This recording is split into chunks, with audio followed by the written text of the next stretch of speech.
presents Unipsychics, Miracle Power of the Universe by William D. Beale. Digitally narrated using the voice of Edward Herman. To my American readers, I hope you find this book helpful, it being based upon my experiences in counseling troubled persons, both here in England and in the USA. You will occasionally find the term banknote employed in this book. To avoid misunderstanding, this is simply the equivalent of the dollar bill in American currency. Preface. This is a book about you and your life. No matter how humble or low your station in this life is, it can be improved vastly with the help of Unipsychics' Miracle Power of the Universe. It is my sincere wish that you, dear reader, read and reread this book so that it may clarify your needs and how you may set your objectives and goals to realize those needs. Unipsychics' methods will activate the tremendous power that is latent within each and every one of you. It will not only bring you the object of your desire, it will also enhance your spiritual growth and creative powers so that your life transformation will be balanced and complete. The force of Unipsychics' Miracle Power of the Universe is at your disposal. Use it wisely, and at all times remember it is your application and desire that governs the rewards and growth you experience from this power. Chapter 1. You are a superb, unique being. The title of this chapter is not some wildly exaggerated statement issued forth by someone trying to bolster his ego or flagging confidence. Nor is it delivered as a means to win favor with you.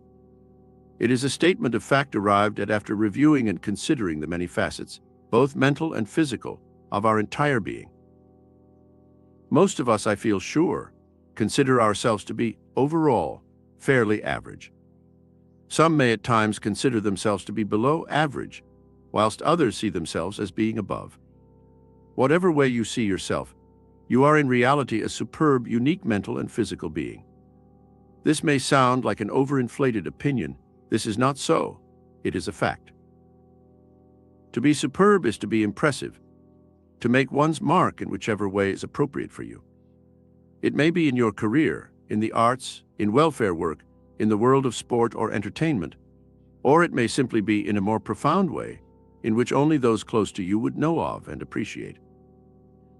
We are also unique, different, right down to our fingerprints, as any police force will tell you. Many of our differences are evident in our views on politics, religion, favorite film and television personalities, also in our likes and dislikes concerning food, music, books, and so on. None of these differences make any of us right or wrong, just different. Our basic model.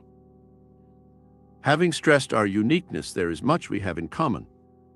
Let us look at what I can only term as a basic model of a human being. Physically, we all have a heart, lungs, muscles, bones, tissue, ligaments and tendons, etc., etc. We all have a circulatory system for our bloodstream which services our body. We breathe in air with our lungs from which we derive oxygen, which is assimilated by the bloodstream. Added to this, we have the five senses: sight, hearing, taste, touch, and smell. Regarding ourselves mentally, we are even more impressive. We carry in our head the finest computer ever devised and used, our mind. The mind with its three levels or areas, the conscious, subconscious, and superconscious. These levels are responsible for every action, thought, and emotion we experience. The conscious mind is used constantly during our waking hours. It is the area of our mind responsible for all conscious actions, responses, surface thoughts, and decisions. It operates at a fast action and reaction level. The subconscious area of our mind has tremendous power, very little of which we knowingly use. It is a relaxed but alert area of our mind which operates or switches on whilst we are concentrating, relaxing, meditating, going to sleep, under hypnosis, or indulging in any form of psychic activity. For example, it can and will take over from our conscious mind during a car journey and steer us through to our destination, whilst the conscious mind is compiling a shopping list or attending to some other mundane chore. The subconscious area of our mind also records in detail everything we do. It is also very sensitive to programming. Our superconscious mind, like our subconscious, operates when working in any psychic activity. It experiences creative energy and imagery. It is also said to contain all information, past, present, and future. Therefore, when the mental and physical powers interact in unison, you are a truly superb being. Known performances. The past is littered with characters, men and women, who made their mark in their respective spheres. Some of these feats and performances required enormous mental and physical powers. Others, I feel sure, were attained more easily by tapping and harnessing the ever-present power of unipsychics. Many people who attain wealth, popularity, health, and power are often labeled lucky, when the truth of the matter is that if they are lucky in any respect, it is that they, in many cases, use the unipsychic's power, which is available to us all. This power, coupled with your inherent mental and physical powers, puts you in a position whereby you can attain everything you ever dreamed of. Points to be reinforced. 1. You are a superb, unique being. 2. You are mentally and physically without parallel. 3. You carry in your head the finest computer ever devised. 4. You can tap and harness the power of unipsychics through your mind with its different levels and areas being, namely, the conscious, subconscious, and superconscious mind. 5. Your initial goal is to have your mental and physical powers interacting in unison. 6. You can attain everything you ever dreamed of with unipsychic's power. Chapter 2. Release your miracle power of unipsychics. Unipsychics, miracle power of the universe, is a power that the ancient mystics used centuries ago and is therefore not new. How could it be when it has lain dormant in each and every one of us since the beginning of time? It is a universal power which is available to us all once we unlock the floodgates and feel its power. This power has been written about and described at some length before, probably many times, but I aim to present it to you in a broader and more personal way for you. After all, are we not considering your desires and your potential in conjunction with this ever-ready, ever-available power? A power that once tapped will fetch you health, wealth, loved ones, popularity, and much, much more. I wish to present this miracle power of unipsychics to you in a way that can offer you a more personal way to tap the source. Other methods, systems, and books I have seen have, in my view, been too rigid and inflexible to the point of being impersonal. I want to present a way to use this power that can be personal and tailor-made for you. If you ever wanted to reach for and attain your potential and desires, here is your chance. As we are about to embark into unipsychics, miracle power of the universe, the first and foremost thought you must focus on is that before we tap and harness the miracle power available, a miracle has already been created you. You are a miracle of the universe, and with your mind you can unlock and direct this power to produce anything you desire. Once you know the way to use your mind to release this power, tune into it. This power can be likened to the power of electricity. It is there, powerful, ever ready when you switch it on, but beware if you misuse or abuse it. You can harness it for your own good by tuning into it, just like a radio receiver seeking out the required station. How do you tune in to this power? You tune in by using the enormous power of your mind. There is no use of any paraphernalia, just the use of your mind which tunes in and harnesses the miracle power of unipsychics. I have experienced this power myself and can vouch for its authenticity. In my travels in this country and abroad, I have met many people who have tapped this power and used it to their advantage. Others I have met in my counseling work who were down and out financially, psychologically, and every other way. To these people I introduced unipsychics with beneficial, and in some cases, miraculous results. This power, once tapped and harnessed, can manifest all your desires: new car, new house, your soulmate, wealth. It can heal you and others, break bad habits, such as smoking, drinking, and drugs. Basic methods. The basic methods to unleash the power of unipsychics are: unipsychics visualizations, unipsychics word imprints, unipsychics creative meditation, unipsychics thought beams, Each of these methods has one thing in common with the others: the way they affect your mind levels. Each one can be beamed like a powerful ray of golden light to your subconscious mind, from where it can be beamed into your superconscious mind, which is part of, and therefore constantly in contact with the universal mind, which knows everything, and can therefore manifest your thoughts into reality. This is known as the science of thought. Whichever method you use, your desire and willpower must be deep and strong. The reason I have presented 4 basic methods to you for the power of unipsychics is because I wish to give you a more personal and less rigid method, or in other words, it gives you more of a method to suit your personal liking through choice. To further your choice, these basic methods, with a little imagination and experimentation, can be used singularly or together, as some of them interrelate with each other, which would personalize your own method even more so. I do not suggest you interrelate these basic methods until such time as you have experimented with them and decided which one you feel most at case and in tune with. Let us now take each basic method in turn and explore it. Visualizations.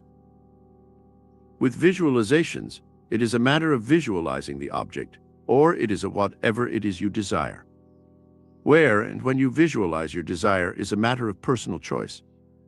Always remember that if you have any imagination at all, visualization is easy. Matter of relaxing your body, perhaps on the tube train or bus traveling home from work. Who's to know?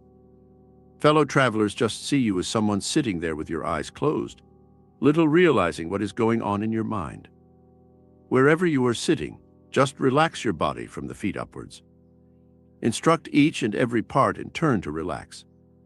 If you find a certain part of your anatomy is being stubborn, let's say your forearm, then tense that part for a few seconds.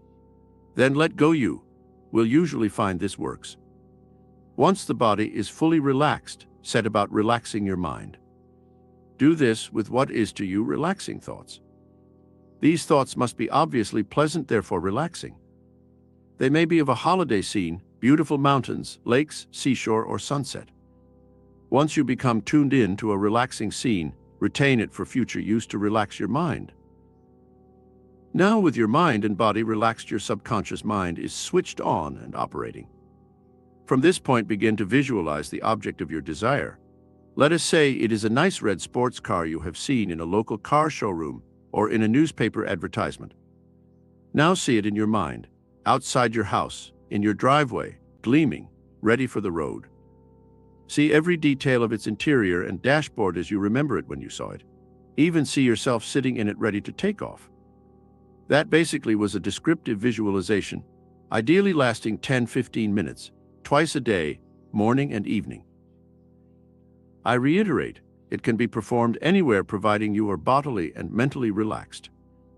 In the case of the sports car or any similar object, a colored photograph or advertisement of the object may be looked upon before visualization to strengthen and enhance visualizations beamed to the subconscious. Remember the tremendous power of your subconsciousness and superconscious mind levels. Do not underrate them, but you must play your part by having the desire strong enough to impress upon the subconscious and superconscious the urgency of that desire. And this applies to all our 4 basic methods. Dennis C. made a wise move. I remember some years ago a man came to see me for counseling. I shall refer to him as Dennis C. He then lived in a near slum area in London. He was married with 3 children and a wife who, like himself, was weighed down and totally depressed by the environment in which they lived. He earned a modest wage and continually struggled to improve his standard of living. Eventually, it all became too much for him. He had applied to his local council for an exchange of living accommodation to something larger, with perhaps a garden for the children, but in terms of priority, he was way down the list, and here he was with his wife, both on tranquilizers, bitterly pouring out his troubles. He asked me bluntly, what was there left for him to do? I mentioned the power of our subconscious and superconscious minds and how we can tap that power with visualizations. Dennis showed great interest. What had he to lose, he asked. I arranged to see Dennis once a week. After the first week, he arrived still rather subdued, but determined to carry on with his visualizations of a house with a nice-sized garden in a better area, rather than the flat he now lived in with cramped conditions. His second visit was about the same, but he was still determined, which pleased me, and I assured him his life would surely improve. On his third visit, I could see as soon as he came into the room something had lifted him.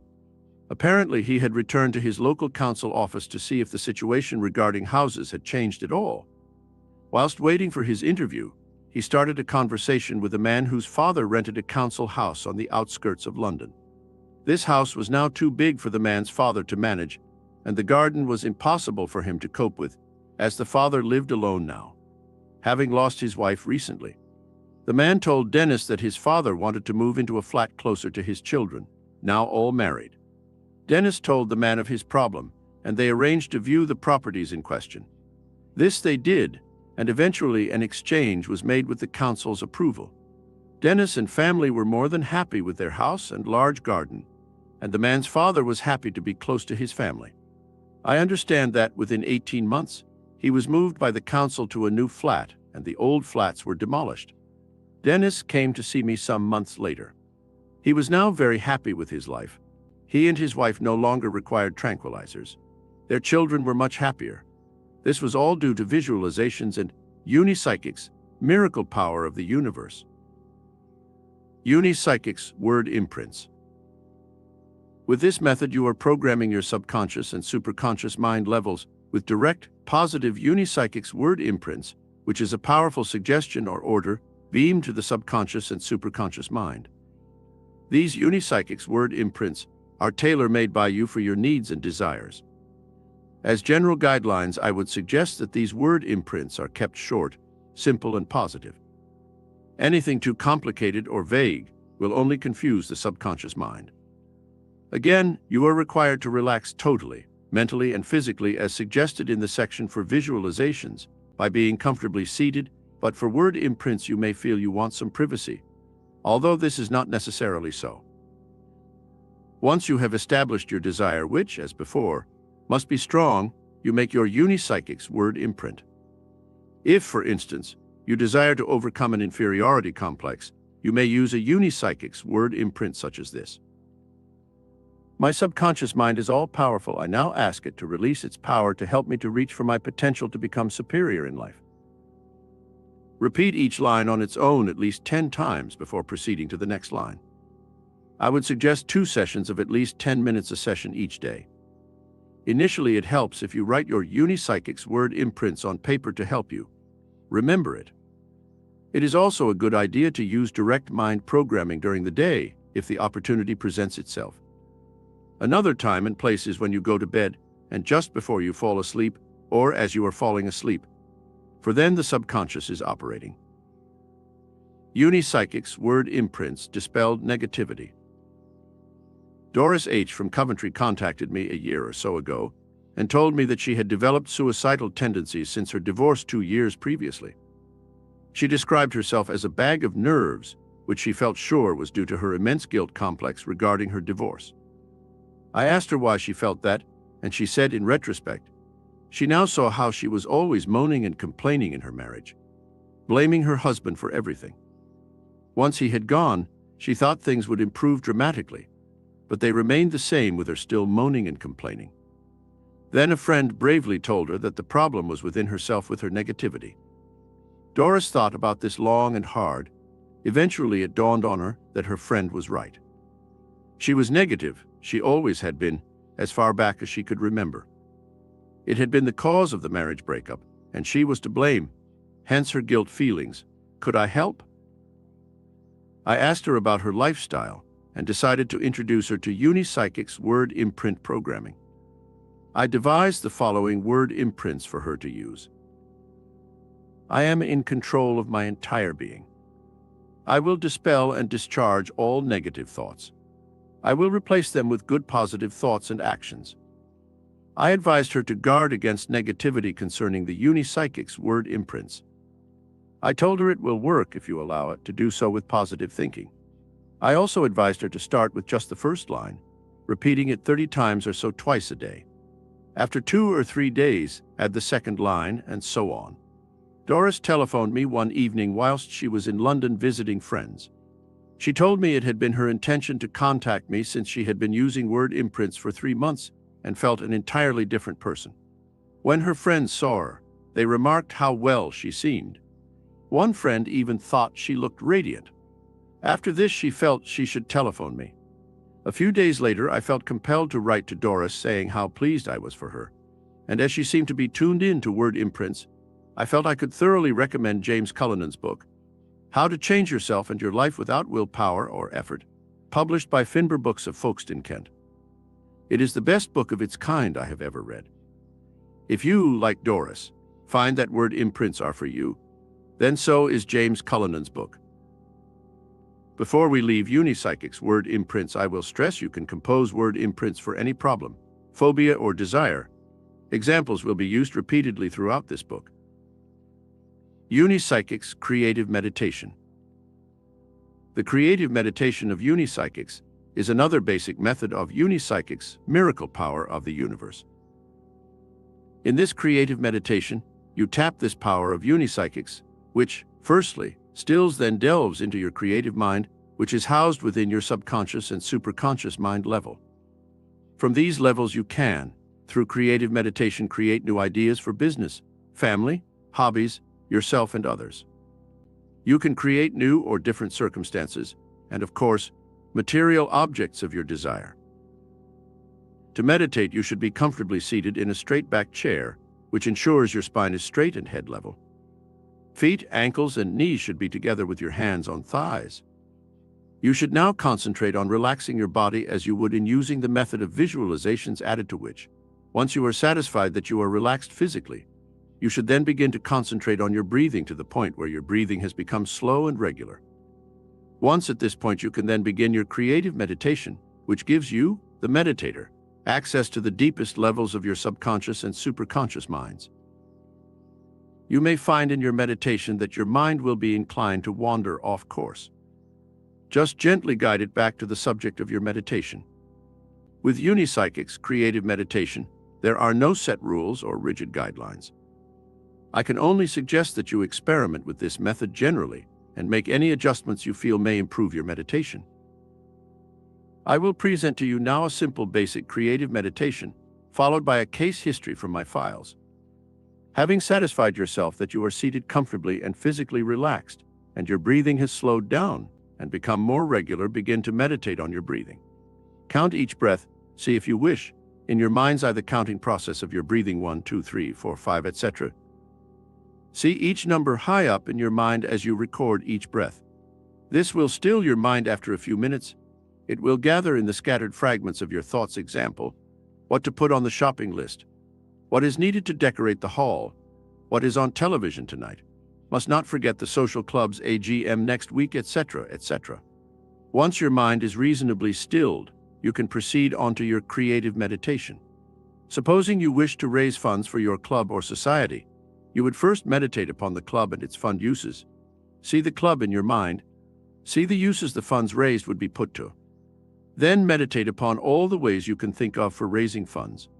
Focus your meditation upon all these things. Do this twice a day and you will find as your subconscious and superconscious minds switch on with your meditation, more and more creative ideas and plans will become evident to you. Things you had not thought of before will flood into your mind.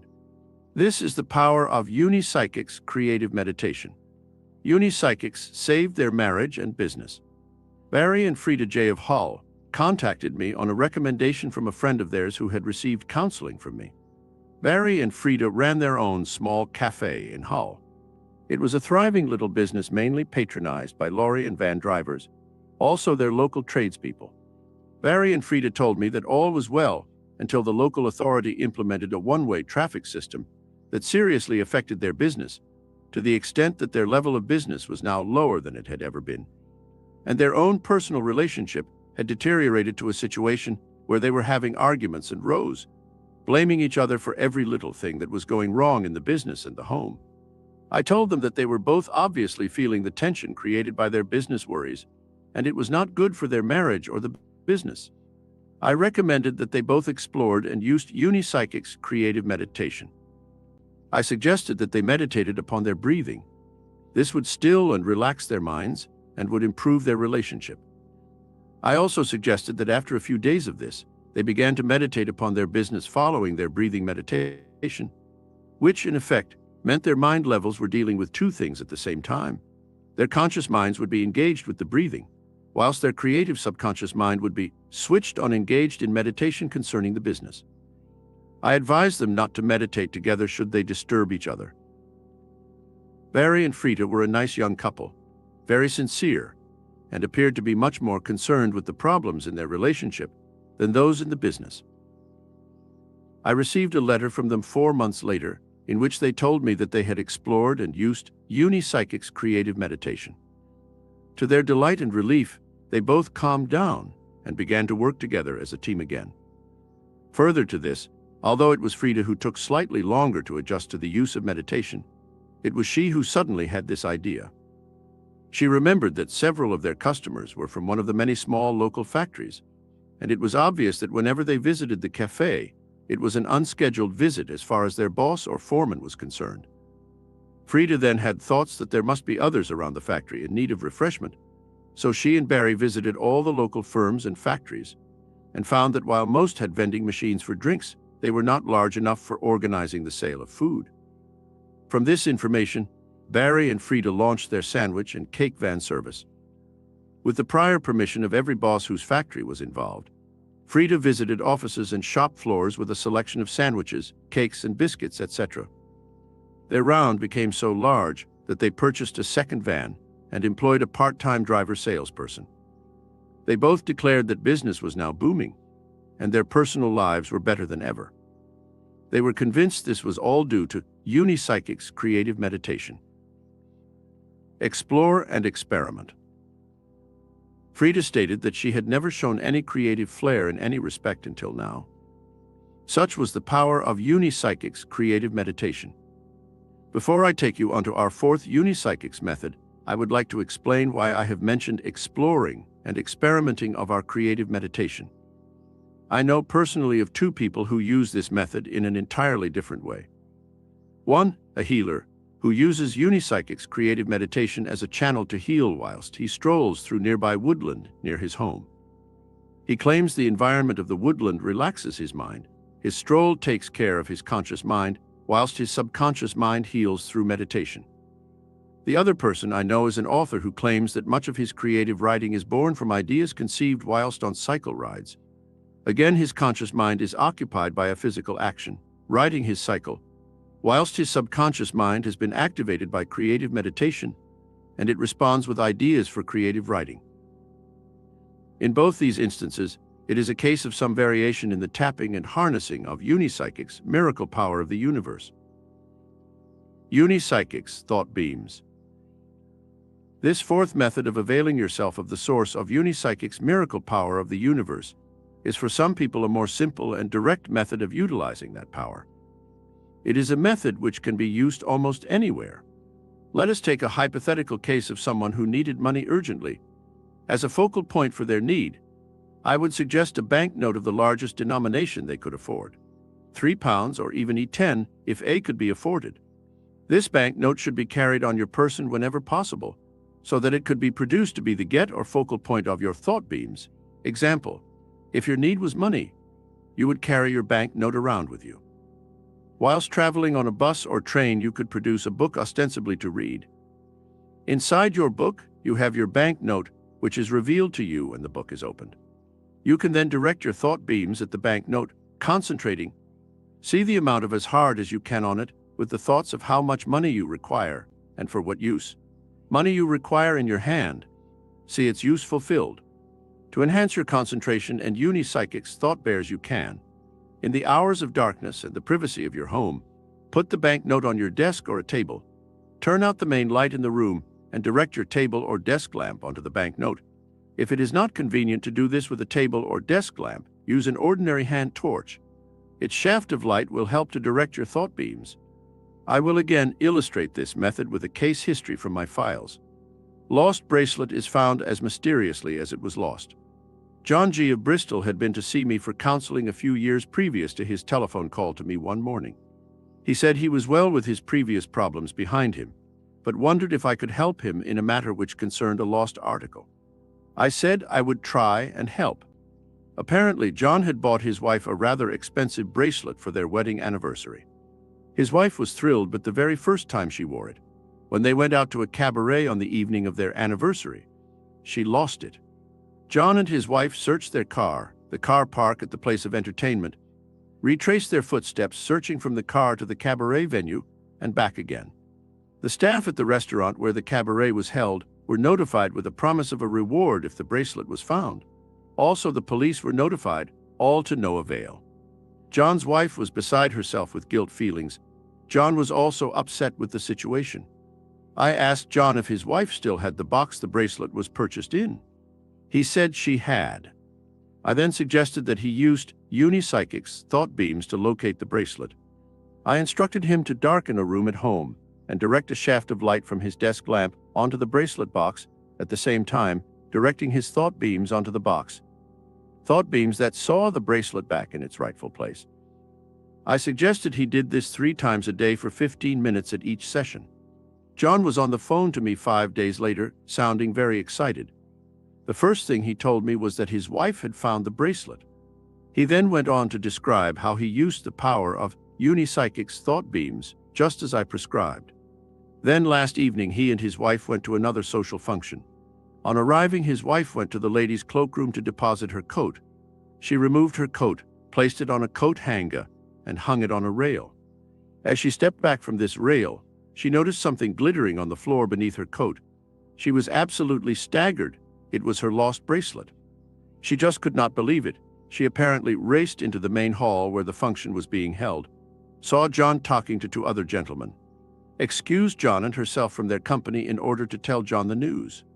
John told me his wife's face was drained of all color, absolutely white.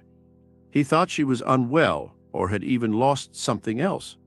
They both recalled many times the whole sequence of events and just could not understand it. The loss of the bracelet was mysterious, but finding it like that was totally unexplainable in every way apart from the acceptance of the power in Unipsychic's thought beams. You can use it.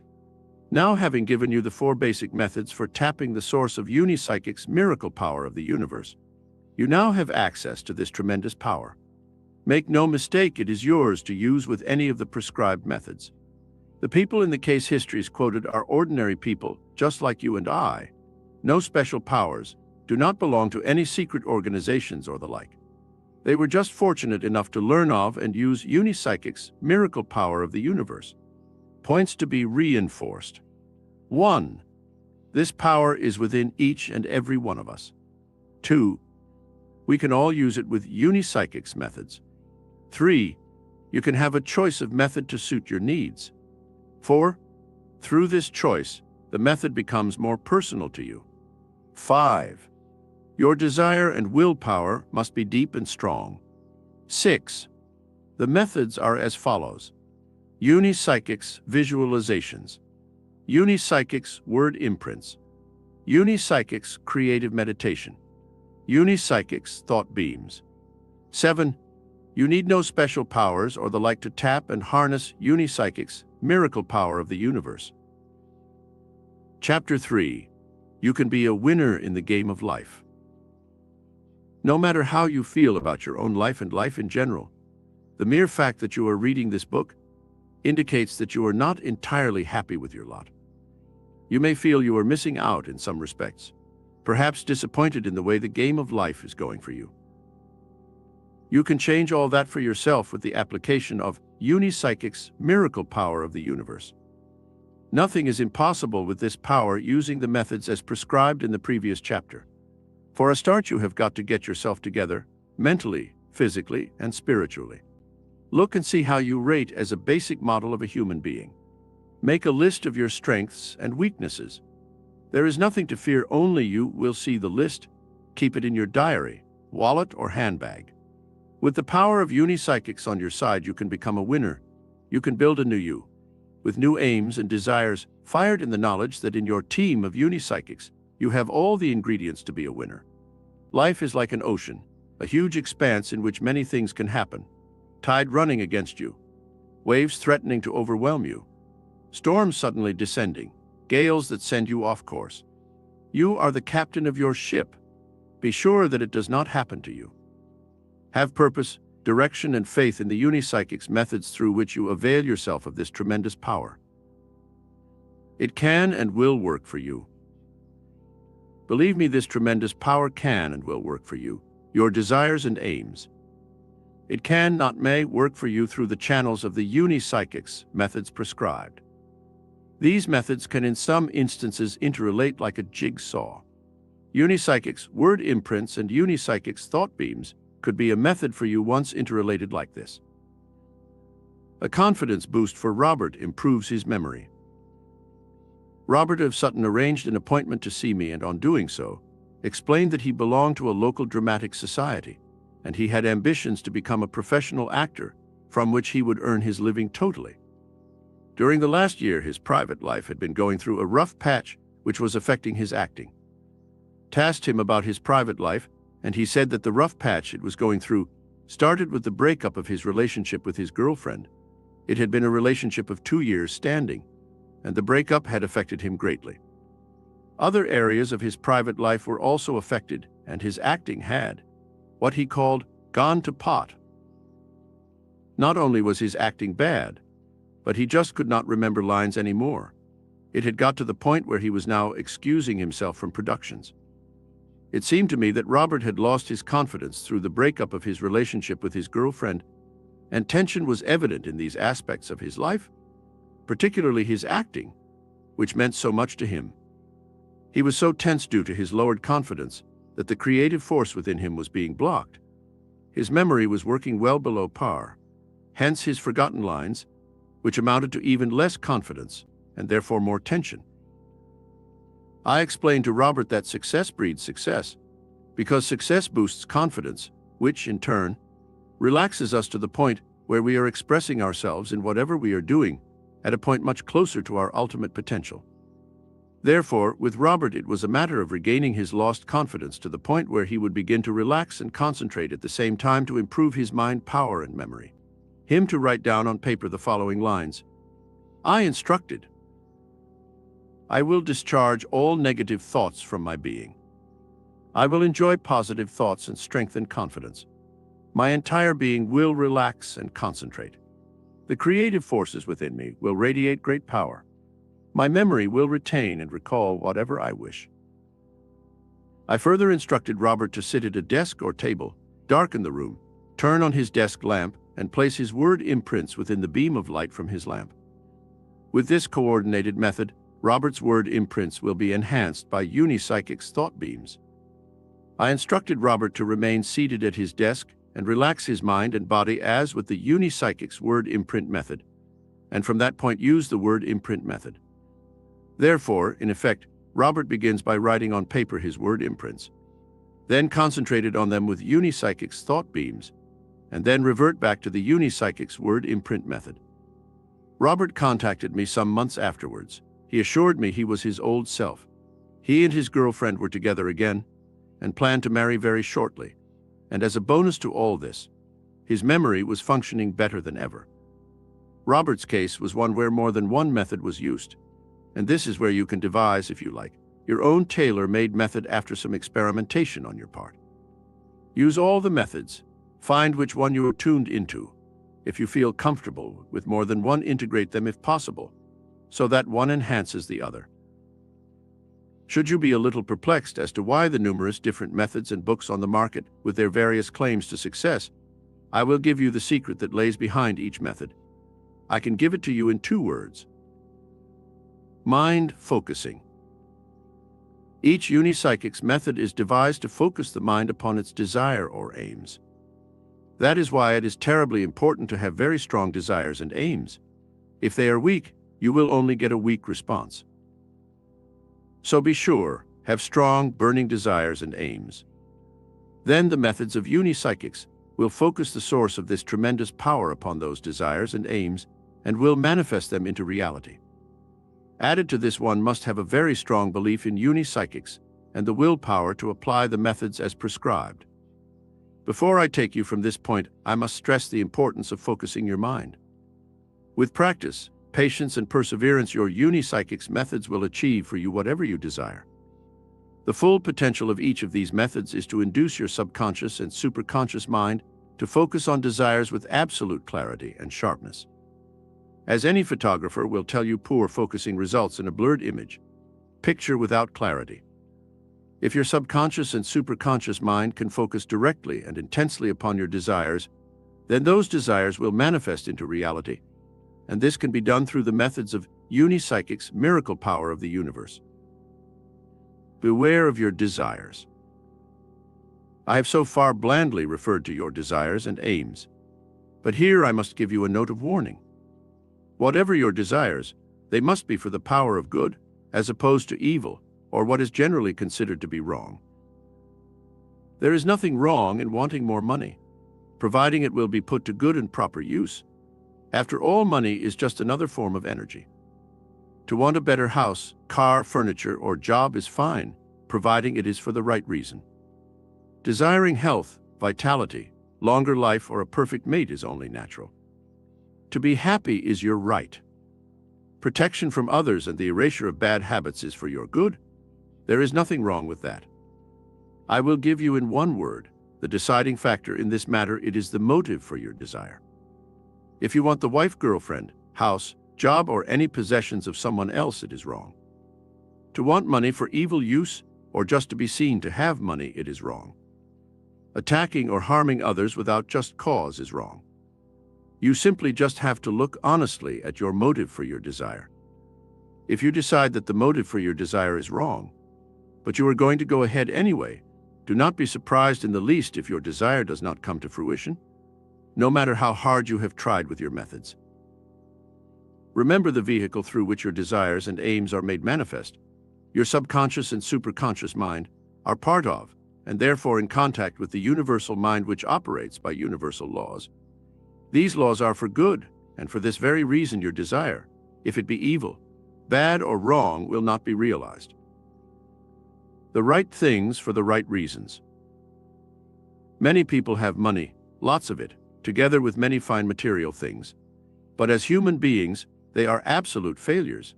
Therefore, with this in mind, I have catalogued a few guidelines for you, should you be unsure of your motives. You should. 1.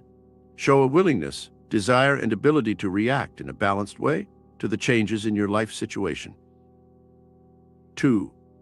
Be a balanced being that recognizes another's right to express themselves in a correct manner. 3. Be able to experience your life with joy. 4. Desire to respond and react with the power of good to your fellow man.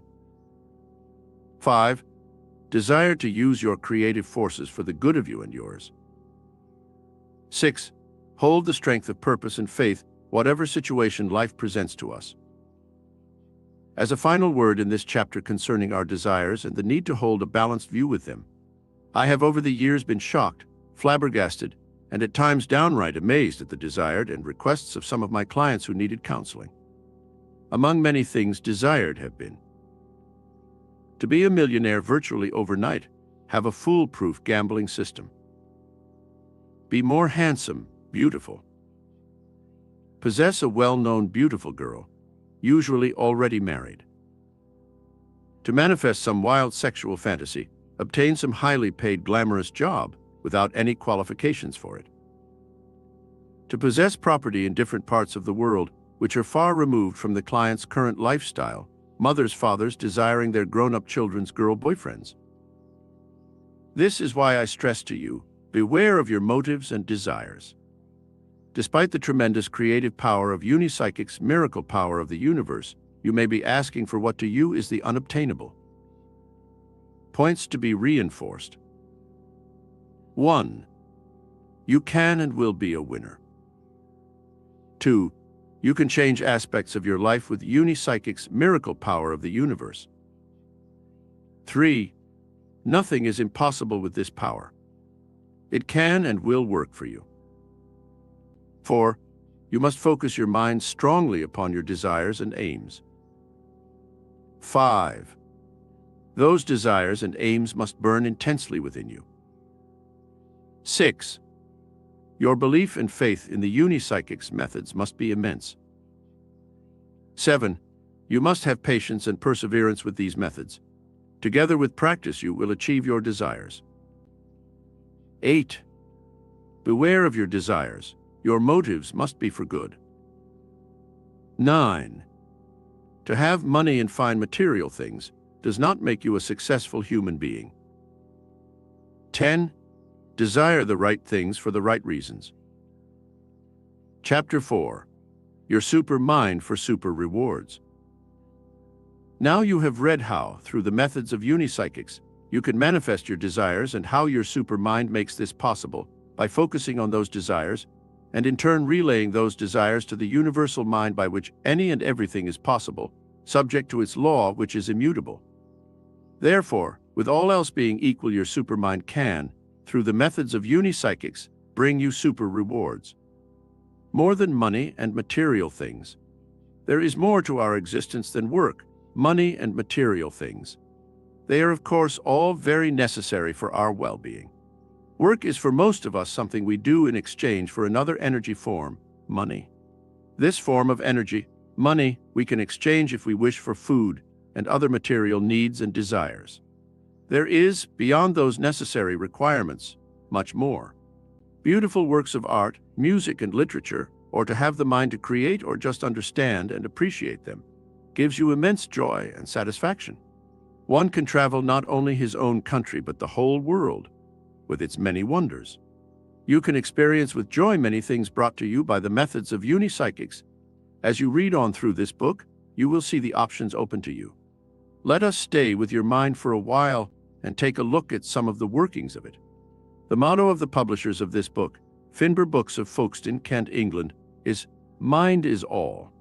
How very true that is, and how much it is taken for granted until the day it stops functioning properly. When we begin to stumble over people's names or names of places, on occasions we find our concentration is poor and we begin to make mistakes. We say we are getting old or tired, which may or may not be true. Whatever the cause, it need not happen.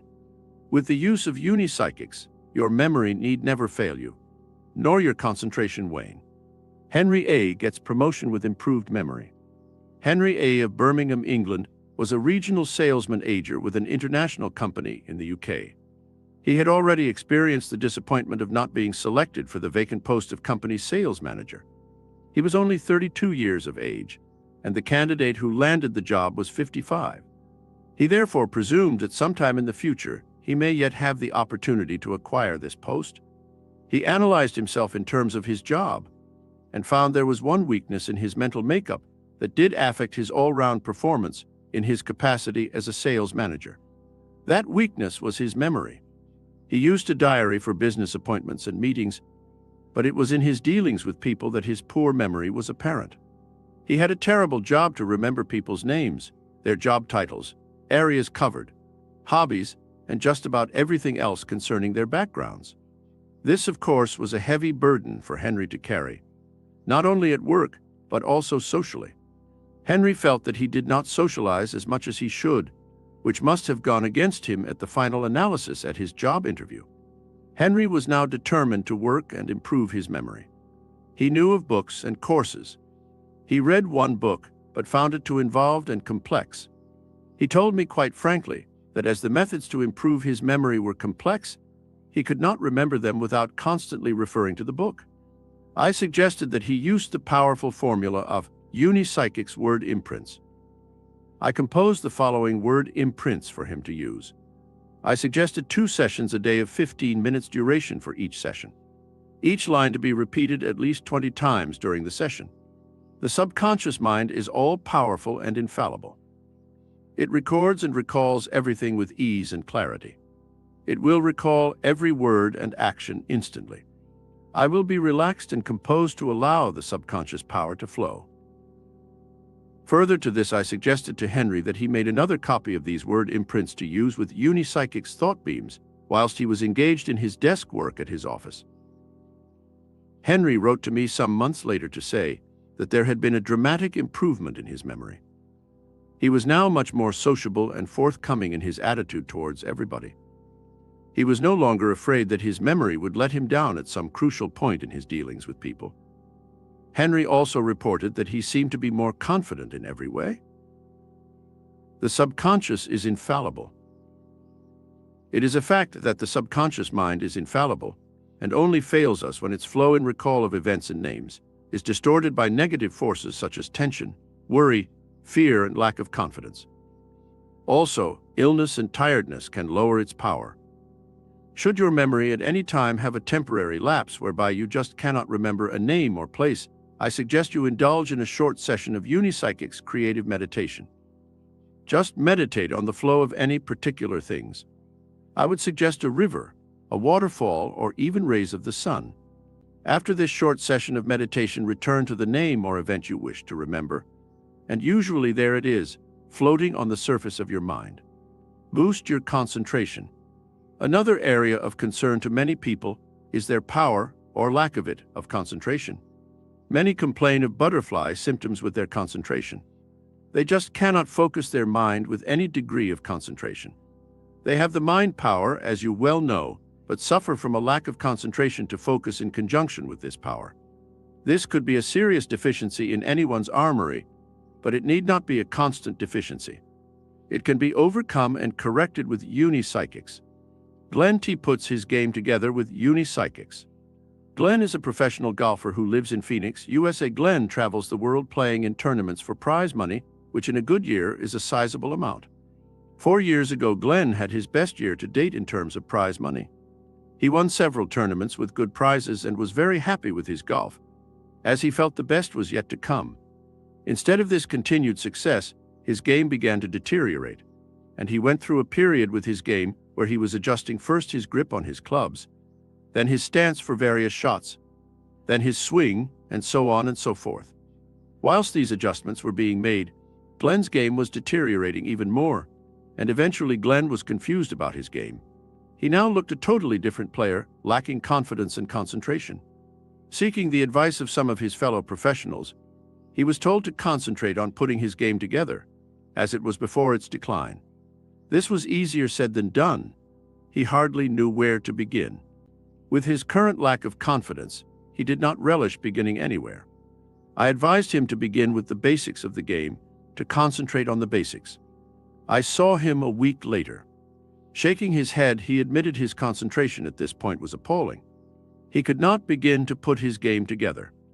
I immediately suggested Unipsychic's creative meditation as a primer method for Glenn's lack of concentration. I suggested he meditated as with Unipsychic's creative meditation on anything that was pleasant and relaxing to him. If that was difficult for him, then meditate on something simple, such as a pebble from a beach or an apple, something that had varying colors and contours. I suggested to Glenn that he had 2 sessions a day, 10 minutes a session for 4 or 5 days, then at the end of each Unipsychic's creative meditation session, use Unipsychic's word imprints, for which I composed the following word imprint. My entire being is ever relaxed and alert. All my scattered thoughts are gathered in. My powerful mind is focused on the now. My mental and physical powers are in unison. My powers are focused on the now.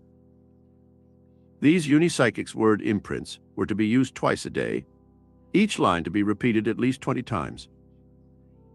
A close friend of mine, a keen golfer, informed me 6 weeks later that he had seen in a golf magazine that Glenn had won a golf tournament in Australia and had followed that by winning a challenge match in Japan.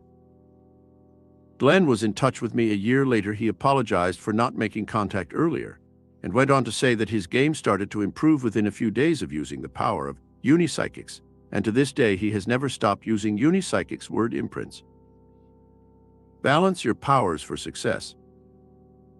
I know many sportsmen who are physical fitness fanatics, but very rarely consider their mental powers.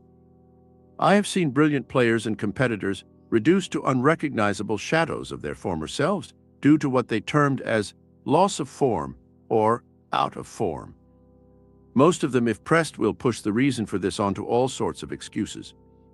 Some will openly state that their loss of form is due to loss of confidence due to some specific reason. What do they do about it? Usually, in my experience, very little, apart from waiting for the magical return of this lost confidence. Many sportsmen following a prolonged injury suffer mentally. The injury has healed, and they are physically fully fit again. Yet they are still performing as though they are still hampered by the injury, which in truth they are, mentally. If these sportsmen considered their mental powers as much as they do their physical powers, they would be unbeatable. So it is with all of us, sports people or not. Do not neglect any of your latent powers, mental or otherwise.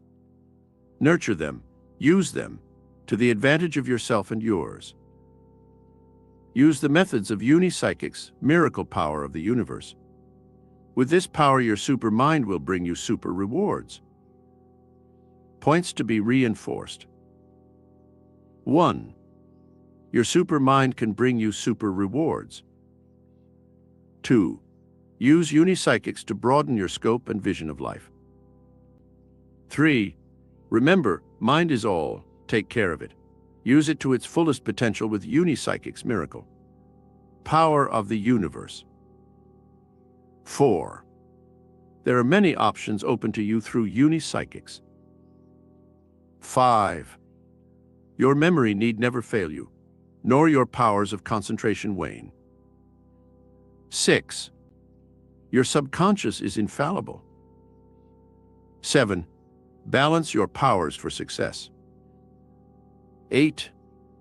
Work on your latent powers. Nurture and use them for the benefit of yourself, yours, and all that is good. 9. Unipsychics' miracle power of the universe will develop and enhance your mind. 10. You will have super rewards. Chapter 5. How to promote and maintain endless wealth. The word wealth to most people means money. The dictionary defines it as riches. It is in this context that I refer to wealth. I cannot, nor do not, blame anyone for immediately visualizing money at the drop of the word wealth, as we all need it as a form of energy to barter for the necessities of life. Food, fuel, clothing, heating, and so on. As I mentioned in the last chapter, there is much more to your lives than money if you allow these things to come into your lives, rather than be excluded by the pursuit of money. As money is the energy we receive as remuneration for the use of our energies at work, it is something we rightly deserve. As this energy form we call money is the common denominator in our marketplaces, it is at a premium for us all. Therefore, is it any wonder that the word wealth conjures up visions of money within our minds? There is no need for you or anyone else to feel guilty in wanting money, providing you view it in a balanced way and intend to use it for the good of yourself or others. Therefore, by wealth, I mean riches which encompass money, cars, houses, holidays, travel, furniture, clothes, and any material thing that enriches your life. They are yours for the asking. All of these things can be yours by using the methods of unipsychics, as prescribed earlier in this book. Whatever you desire can come to you easily and quickly. Just clarify to yourself what it is you want. See it clearly in your mind's eye. Choose the unipsychics method you prefer and apply it with all the burning desire, willpower, and faith you possess. Old pensioner wins £10,000. Harry C. from Liverpool was an old-age pensioner with very little money. I met him with his daughter and family whilst they were on holiday, and I was attending a series of lectures in Gloucestershire. We were all staying at this fine old house on the outskirts of a village near the city of Gloucester. Harry asked me one evening to tell him more about unipsychics and its miracle power, as he freely admitted he was not convinced with my claims about this power. As he had told me a lot about his background, how he lived in very meager circumstances in Liverpool, and even told me that he often bought his clothes from jumble sales, I asked him to explore the possibilities of unipsychics. Harry's son-in-law, who was attending the lectures, told me that he bought a few days previously 2 sweepstake tickets with very large prizes and volunteered to give Harry one of these tickets with that gesture. I suggested to Harry that he selected one of the money prizes, made a list of all the things he would do with the money when he won it, then used the unipsychics method of thought beams. Using this method twice a day, visualizing the sweepstake ticket and the appropriate winnings as he was going to sleep of a night.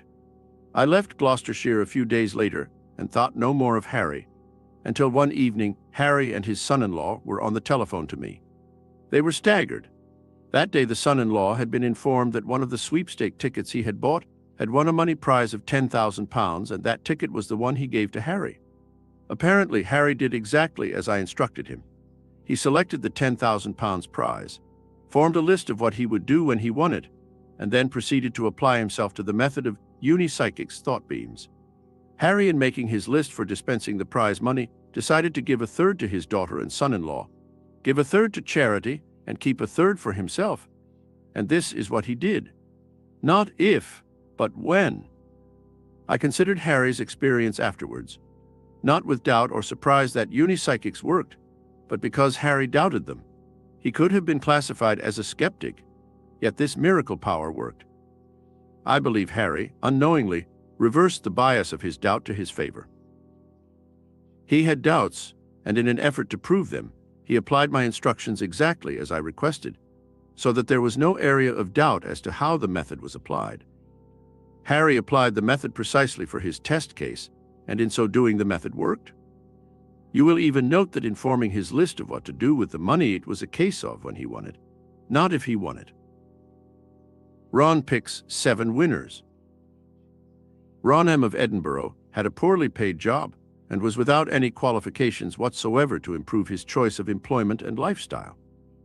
Eventually, he decided that he would improve himself through home study courses and qualify for a much better paid job. Home study courses were really beyond Ron's means, but he saw them as the only way out of his situation.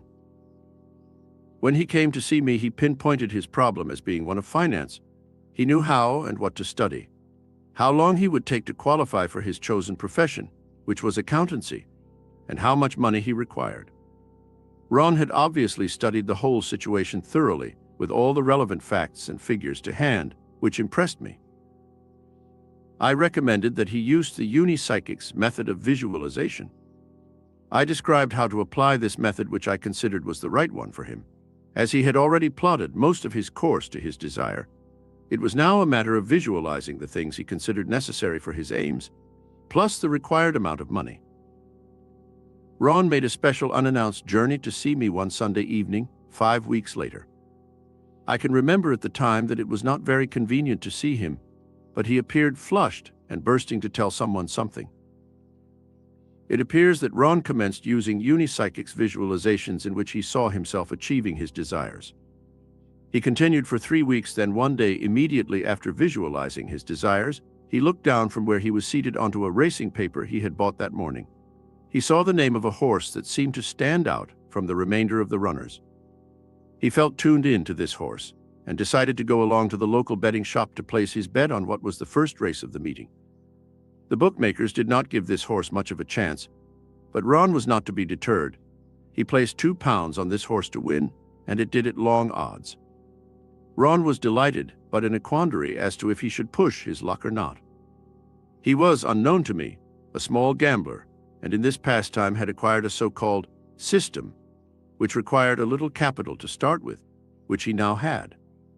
He made a quick decision and decided to give this system another try today. Now, Ron found another racing paper in the bookmakers, quietened his mind and concentrated on the horses. He selected 6 more horses in different races, and unbelievably each horse was a winner. Ron was astounded. He had won £2,170 with his system, which Ron considered would more than cover his home studies. He continued with his Unipsychic's visualizations, and within 3 months he landed a job in a local office that was better paid and gave him an insight into accountancy. Your desires can be realized in unexpected ways. Although the methods of Unipsychics are defined, the external source of realization of your desires can be totally unexpected. As with Ron, he knew how he was to solve his problem, but the means with which he would implement his desires, money, came from an unexpected source and way. I personally am not an advocate of gambling, but in this particular case, the miracle power of Unipsychics chose to express itself through that medium. 2 years or so ago, I experienced a small, undramatic incident, which added in a very minute way to my faith in Unipsychics. My wife and I attended a social function in aid of a charity.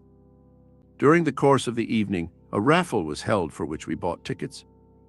Among the numbers of the tickets we bought, I noticed the number 49, which happened to be the house number of a previous address. I decided to quickly use Unipsychic's thought beams on this particular ticket. I alternated my mind, focusing from the ticket to the prizes and back again, seeing that particular ticket as a winner. Sure enough, it was drawn out as one of the winning tickets, which came as no surprise to me. Try this for yourselves. The only problem you may encounter is that with most social functions, there is usually a high level of noise in which you may find it difficult to focus or visualize. June wins fantastic holiday and travels abroad. June P. of Suffolk wrote to me after hearing me giving an informal talk to a group of people about unipsychics and its miraculous power. June felt that she and her husband were in desperate need of a holiday. They had just experienced a dreadful year in which her father had died after a long illness. Her husband was unfortunately out of work, and she felt very low. June had noticed on the back of a certain manufacturer's cereal packet a Spot the Ball competition, of which the closing entry was not for a few weeks, and the first prize was a holiday for two in the Bahamas for 14 days. June decided to try for this holiday despite knowing absolutely nothing about football. Before filling in her entry form, which allowed each entrant numerous chances, June decided she would try Unipsychic's visualizations.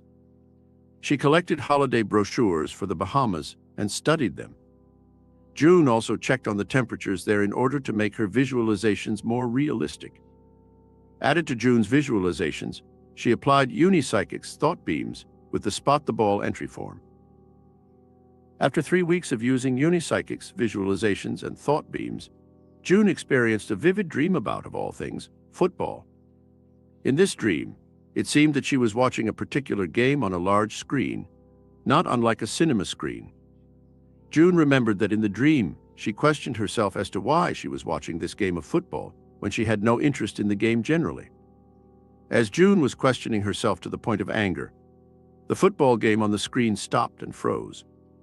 June looked at the screen and saw an action shot from a game of football that seemed to be familiar. With that, the picture just faded away slowly.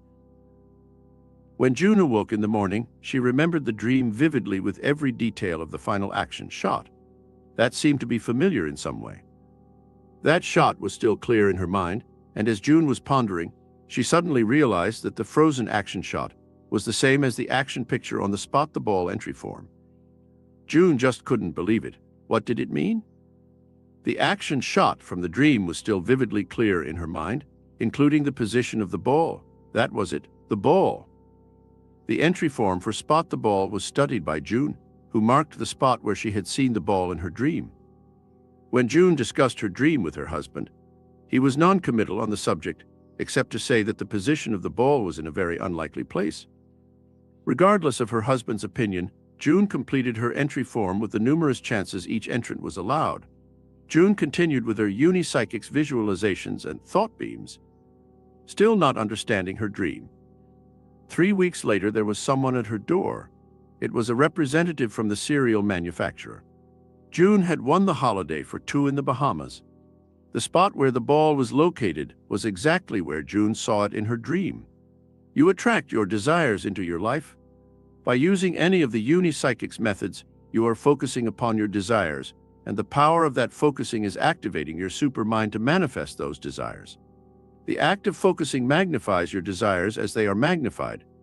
The more powerful and prominent those desires become until they cannot be denied. Lois practiced what she preached. Lois C. lived in the beautiful countryside of Kentucky in the USA. Lois was very interested in psychic phenomena and was a social worker on a voluntary basis. An essential item for her lifestyle was a car. Her car had just literally fallen by the wayside. It had broken down during one of its many journeys, and it was now uneconomical to repair and put back on the road. In short, Lois needed a new car for her social and counseling work, in which she often recommended meditation and visualization. Her budget could not accommodate a new car, a used car, perhaps. Lois therefore decided to apply Unipsychics to the problem.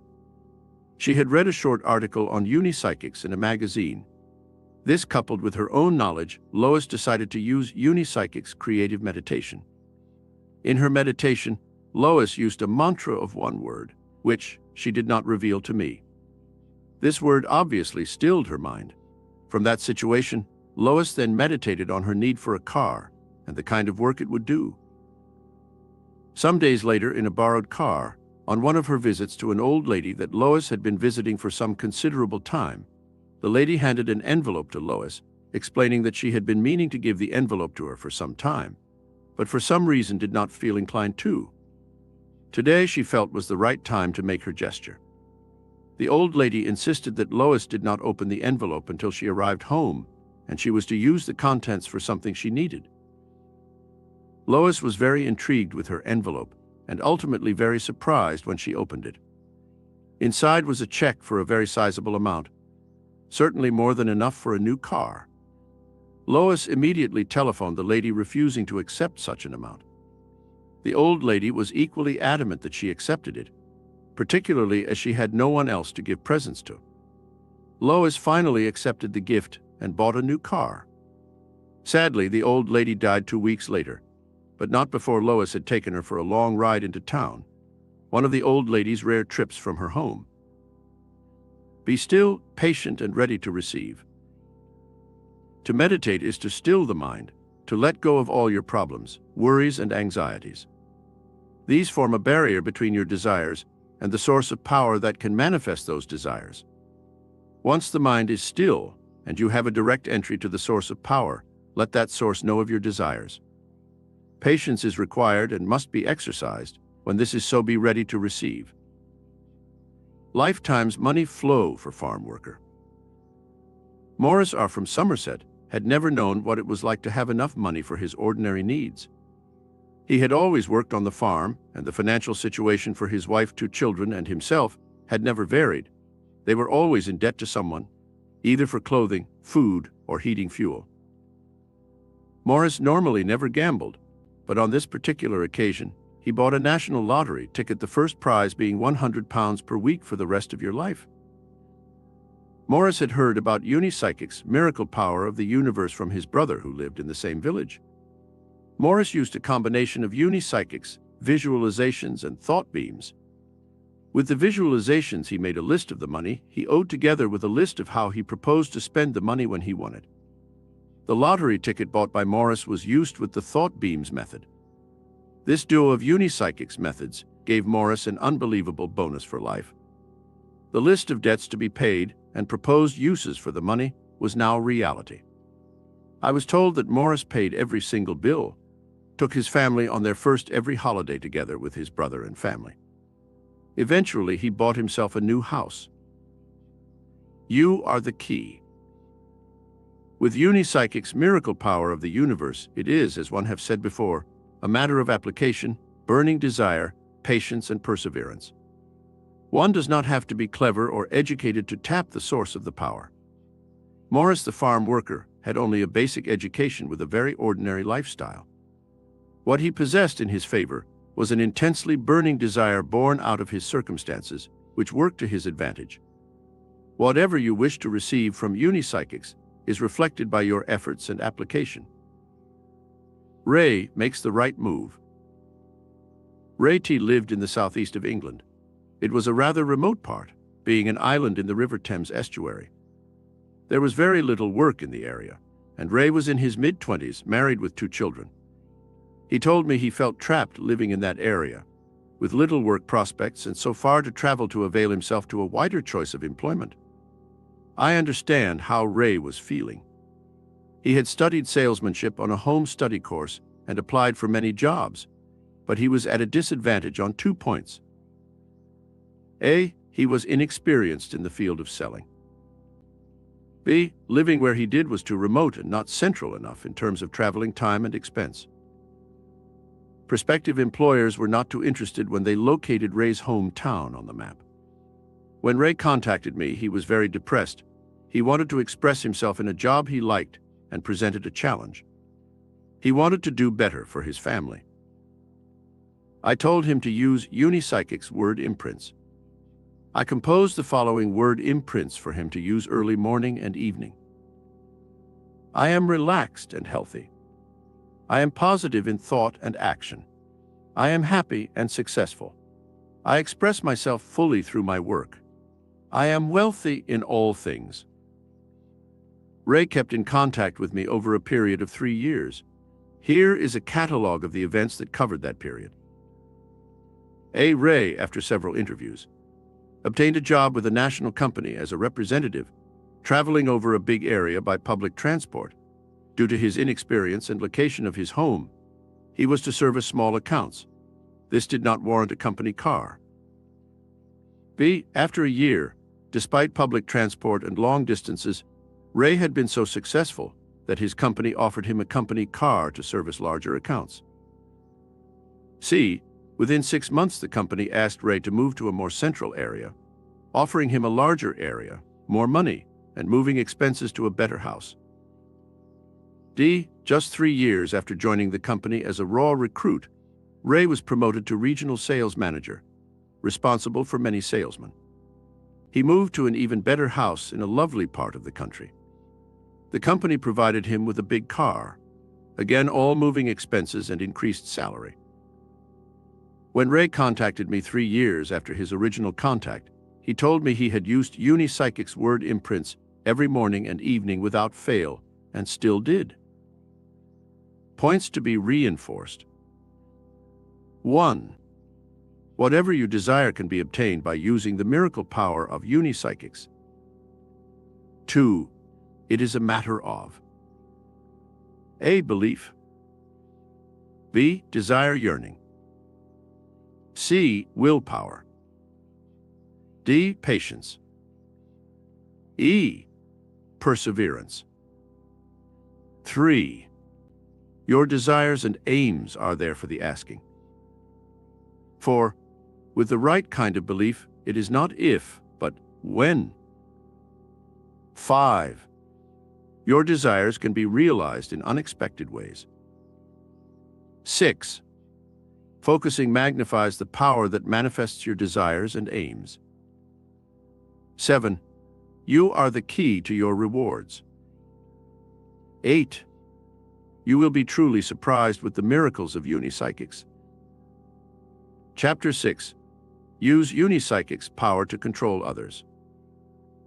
In expressing a desire to control others, I feel it reasonable to assume that to the majority, it is purely an exercise of personal power. Yes, it is to exercise personal power, but it is the motive for doing so that you should look at. If it happens to be that you exercise personal power just for power's sake, then the motive is wrong. In your relationships with others, you are controlling each other all the time. Either you are controlling others, or they are controlling you. With some people, you need to exercise tight control for your own protection. With others, you use less as required, or they may need to control you. With most relationships, it is simply a matter of give and take on all sides, and so it is with control. It is in this matter of control that Unipsychic's miracle power of the universe can help you greatly, and in some instances, performs near miracles. I must stress to you strongly that the motive for controlling others must be with good intentions. For here you are dealing with another's right to express themselves, and you should not deny them that right, unless it opposes what you believe to be right. If that is the case, it is a head-on confrontation where both should exercise give and take. In general terms of controlling others, instances that come readily to mind are where a lover is becoming unresponsive or cooling off, an unfair, unjust boss, wayward child, uncooperative spouse, awkward or domineering parent, or any situation where your just will or rights are opposed. Unipsychics can tip the balance. By tapping the miraculous power of Unipsychics, you can turn enemies into friends and/or colleagues, hatred into love, unwilling into willing, and you can control and influence whomever you please. By being able to control others, you can turn bad into good, negative traits into positive force, and fear into confidence with understanding. Stan became a winner in psychological games. Stan M. of Leicester came very close to a nervous breakdown. It was at this time that he contacted me for help. He was attending his doctor, who was very unsympathetic and quite content to issue tranquilizers to calm Stan, without really finding the root cause of Stan's problem. After a long shaw with Stan, who was an electronics and television shop manager, I discovered the start of Stan's problems originated from his job, where he absorbed a lot of pressure from various sources. One main source of this pressure was from Stan's boss, a sales manager who visited Stan twice a week. This sales manager appeared to be a bully of the worst kind. He indulged in psychological games, where Stan usually finished up the loser.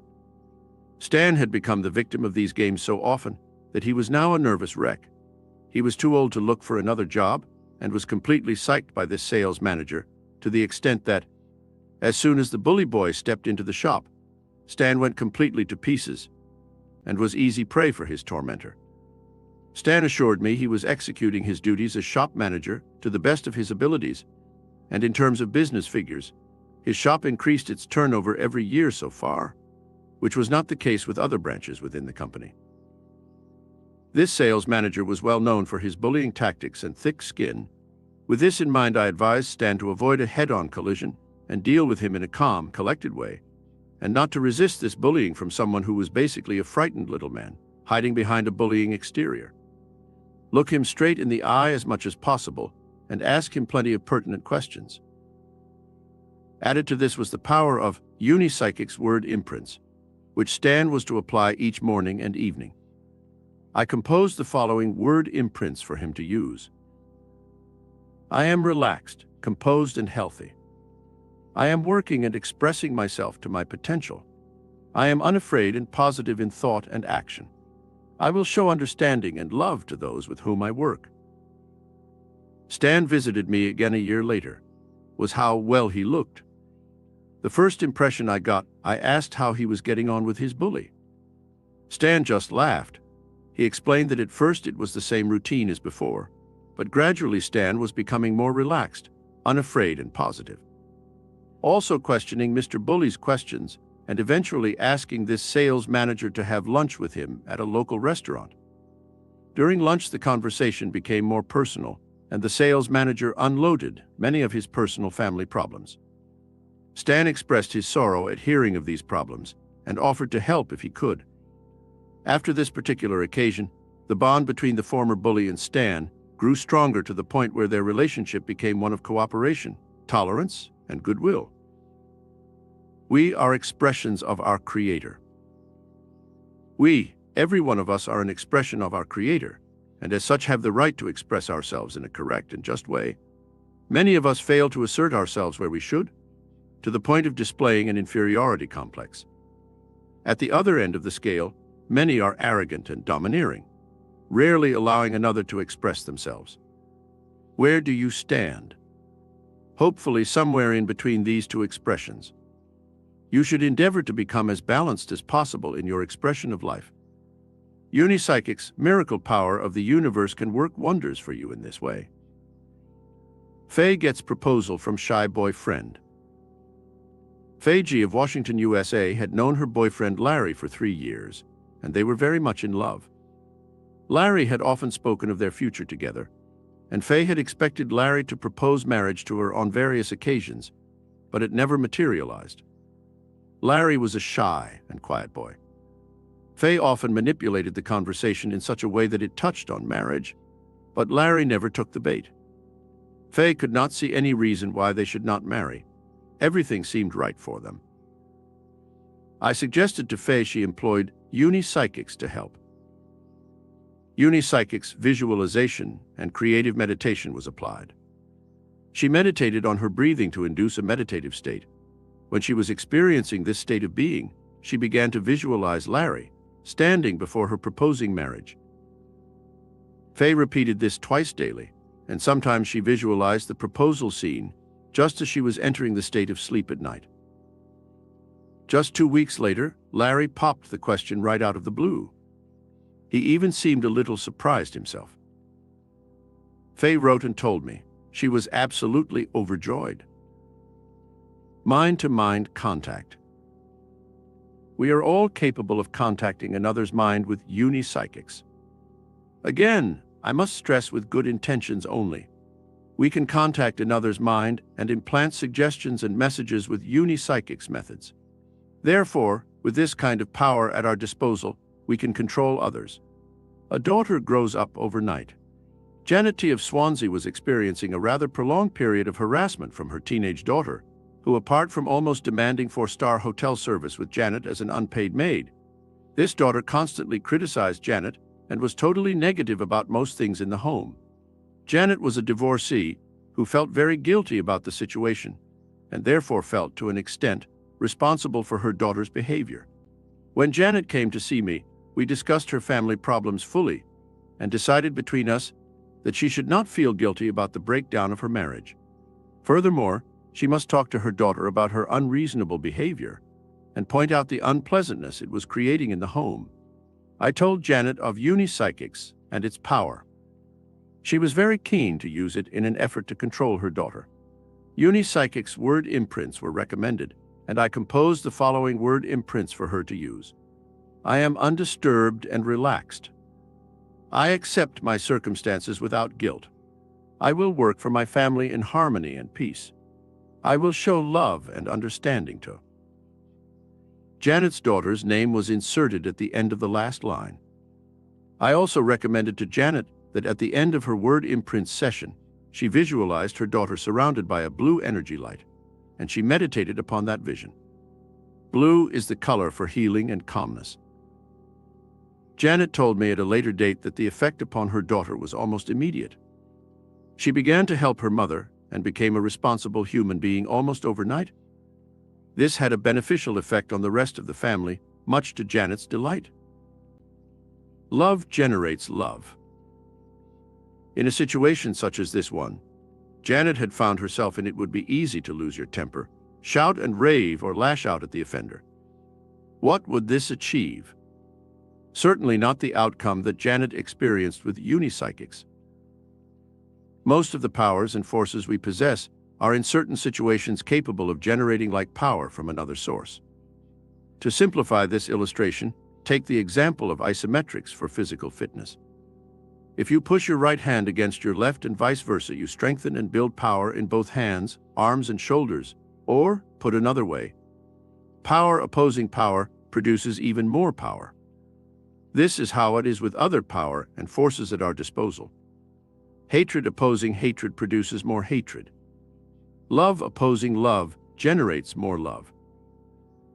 Janet, with the immense help of unipsychics, used her power of love to dispel her daughter's force of hatred. Love being the greater power, therefore, won. If Janet had opposed her daughter's hatred with hatred, it would have resulted in that force consuming both of them. Beautician controls and solves problem. Carol worked in a beauty salon in New York. She was the senior assistant over 20 girls. She got on well with them all, with one exception, a girl who seemed intent on disrupting Carol's business life at every opportunity.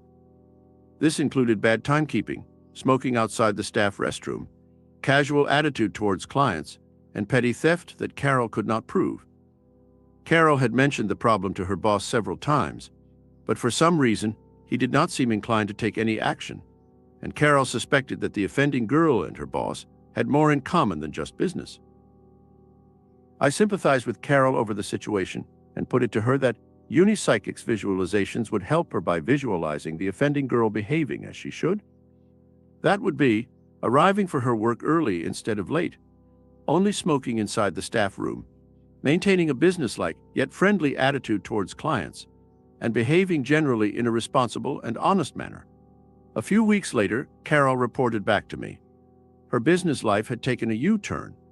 For the first 3 weeks, there was absolutely no change in the UN cooperative girl. Then one evening, Carol's telephone rang at home, and it was this girl. She had a personal problem and would like some advice. Carol invited her to her home. As she suspected this girl was involved with her boss, he had grown tired of the affair and did not want the embarrassment of having this girl around his salon anymore. The girl did not know what to do as she needed the job. Carol suggested she transferred the girl to another salon downtown, which the boss rarely visited.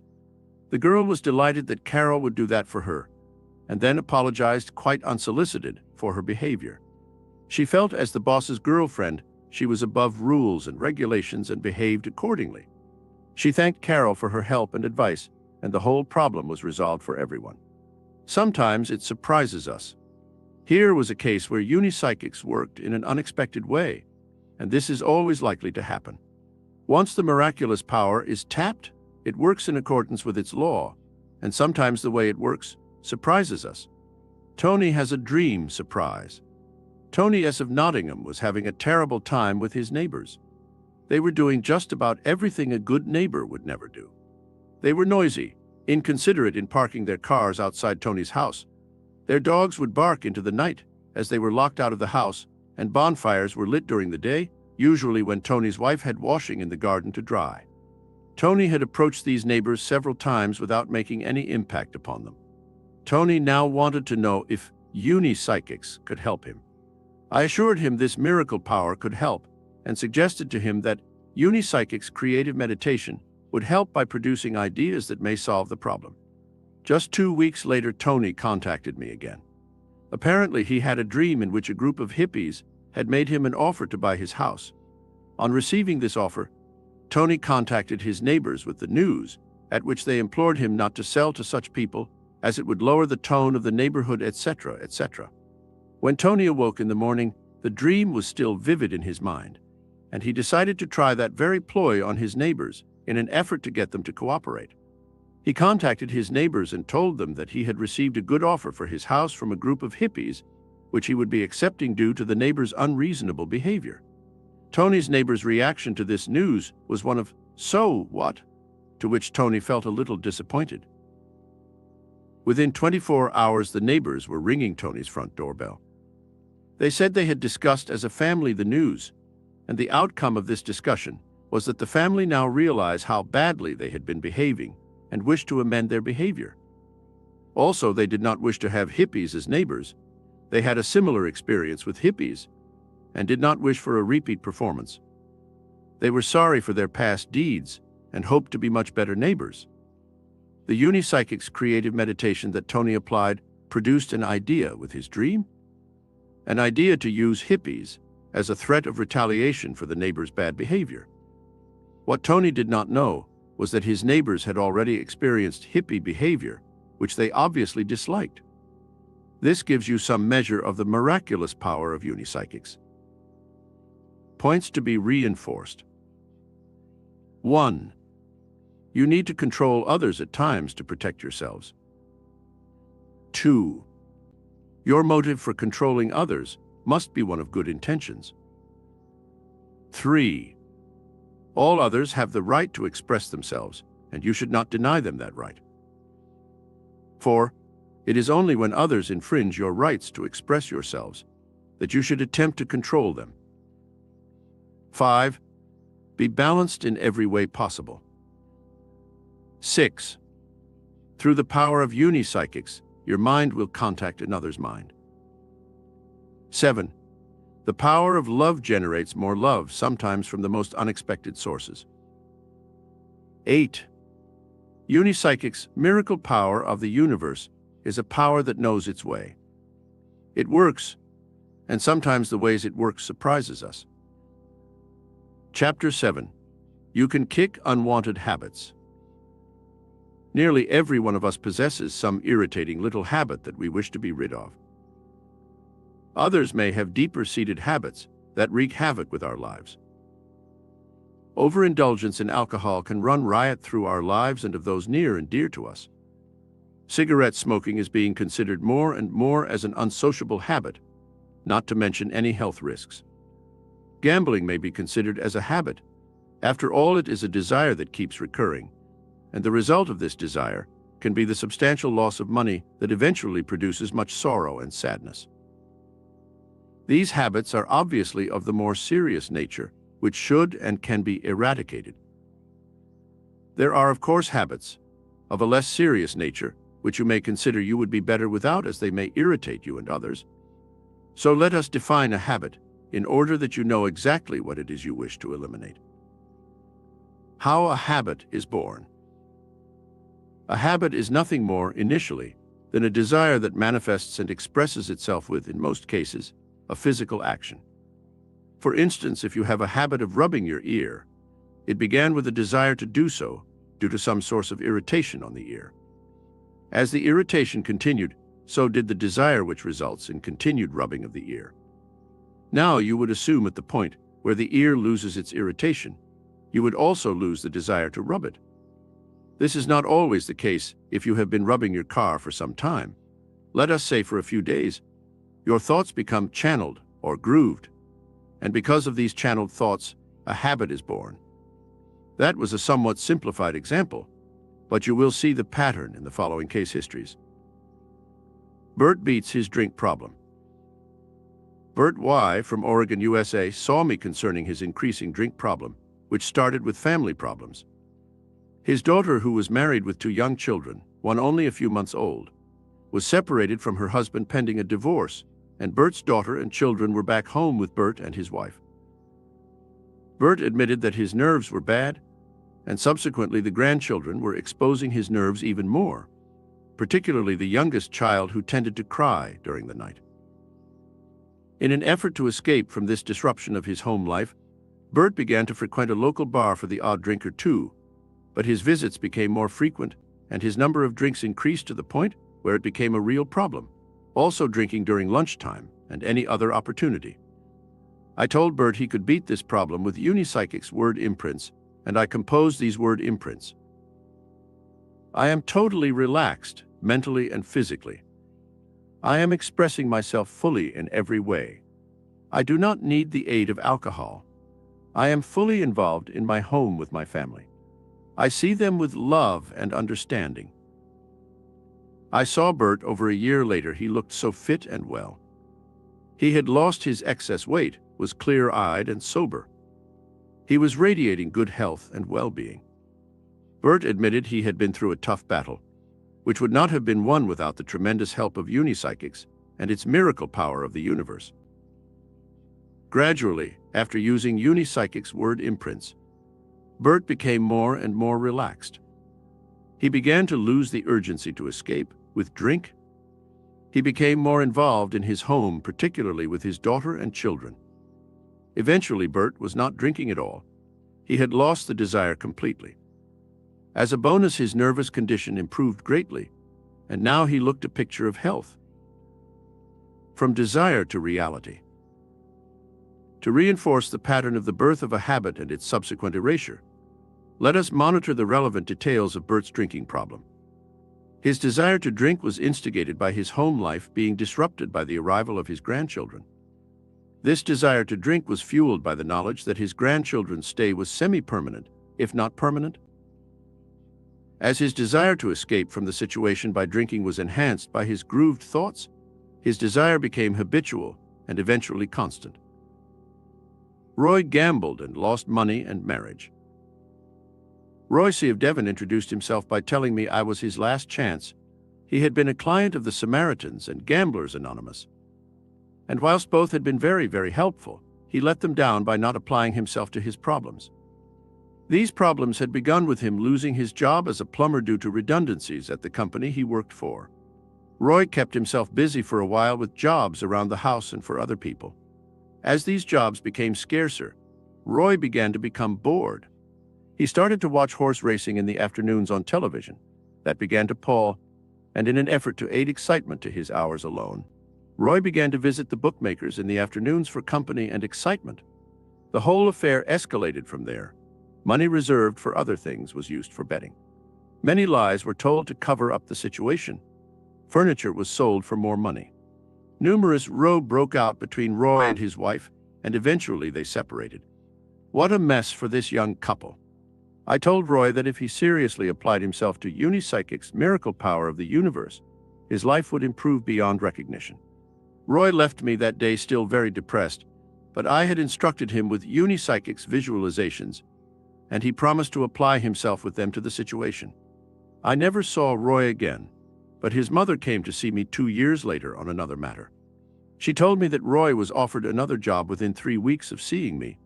He saved money, paid up all his debts, and bought more furniture for the home. He contacted his wife, and she returned when she saw what Roy and Unipsychics had done. Again, in Roy's case, the pattern is clear. A desire for excitement emerges from boredom in the form of gambling. The excitement derived from gambling fires the desire whereby it becomes habitual. Grooved and channeled thoughts become repetitive, and through this repetition, these thoughts eventually manifest themselves without you being conscious of doing so.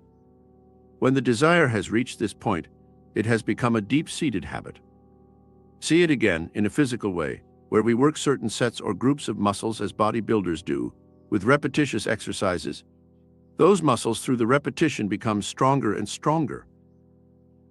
Word imprints relax and compose William. William K. of Guernsey came to me concerned with a habit that irritated and concerned him. It also provided a source of amusement for his family. William had a habit of checking and cross-checking nearly everything he did. Locking doors, turning off the gas, shutting windows, turning off car lights, and so on.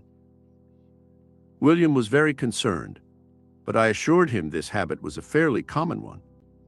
William was concerned because, frankly, he feared for his sanity.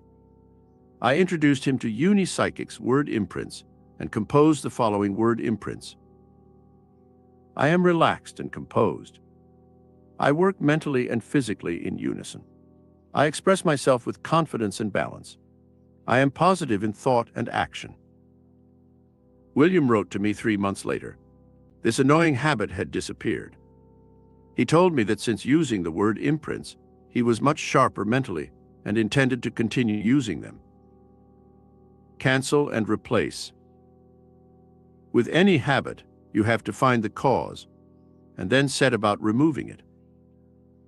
With William and this habit of checking and rechecking, I analyzed the problem and considered the cause to be one of tension, lack of confidence and composure. It then became a matter of replacing the tension, lack of confidence and composure. Whenever you experience a negative thought such as those William did, cancel them out by pushing them aside and replace them with a positive thought. Do not allow negative thoughts to become repetitious and subsequently habitual. Erase the habit for good. Should you be one of many who wish to kick the habit of smoking, Unipsychic's word imprints and visualizations will help you to eradicate the habit, but do not expect a lifetime's habit to be erased virtually overnight. I have known people to have hypnosis as a cure, and in some cases it has taken many sessions, others only 1 or 2. On the other hand, in some cases, it has failed to cancel out the habit at all. Many former smokers have rid themselves of the habit by replacing it with another, such as eating sweets. To be lasting and effective, the canceling out and replacing technique must be done at the mental level rather than the physical. Picture yourself without the habit. Smokers who prefer to use Unipsychic's visualizations, use as prescribed earlier in this book. In your visualizations, see yourself looking fit and healthy, without nicotine stains on your fingers, running for a bus without collapsing, possessing the things you feel smoking does not allow you to afford, such as a car, holidays abroad, new clothes, etc., etc. See all these things within your visualizations. The following word imprints are composed for your use to eradicate smoking. I am relaxed and in control of my mind and body. I overcome negative thoughts and habits. I discharge the negative habit of smoking. I can and will stop smoking. If you feel you would like to add some relevant factor to these word imprints, do so, particularly if you feel the factor is contributory to the cause of you smoking.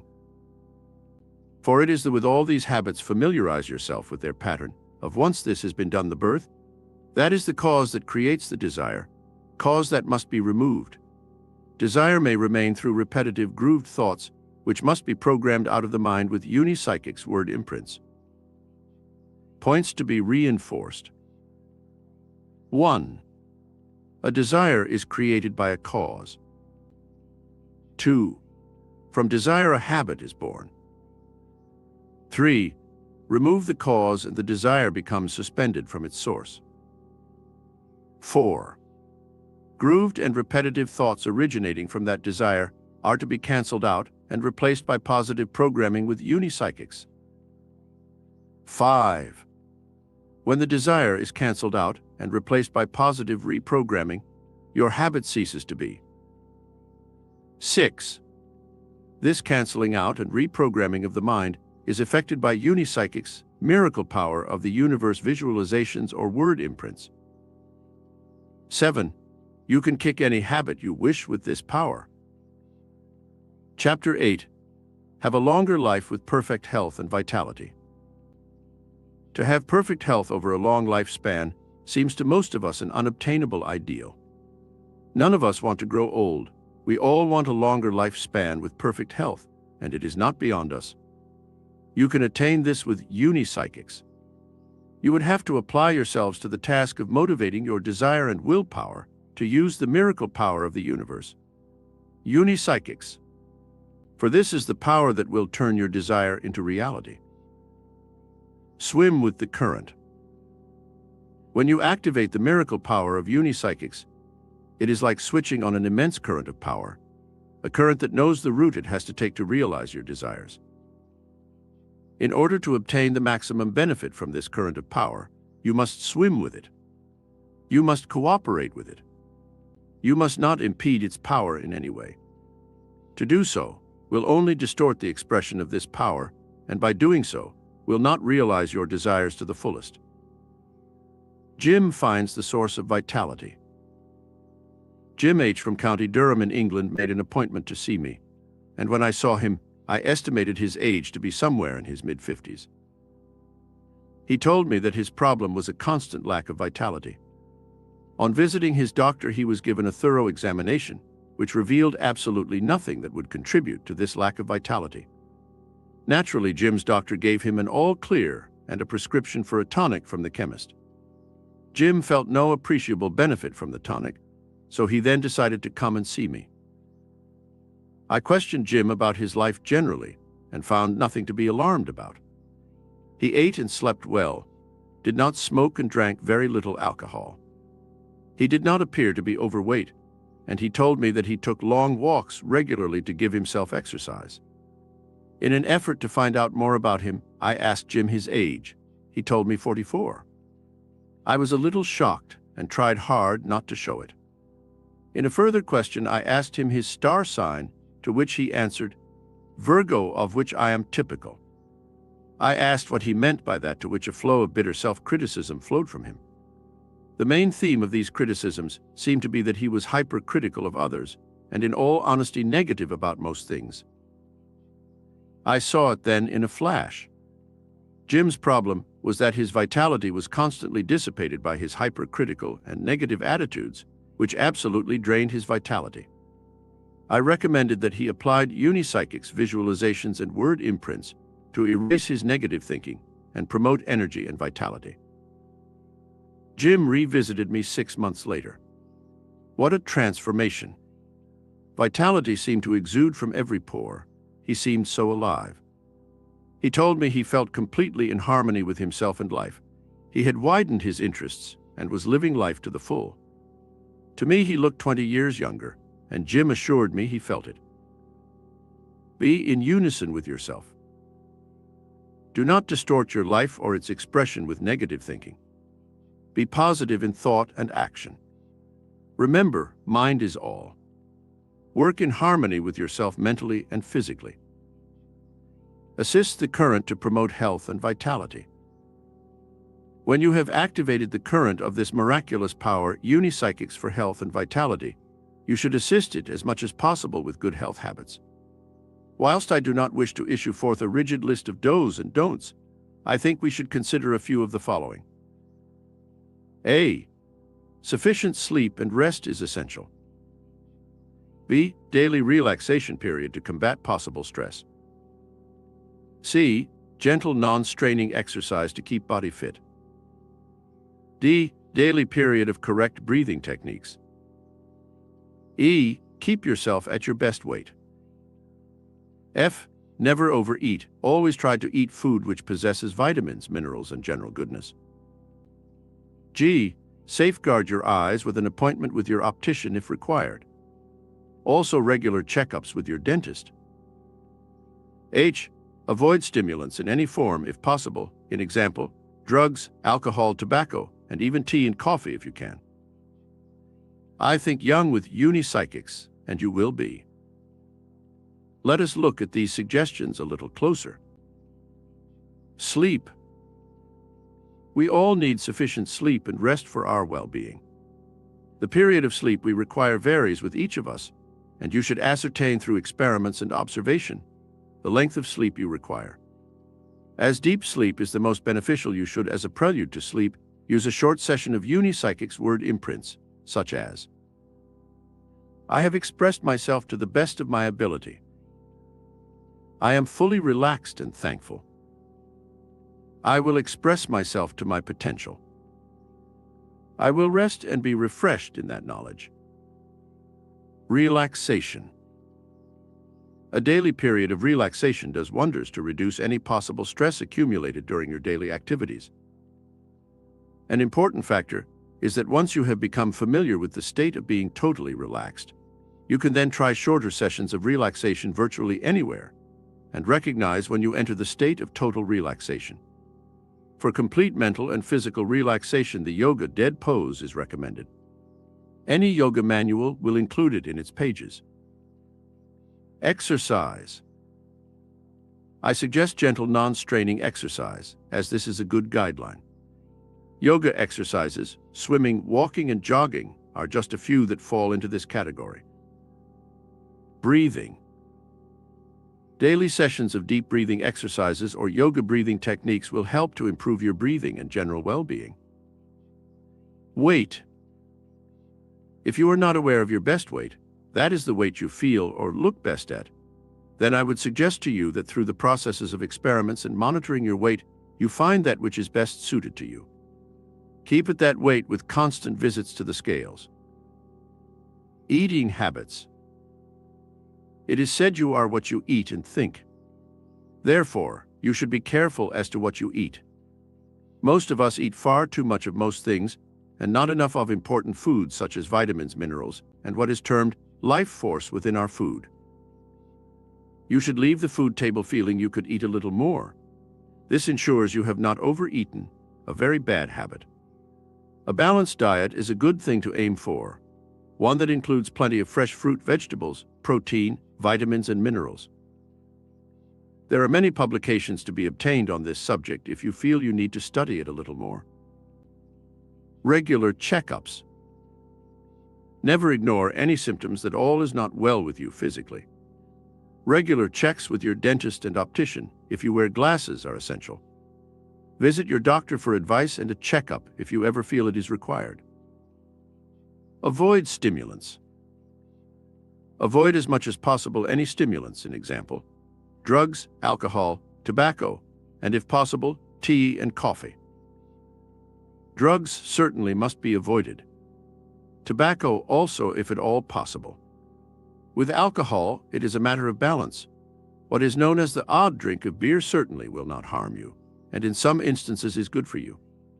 It is the same with wine. If you must, take it in moderation. Spirits should be avoided. Tea and coffee are more difficult as they are looked upon, more as a social drink. Nonetheless, as with all these stimulants, avoid them if possible.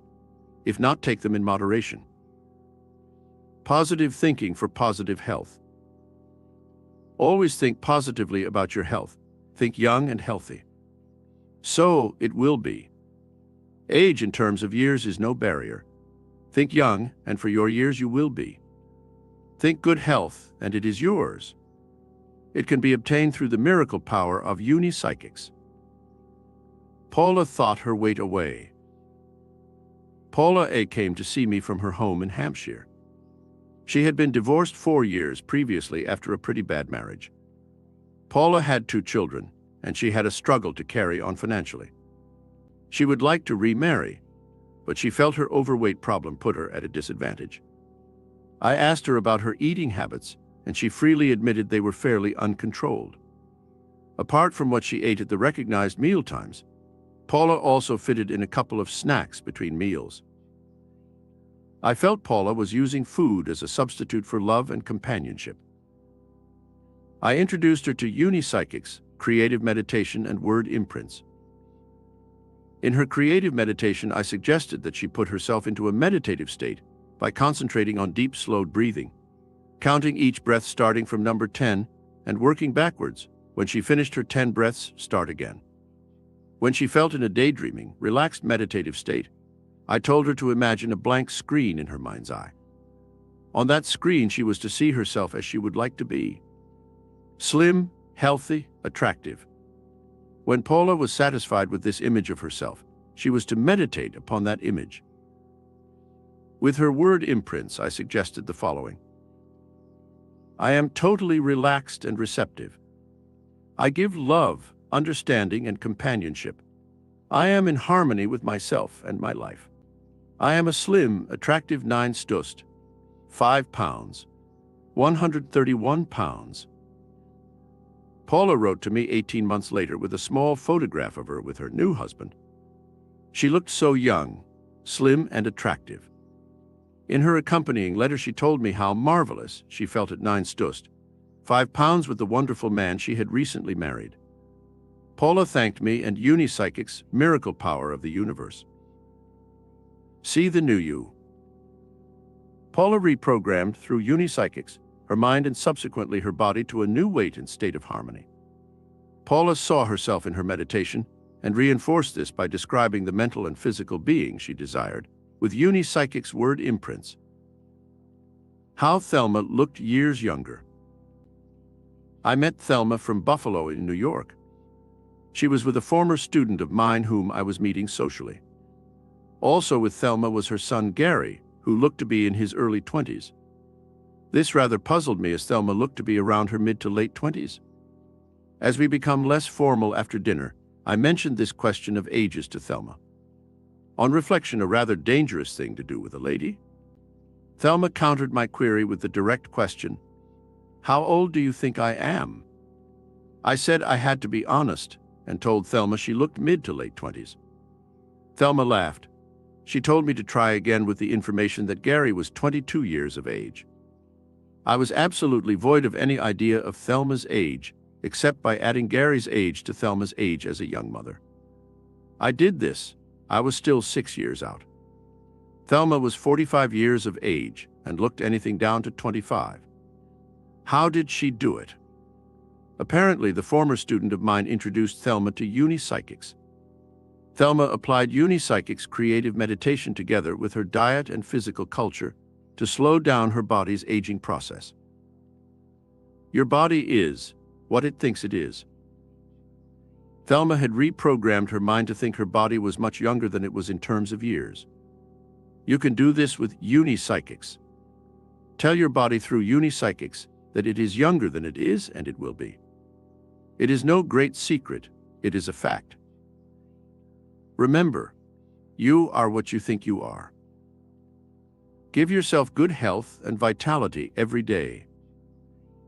In order to promote and maintain good health and vitality, I recommend that you infuse Unipsychic's energy flow into your whole being.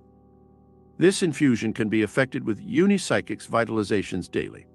Just sit in a comfortable when you enter into straight-back chair and put yourself into a meditative state by concentrating on your breathing. This meditative state, see yourself in your Unipsychic's visualizations, taking into every part of your body a liquid gold energy. Visualize it entering the top of your body at the head and saturating every part of your body as it works its way downwards towards your feet, until finally your whole being has been infused with this tremendous energy. To reinforce this Unipsychic's energy flow, you may add appropriate Unipsychic's word imprints if you wish. Your life, health, and time are precious. In this chapter, you have seen how Unipsychic's miracle power of the universe can enhance your life, health, and time. All these things are precious to you if you are to make the most of your opportunities and potential in this lifetime. Use them all to their fullest potential with the tremendous help of Unipsychic's miracle power of the universe. Points to be reinforced. 1. You can have a longer life with perfect health and vitality. 2.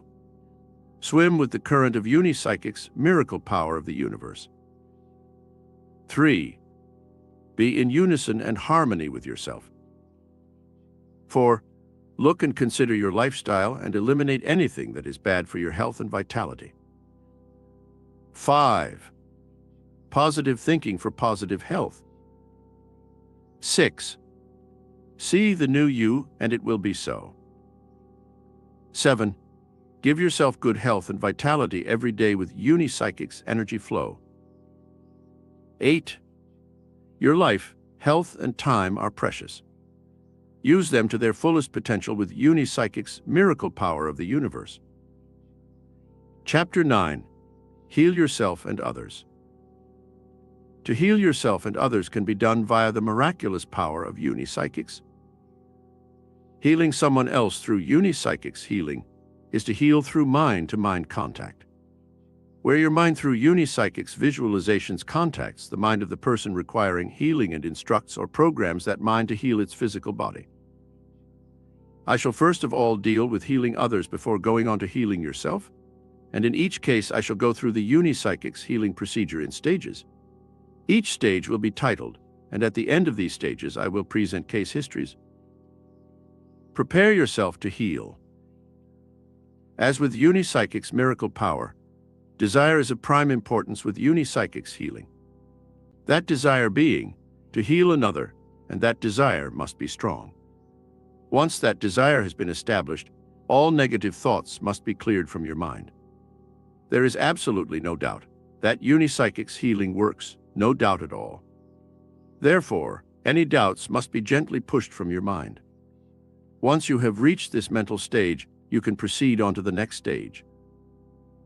Relaxation and meditation. You should now sit comfortably in a straight-backed chair with your head level and feet flat on the floor. With eyes closed, you should now begin to concentrate on your breathing. Make a deeper and slower counting each breath, starting at number 10 and working backwards to number 1. When this point has been reached, start again at number 10. Continue this for a few minutes until you feel completely relaxed and in a meditative state. Mind contact with Unipsychic's healing. At this stage, you should know the name, approximate age, sex, and address or location of the person you wish to heal. You should know what it is you desire to heal. With this information obtained prior to your healing session, you now see this person with their injury, illness, or whatever it is they are suffering from in your Unipsychic's visualizations. You see them suffering from their injury or illness, and you pinpoint the area on their body in question, and you begin to see this injury or illness gradually disappearing until the healing is complete. Then you visualize the person in question cured or healed. See the sufferer healed. At the end of your healing, before you break your contact with the other person, it is imperative that you see them in your visualizations healed.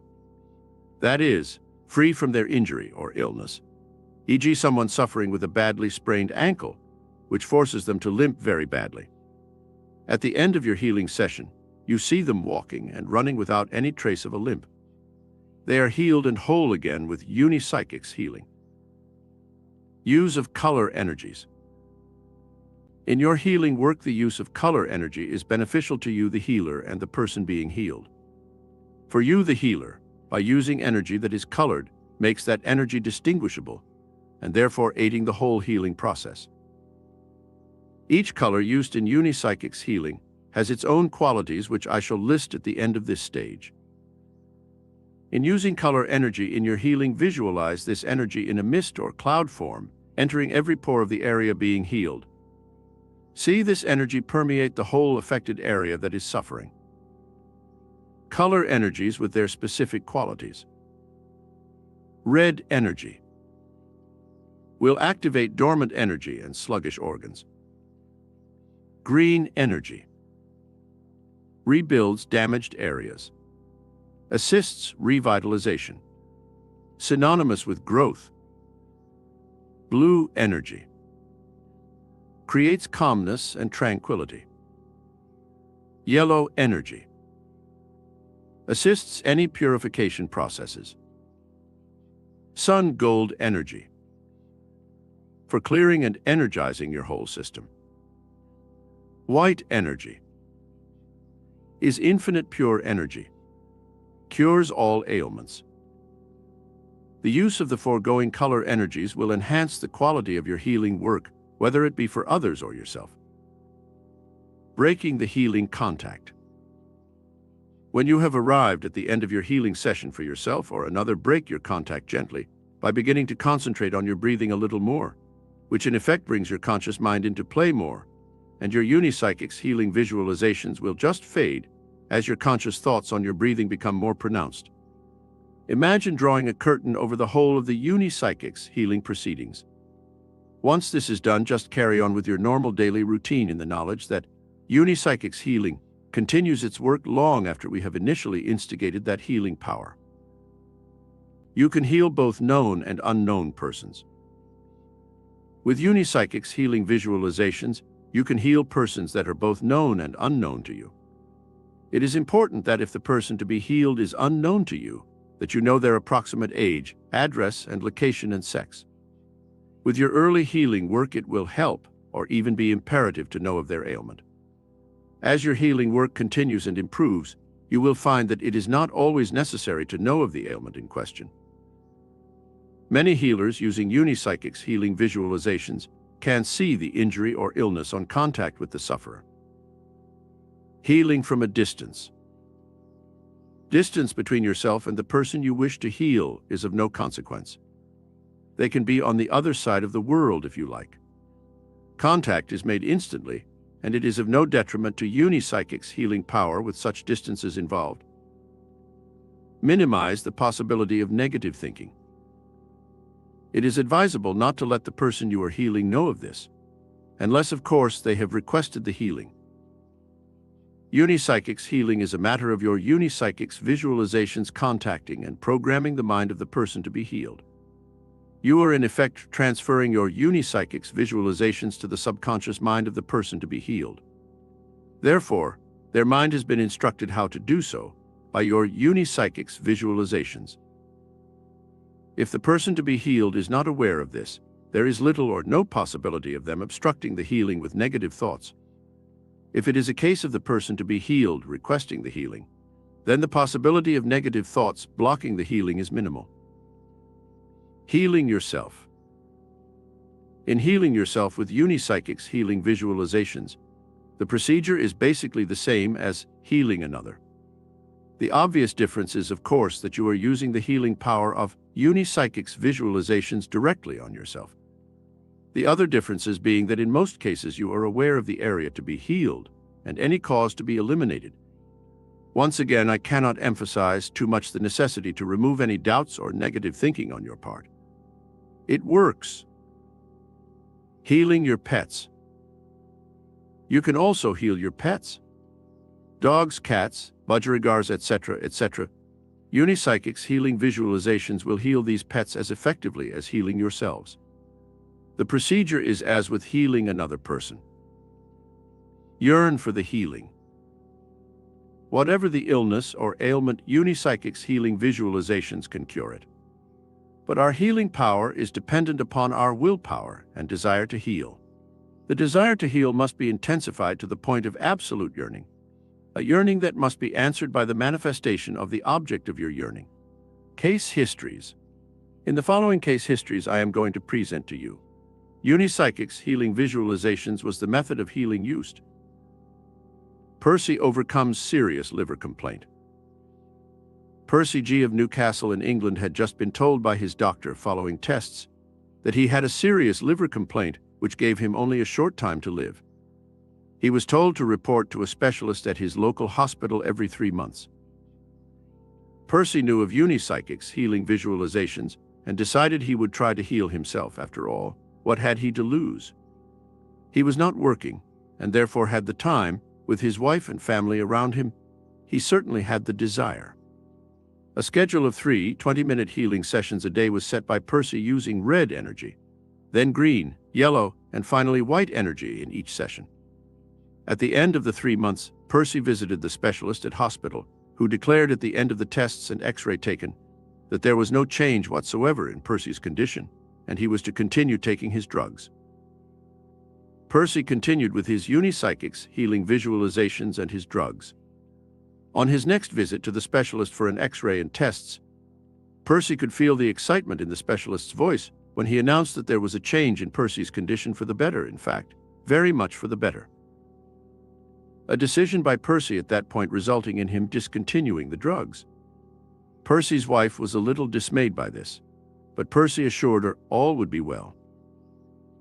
3 months later, Percy stood beside an astonished medical specialist, who told him that there was absolutely no sign of any liver complaint. The whole liver was now healthy and without any trace of disease. Percy mentioned his healing sessions to the specialist, who just shrugged his shoulders and smiled. Percy was asked to see the specialist again in 1 month's time, when again the X-ray and tests clearly showed there was definitely no sign or trace of any complaint. Percy found himself another job and is now living his life to the full again. You are not in competition. Perhaps many of us would not agree with Percy's action of discontinuing his drugs. The final results showed that it was of no consequence. It is well to remember at all times that you are not in competition with the medical profession in any way, in fact, quite the reverse. You should look upon your relationship with the medical profession as one of working together as allies in a common cause. Ulcer disappears without trace. Linda S. lived at home with her parents in Newark, New Jersey, USA. Her father, unable to work due to a heart condition, had now developed a stomach ulcer, which his doctor wanted to operate upon for 2 reasons. Firstly, the doctor considered the ulcer was likely to burst and should therefore be removed. And secondly, Linda's father had lost so much weight that he was positively skinny. The doctor was afraid to operate due to Linda's father's heart condition. Linda decided to try healing the ulcer through unipsychics healing visualizations. She used 2 sessions a day of 15 minutes duration, using blue, green, and sun gold energies. Within 6 weeks, Linda's father had noticeably gained weight. In 3 months, he was a different man, back to his former self and enjoying life. He went to his doctor 6 months after this, and the doctor could not believe his eyes. Linda's father was back to his normal weight. His heart condition was very much improved, and after scanning his latest X-ray, there was no trace of the ulcer whatsoever, not even a scar where the ulcer had healed. Colleague and his marriage are healed. Carl J. looked at one of his office colleagues in Nottingham one morning and was dismayed at what he saw. This particular colleague, whom I shall refer to as Ken, had up to 3 months ago looked a picture of health, but now he appeared to be a tired old man, overweight and with deep circles under his eyes. Carl took the bull by the horns and commented on Ken's appearance. Ken replied with a very sorry story of how his marriage was slowly breaking up. Ken explained how he was unable to cope at home due to his tiredness, which he attributed to insomnia and his excess weight. Carl started unipsychics healing visualization sessions that day, unknown to Ken. Blue, red, and sun gold energies were used to calm, energize, and clear Ken's whole system. Within a week, Carl could see Ken was on the road to recovery. At the end of 2 months, he was the Ken of old. Carl again commented on Ken's appearance, but this time to say how well he looked, and Ken told Carl that a miracle had happened. He felt as well as he had ever done, and his marriage was the wonderful relationship it had been previously. Cat saved from near-death situation. Nina lived with her husband and cat near Southampton in the south of England. As Nina and her husband had no children, their cat Bimbo was very near and dear to them. Unfortunately, Bimbo contracted cat flu, with which his health deteriorated. Nina took him to the local vet, who gave Bimbo an injection and a course of tablets. Bimbo did not respond to this treatment very well, and Nina returned to the vet with him. The vet was clearly concerned, and Nina saw this as she recalled being told by several well-meaning people that cat flu can be fatal. The vet prescribed further tablets, but Bimbo's condition did not improve at all, and he became a matter of grave concern to Nina and her husband. With this continuing concern, Nina decided to use unipsychics healing visualizations for Bimbo. Nina used yellow, red, and white energies twice a day. At the end of the 5th day, there was a marked improvement in Bimbo's condition. He had stopped sneezing and was a little more active. After 10 days, Bimbo was apparently cured and free of cat flu. Use this potential for health and time. The foregoing case histories were illustrated to give you some idea of the potential you have with Unipsychic's healing visualizations. There is no need to suffer poor health or low vitality with this power at our disposal. Our time is precious to us. It is irreplaceable, and therefore the fullest use must be made of it. That can only be so with good health and vitality. Service yourself daily. Service yourself every day with a healing session using sun, gold, or white energy. Or if you feel disturbed and nervous, calm yourself with blue energy. It will be well worth it, and the time involved in this self-service healing will be more than repaid with good mental and physical health brought about by Unipsychic's healing visualizations. Points to be reinforced. 1. Prepare yourself to heal, relax, and meditate. 2. Make a mind contact and see the sufferer healed. 3. Use color energies and their specific qualities. 4. Break the contact gently. 5. You can heal known and unknown persons. 6. You can heal from a distance. 7. Minimize the possibility of negative thoughts. 8. You can heal yourself and your pets. 9. Desire and yearn for the healing. 10. You are not in competition with the medical profession. 11. Use the potential of Unipsychic's healing visualizations to its fullest. 12. Service yourself daily, mentally and physically. Chapter 10. Find your answers in dreams and visions. Dreams play a larger part in your life than you realize. Look at the number of times dreams are mentioned in song titles or lyrics. Or you refer to the girl or man of your dreams. Some personal event you may look back on as a dream start, dream debut, or the answer to my dreams. Many of man's worthwhile ideals and inventions began as a vision or dream, that dream not always being experienced whilst asleep in bed. Many of those ideals and inventions were the result of a daydream or vision, which eventually manifested into reality.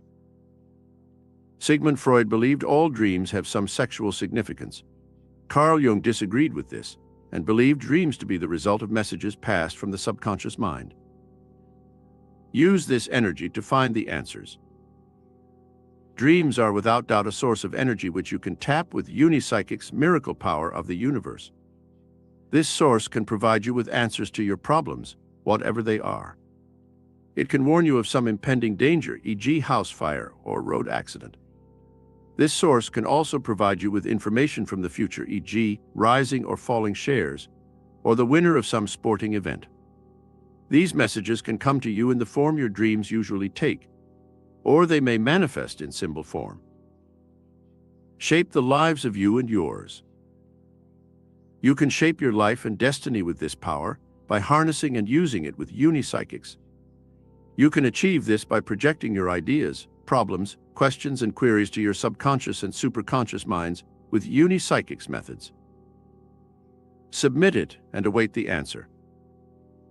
Once you have projected your desire, it will be processed and dealt with at the higher vibrational level of your superconscious mind, and sure enough it will be answered or made known in your dreams or a vision. Christine knew all the answers. Christine R. was a mature student at a London college. She was studying hairdressing, and it meant a lot to her as she was a divorcee with 2 dependent children. If she passed her exams and received her diploma, she was virtually assured of obtaining a job. Christine was a good student doing well on her course, particularly with the practical work. Unfortunately, her theory knowledge was not so good, and this worried her. Christine decided to pose this problem to the power of Unipsychic's creative meditation. She meditated upon this problem each night before retiring for 5 nights. On the 6th night, she had a vivid dream in which she found she was in her college. In the tutor's office, she opened a drawer, and there facing her was the written theory paper for the forthcoming exams. Christine looked at the questions. There were 8 of them, studied them, then closed the drawer. First thing in the morning, Christine recalled the dream and could still see the 8 questions clearly. She quickly wrote the questions down on paper. Although not too sure about this response to her problem, Christine decided to study each question and find a comprehensive answer. This she did as she considered there was nothing to lose, and she was gaining in knowledge anyway. The time for the exams arrived, and Christine coped with the practical part of the exam quite comfortably, and now faced the afternoon in which the written exam would take place. As Christine sat at the desk on which there was a folder containing the question paper, which was not to be looked at until told to do so. On being told to do so, Christine's heart was racing. But all was well. The question paper was exactly as seen in her dream. Christine passed her exam with a highly commended diploma and is now reaping the rewards from using Unipsychic's creative meditation. It is at your disposal. Use it. Christine is a very good hairdresser, but at college she realized her weakness in theory, and due to family commitments, she had no spare time to correct the weakness. Therefore, she used the miraculous power at her disposal, and it worked. Soccer coach Bobby finds the solution. Bobby M. was a soccer coach with a professional side in the north of England. His team had experienced a very poor season. They were near the bottom of the league, but with a large measure of luck had fought their way to the final of the English Cup. Bobby knew his opponents for this cup final well. He knew their strengths and weaknesses, but could not plan any strategy to combat the strengths and exploit the weaknesses. Bobby pondered and considered every plan he could, but none seemed adequate. With his knowledge of Unipsychic's creative meditation, Bobby meditated on this problem every night in bed just before he went to sleep. After a few nights, Bobby had a dream in which his team were playing another he did not recognize. Bobby's team won the game by a big margin, but what mystified him was that his side was playing with a method that he knew, but had never used with his team. The very next day, Bobby arranged a practice game for his team with the reserve team. Bobby's team played so well using this newfound system that he visualized his team using it playing against his cup final opponents and concluded his team could win. In the cup final, Bobby's team won using the system in the dream. Not only did they win, they won handsomely, thanks to Unipsychic's creative meditation, an infallible source of information. Again, a problem was solved with the answer within a dream that was created from the subconscious and/or superconscious mind. This is an infallible source of information when tapped by Unipsychic's miracle power of the universe. He knew by the view. Graham M. lived in South London and was very unhappy in his job. His unhappiness was affecting his home life and marriage, so he decided to apply for a number of job vacancies. Graham wrote away for numerous jobs for which he was qualified. This situation culminated in Graham attending interviews for 3 different jobs, which he could not separate in order of choice. He desperately wanted to find the right job for obvious reasons, so he submitted the problem to Unipsychic's creative meditation before going to sleep. The next night, Graham experienced a dream in which he saw himself working in an office with 2 other people, looking out over the River Thames. All 3 interviews were attended by Graham. On each one, the interviewers were very pleasant, and in terms of salary and promotion prospects, there was nothing to choose between the 3 jobs. With the exception that at the conclusion of the second interview, one of the interviewers invited Graham to look at the office in which he would be working if chosen, and he accepted the job. This office had 2 people working in it and had a fine view of the River Thames. Graham was offered that job, and needless to say, he accepted it. From that time onwards, his marriage and home life improved, and he was a much happier man. Answer may sometimes be obscure. The answer we require is not always straightforward, as with the last case history. The only clue was the view and number of people working in the office. Sometimes the answer is given in a more obscure fashion, as with the next case history. Dinah saw the crash. Money problems were a new experience to Dinah Q from Cheltenham in the west of England. Her husband had an acute drinking problem, had lost his job, and the bills were coming in fast. Dinah needed money to settle those bills, but was unable to see where it would come from. She had some shares with a large shipping company, but did not wish to sell them. Dinah knew approximately how much she required to clear the bills, so she applied herself to using Unipsychic's thought beams. She had written on a piece of paper the amount of money required to pay the bills, and concentrated on that amount with the unipsychic's thought beams. After a few days, Dinah experienced a bad dream in which she saw herself riding on the back of an eagle whilst in flight. Suddenly, the eagle dived towards some rocks. Dinah was thrown off and unhurt, but the eagle was killed. This dream puzzled and haunted Dinah for days, until finally she had to face the unpaid bills and make a positive decision on how to pay them. In an effort to make her final decision concerning the shares, Dinah began to look at the company's last financial report. She then noticed the emblem of the company. There it was at the top of the financial report, an eagle. This made Dinah's decision easy. She would sell those shares, which she did. They realized enough money to cover the bills with some to spare. 3 months later, Dinah read in the financial news that the shipping company had gone broke. The dream instigated by unipsychic's thought beams had saved Dinah a lot of money. The power that never sleeps. If you wish to learn anything through the medium of a dream, the best time to use your unipsychic's method is as near to your bedtime as possible. It helps if you spend those relaxed moments as you drift into the sleep state, concentrating on your desires. This reinforces your earlier work and adds to your unipsychic's power, which never sleeps. It is always there, available for those who recognize it. From vision to star-studded movie. Frank W. lived just outside Los Angeles. He earned his living by writing for publishers on a commission basis. In the last year, Frank had not been able to produce one decent original idea for a good book. He even thought his talent for writing had deserted him. One day, just to break the monotony and frustration of exploring the barren areas of his mind, Frank decided to take a long walk into the countryside, something he seldom did. It was a warm, sunny day, and Frank decided to sit in the sun and use unipsychic's visualizations to help with his problem.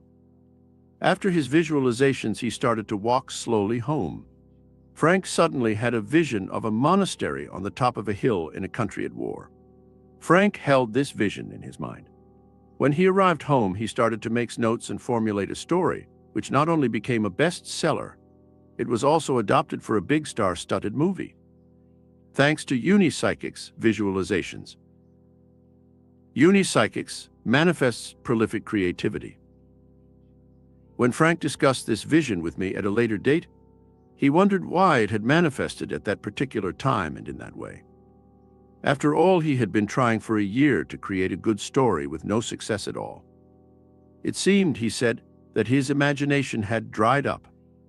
With all creative people, whatever their field, there are fallow periods, but by using unipsychics, your inner force of creativity is greatly enhanced and much more prolific. No doubt tension was a great barrier to Frank's creative writing.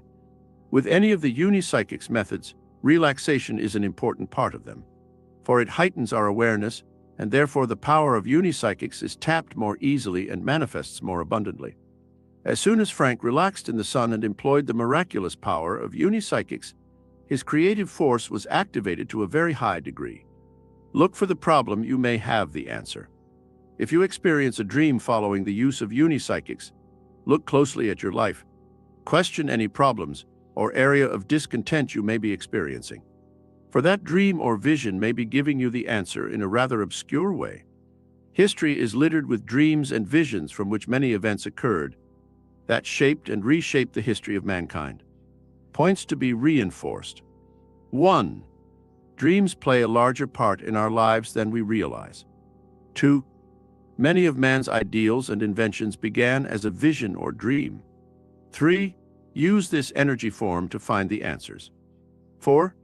Shape the lives of you and yours with the help of dreams and visions. 5. Submit your desires and await the answer in your dreams and visions. 6. Use this power of dreams and visions with unipsychics. It is at your disposal. 7. Dreams and visions created by unipsychics within your subconscious, superconscious mind are an infallible source of information. 8. Answers to our problems may sometimes be obscure. 9. This power at our disposal never sleeps. 10. Unipsychics manifests prolific creativity. 11. Look for the problem, you may have the answer. Chapter 11. How to locate lost treasures and people. You are, by using the miracle power of the universe, unipsychics, capable of finding anything that is lost. You can find lost people whether they be your loved ones or strangers to you. You can also find lost pets, possessions or hidden treasure and valuables. Water, oil and minerals can also be located and traced. You can achieve all this by employing the methods of unipsychics to focus its power on the lost person or object. You also have a very powerful ally when locating people and objects. That is, energy radiation. As you know, everything is a form of energy, and therefore that energy radiates from its form, whatever that may be. So everything radiates energy, including people. With people, you know this energy radiation as vibrations.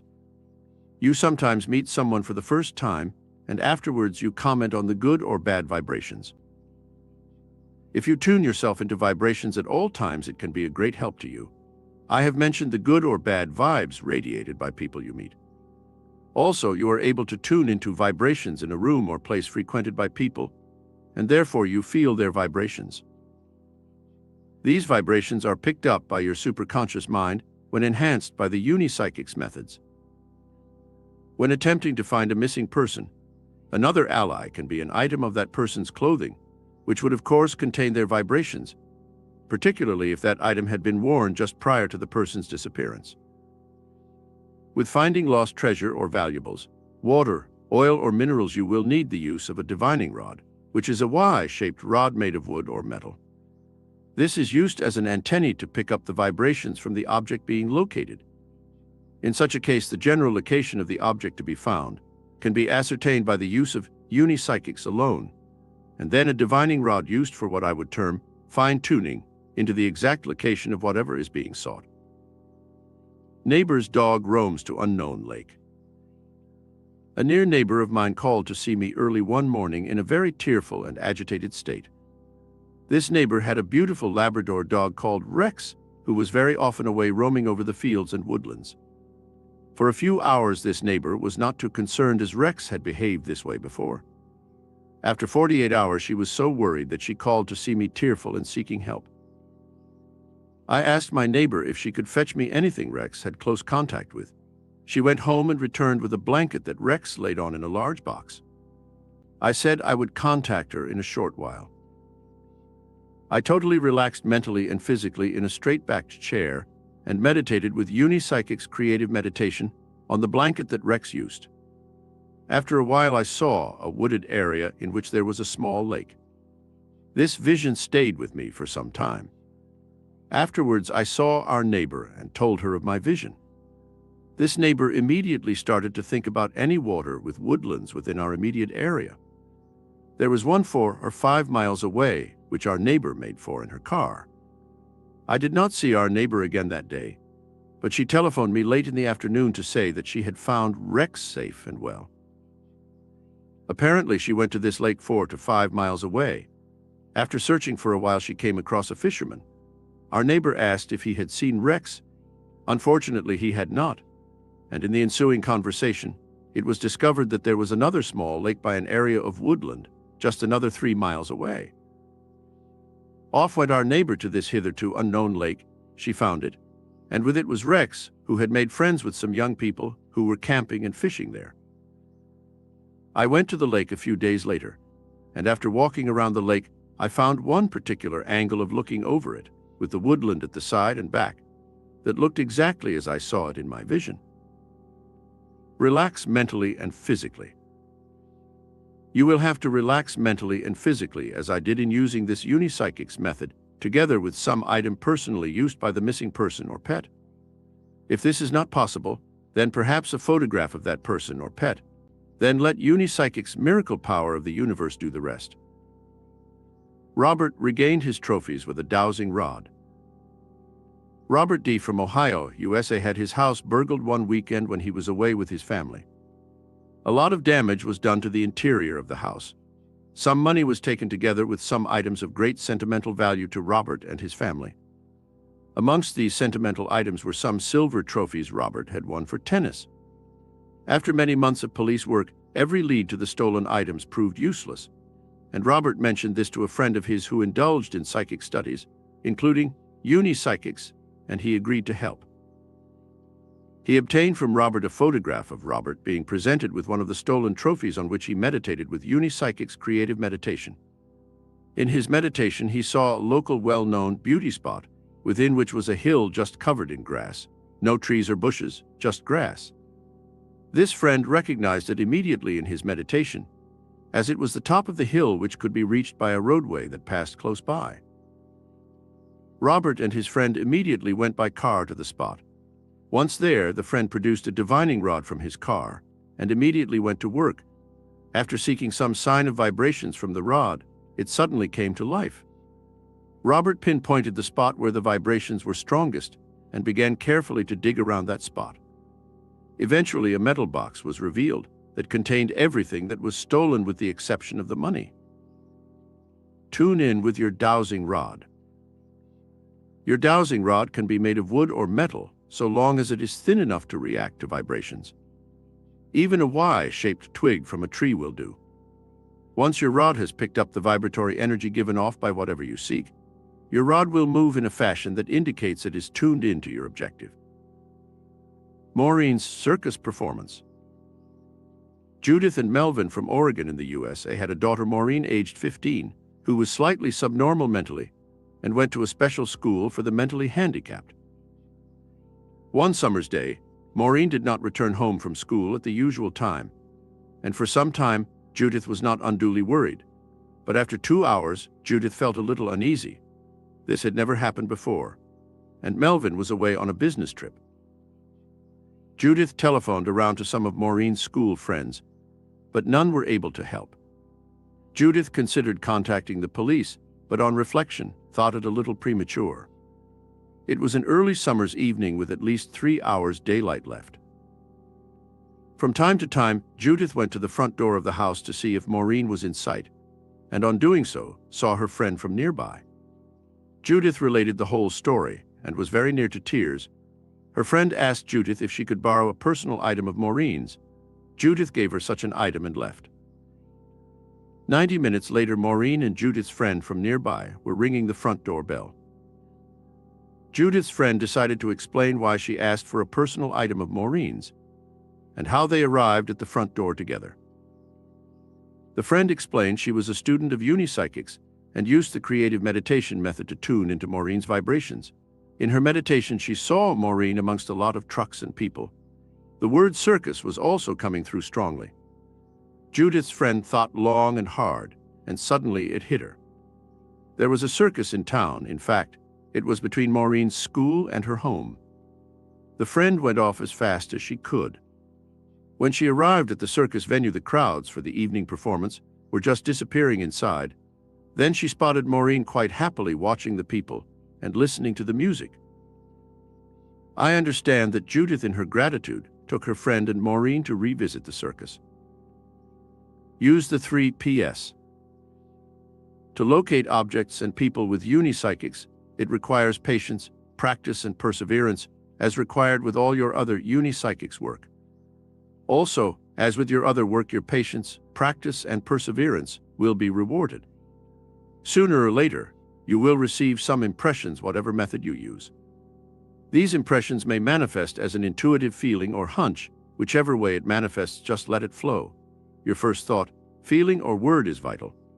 Once your thoughts begin to flow, just let them continue easily and lightly. Do not push the process, otherwise you may distort the flow. Just let it happen and analyze the whole proceedings later. Dowsing rod comes to the rescue. A friend of mine who worked in a small branch of a bank told me an amusing story of gas board workers who had to effect some work on a gas main pipe, but were a little apprehensive as they were informed that also under the main road through the village was a water main pipe. Unfortunately, the water authority for that area could not tell the gas board exactly where the water main could be located. This was a topic of amusement in the local pub, but fortunately for everybody, a local resident heard the story and offered his services to locate the water main, which he did by the use of uni-psychic's creative meditation and a dowsing rod. The water main pipe was exactly where the local resident said it would be, and crossed over the road precisely where he indicated. Police use this power. Many police forces throughout the world are making use of powerful psychics to locate missing persons and objects with a high degree of success. Points to be reinforced. 1. You can find any person, pet, or object with Unipsychic's miracle power of the universe. 2. You have powerful allies in energy, radiation, and vibrations. 3. Your superconscious mind, through the medium of Unipsychics, picks up the energy, radiation, and vibrations and directs you to whatever you seek. 4. In seeking a lost person, a personal item of theirs will help in radiating that person's vibrations. 5. A dowsing rod made of wood or metal will help in the final fine-tuning to locate the object you seek. 6. Lost pets can be found in exactly the same way as a missing person. 7. Relax mentally and physically when using the Unipsychics methods, and you will receive a vision of where the missing person, pet, or object is. 8. Many police forces throughout the world now make use of psychic powers to locate persons and objects. 9. You can also do this with Unipsychic's miracle power of the universe. Chapter 12. You can know another's secret thoughts. You can receive another person's thoughts by using the power of Unipsychics. You have, at some time or other, been in a situation where you would have dearly loved to have known what someone else was thinking. Not necessarily at that precise moment, but what they thought generally about a situation that involved you both. Imagine the advantage you would have if you could know another's thoughts. That would be a priceless feedback, and one you can avail yourself of with Unipsychics methods. To receive another's thoughts, sit quietly and relaxed as with Unipsychics visualizations and visualize the person whose thoughts you wish to receive. Visualize this person's face and at the same time convey to your subconscious that you wish to know this person's thoughts. To add power to your desire, see a word imprint superimposed over the face of the person whose thoughts you wish to know. A simple word imprint such as, "I wish to know this person's thoughts on," would be sufficient. Or if you would like to question that person's thoughts, just frame a question and visualize it in word imprint form, again superimposed over the face of the person in question. As with all word imprints, keep it short, positive, and simple for the best results. A very good aid for Unipsychics visualizations in this case is to visualize a contact with the person by telephone. Visualize them on the other end of the line and superimpose your word imprint over that visualization. With practice, patience, and perseverance, your results will improve all the time. Feedback smooths love affair. George F. was very mixed up about his girlfriend when he called to see me.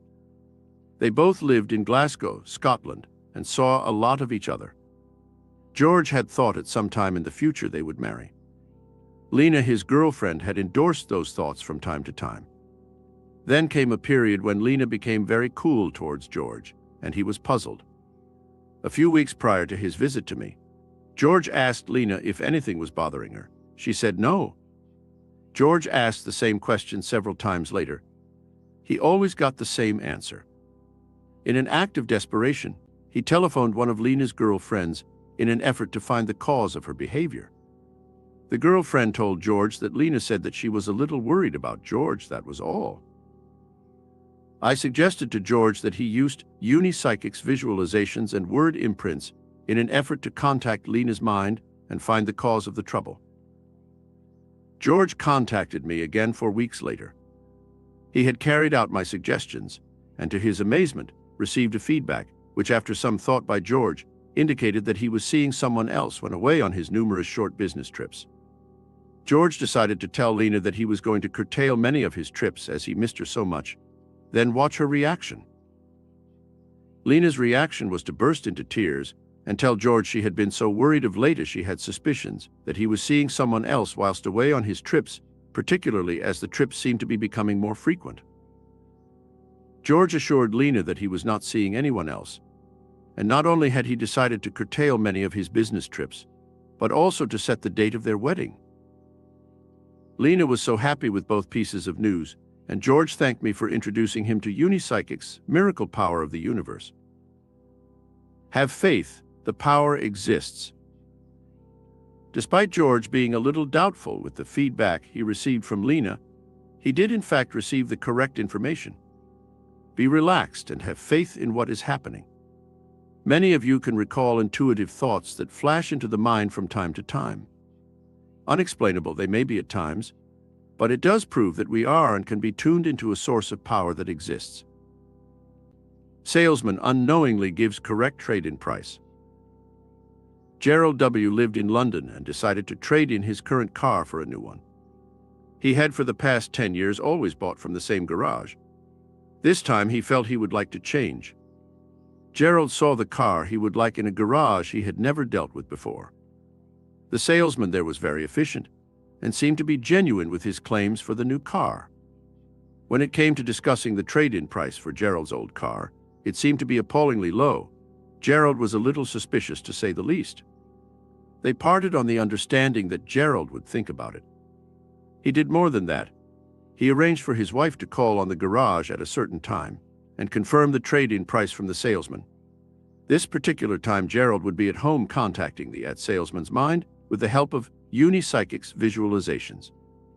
When Gerald's wife returned home, she confirmed the original price, whilst Gerald had received a price of £300 more from the salesman's mind. On his return to the garage, Gerald took a firm line with the salesman, telling him that the original price plus £300 was the trade-in price that would clinch the deal, and he had been given this price on good authority from someone within the motor trade. The salesman agreed, and Gerald had his new car. Know its true worth. To use your Unipsychic's power in this way alone is well worth your time and effort. In these times of part exchange and trade-ins being commonplace when you wish to upgrade possessions, it is as well to know the true worth of the merchandise you are surrendering. Unipsychic's brings promotion and increased salary. Liz H. lived in New York, was a widow in her mid-30s, and worked in the office of a book publisher and promoter. Liz had a creative flair and was always discussing promotional ideas with her colleague, who it would seem was not above stealing those ideas from Liz and relaying them to her boss as her own. The business was expanding rapidly, and shortly a new department was to be formed just for promotional work, and someone was to be promoted from within the firm to head the new department. Whoever got the promotion would also receive a substantial increase in salary. Liz was very interested. She could certainly use the money with 2 children to look after. Also, she knew that she could do the job as well as any of the other candidates. Liz, who was a Unipsychic student, decided to tune into her boss's mind with Unipsychic's visualizations for any relevant ideas he may have formed about the person he wished to appoint for the position. In the feedback from her boss, Liz saw that he was favoring her colleague with the stolen ideas and promotional stunts. From this, Liz decided on a bold plan. She would amass as many promotional ideas as she could during the next weekend, together with an overall plan for the working of the new department. Liz spent her whole weekend devising her plan for this department, using Unipsychic's creative meditation to enhance her creative forces to manifest new promotional ideas. Liz submitted her plan and ideas to her boss at a special interview arranged. 3 days later, Liz was called to her boss's office and told she was to be given the new appointment and department. 6 months later, her salary was substantially increased yet again. The working lifestyle of Liz had been completely transformed by Unipsychic's miracle power of the universe. Personalize the use of methods. From the last case history, it is obvious that more than one Unipsychic's method can be used separately to improve your life. This is what makes Unipsychic's methods so personal to you. You can adjust the use and ways of the methods to suit your problem or desires. Clive dates Unipsychics and a girl. Clive D. lived in the country in Somerset and was a very shy young man. He worked at a bank in a nearby town. He was modest and quiet in everything he did, and he was beginning to find this a drawback with the opposite sex. There were several nice, attractive girls at the bank, and one in particular interested him very much. but he found himself much too shy and modest to even engage in conversation with her. He told me when he visited me that he was always making excuses on her behalf as to why she would turn him down if he ever asked her out. This indicated a lack of confidence, which I proposed to deal with using Unipsychic's word imprints. This, of course, may take a little time. In the shorter term, I introduced Clive to Unipsychic's visualizations, asking him to tune into the mind of the girl in question and find out how she really felt about him. I suggested that he engaged in general conversation on 2 or 3 occasions, during which asking her if she knew of somewhere in town where he could have a decent meal. Then follow this later with Unipsychic's visualizations to tune into any feedback from her. Clive duly reported back to me that the result of his tuning in to the girl was a feedback of vague feelings of his shyness. We both felt that these feelings may have been influenced by Clive's awareness of his shyness. With this in mind, I composed these word imprints for Clive to use. I am relaxed, composed, and alert. I express myself and relate to others. I am in accord and harmony with the opposite sex. I express love, joy, and friendship. Clive telephoned me one weekend. He was about to have a meal out at a local restaurant with the girl from his bank. He just wished to thank me and Unipsychics, adding that he had miraculously lost much of his shyness. Also, he had asked the girl in question what were her thoughts after his first conversation with her. She said she could not forget how shy and reserved he was. Be in the know. In your relationships with others, it is a big advantage to know what is going on in their minds. So many of your actions, gestures, and words are misunderstood. Think of the times you wish you had not said or done certain things, fearing they may have been misinterpreted. You can now use Unipsychics to avoid this situation. Chess master, always a move ahead. Whilst in the USA, I met a young man who was a chess master of the state he lived in. His father was a keen student of Unipsychics, and his son also took a keen interest. I am no chess player and commented on the long periods of physical inactivity endured in games. At times it was to his advantage. This young man smiled and said he explained that during these periods of quiet inactivity, he tuned into his opponent's thoughts and very often outwitted and outmaneuvered them. He went on to explain that the very quiet atmosphere in which the games were played was conducive to using Unipsychic's visualizations and thought beams to read his opponent's thoughts, and therefore be aware of his impeding strategy. He was apparently well known for his intuitive hunches. Be a move ahead. In the game of life, it often pays to be a move ahead at all times. Unipsychic's miracle power of the universe would put you there. Points to be reinforced. 1. You can receive another's thoughts and use them to your advantage and for protection. 2. In your visualizations, imagine you have made contact by Unipsychic's telephone. 3. Be in the know. What goes on in another's mind may spare you regret and fears. 4. Have faith. The power exists. Relax in the knowledge that it can exist for you. 5. Know the worth of Unipsychics in terms of purchasing values and money saved. 6. Personalize the use of Unipsychics methods. Adjust them to suit your problem. 7. Be a move ahead at all times in the game of life, with Unipsychic's miracle power of the universe. Chapter 13. Cancel the problems and call on good luck. You all know those individuals we call lucky, those who never seem to go wrong. They enter any sphere of activity and finish up walking away with the big prize. To make matters worse, they seem to be so light-hearted about it all.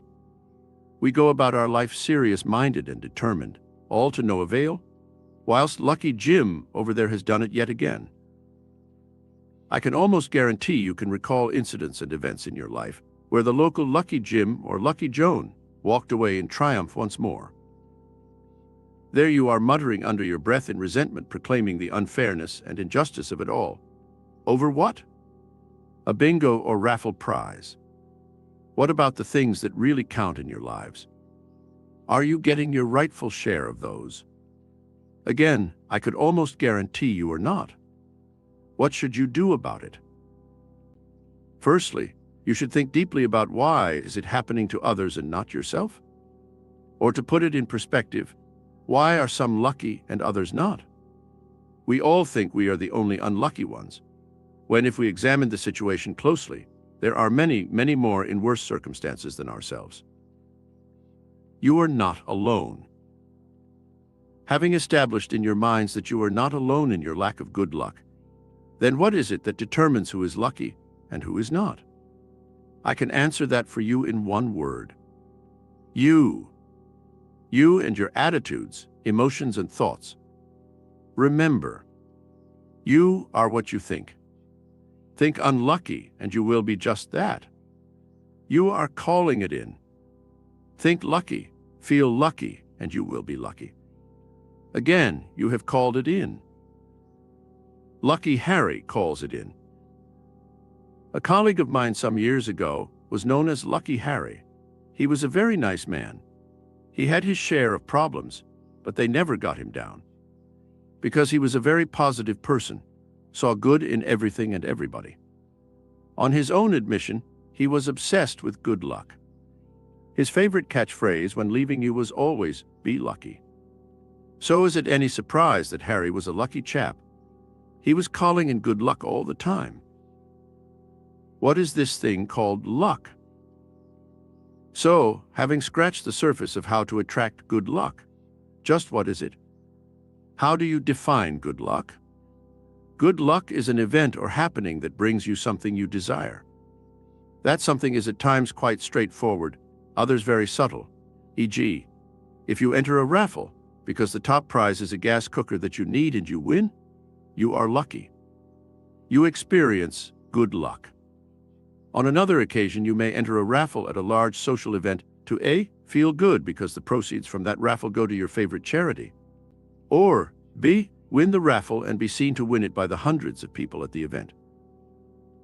Therefore, to be lucky and have good luck can only be judged by your own personal definition. I would not consider winning a barrel of mackerel a week for 5 years good luck, but to an Eskimo it may be fabulous. So you see, good luck to you may not be good luck to another. Whatever you conceive it to be can be brought about with the use of unipsychic's miracle power of the universe. Negative thinking means problems. With the problems of life, you are very much in the driving seat. You with your attitudes, emotions, and thoughts can call these problems in. You can attract bad luck or problems into your life with your negative thinking and attitudes. It is very much a matter of changing your attitudes, emotions, and thoughts. Any of these that are negative must be discharged and replaced with positive forces. This is the way to avoid and cancel life's problems, and it can be done with unipsychic's miracle power of the universe. Butcher gives up negativeness and keeps his shop. Robin Kay ran a small butcher's business in a Yorkshire town. He had been a butcher's shop manager for a large retail chain, then decided on his own shop. In the initial stages, everything went well. Robin was enthusiastic and buoyant, particularly as it was nearing Christmas, a good time for butchers, and business was brisk. After Christmas, Robin unfortunately cut his hand badly and had to employ someone on a temporary basis whilst his hand healed.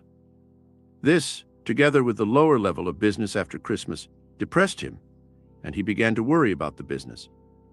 He began to call in negative thoughts and forces. He recalled how he was becoming frenzied in his thoughts, attitudes, and actions towards his staff, family, and customers. The business declined appreciably, and with it, Robin's thinking spiraled into total negativeness.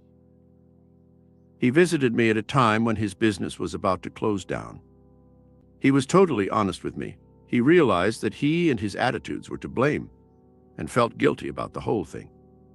He said this experience was his first, whereby he was totally responsible for such a venture, and the main cause of his failure was his self-confessed negativity, which permeated through the whole decline of his business. I instructed Robin to use unipsychic's visualizations, whereby he saw himself as a successful butcher, positive in thought, word, and action, with his shop enjoying a very high level of business.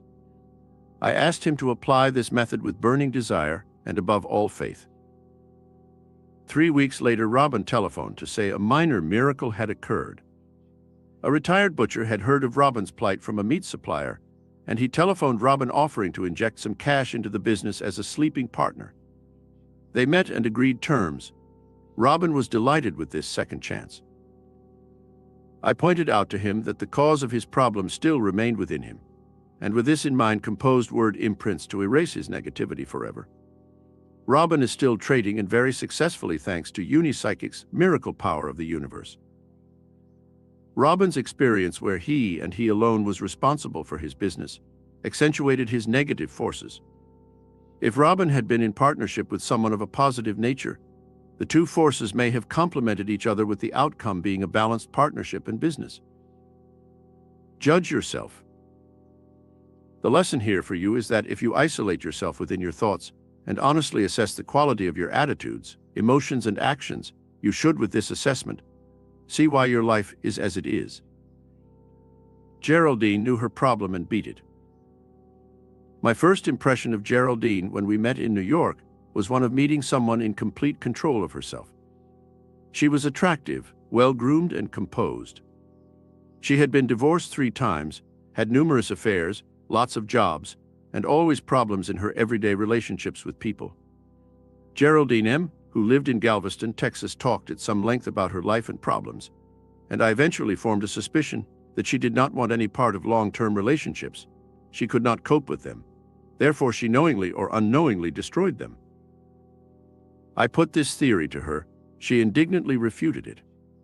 I pointed out that she would not be the first person I had met who wanted no part in successful long-term relationships. It could be the result of some deep-rooted fear, which manifested as acute negative thinking and lack of confidence. I asked her to see me again in a week's time, and during that time, think about what I had said. Geraldine turned to me and told me she did not need to think about it. She knew and had known for a long time. Her parents were divorced, and as a young child, 3 or 4 years old, had seen her father beating her mother time and time again. She told me she could never forget those dreadful times. I asked her if she had ever recalled those memories to anyone else. Geraldine said she was too ashamed. Poor Geraldine.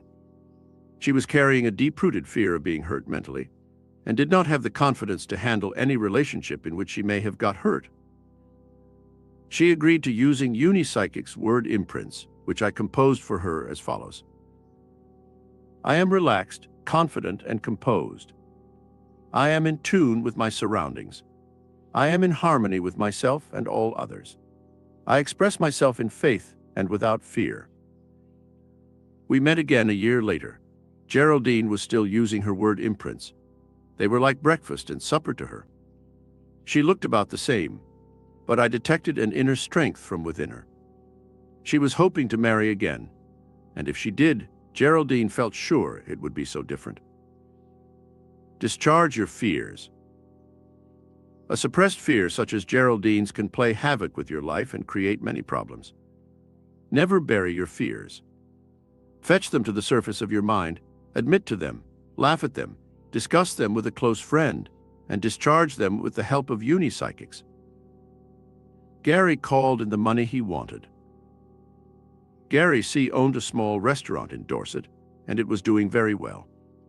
The owner of a travel agency next door called to see Gary one day with the news that he was moving to larger premises, and as Gary had often expressed a desire to expand, the travel agent thought Gary may be interested in buying the property.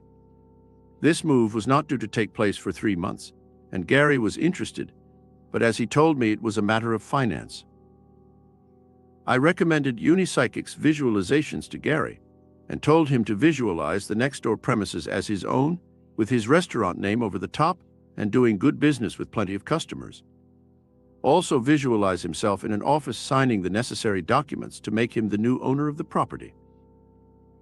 6 weeks later, Gary telephoned me at home. He had received a marvelous piece of news that afternoon. An uncle had died in Australia and left a lot of money. Gary, so it appeared, was his next of kin. He had never met him, and in fact had forgotten about him completely. Gary extended his restaurant with the money, and his business boomed. Make your own luck. It is said you make your own luck, and this is very true. Think lucky and you will be. Think unlucky, and again you will be. It is as simple as that. Your problem may be that you have been conditioned against such simplicity of events, particularly lucky ones. I have lost count of the number of times I have been told by clients that their parents had always told them they were an unlucky family. I make no further comment on that. It has now become obvious why they were unlucky. Word imprints restore balance and harmony.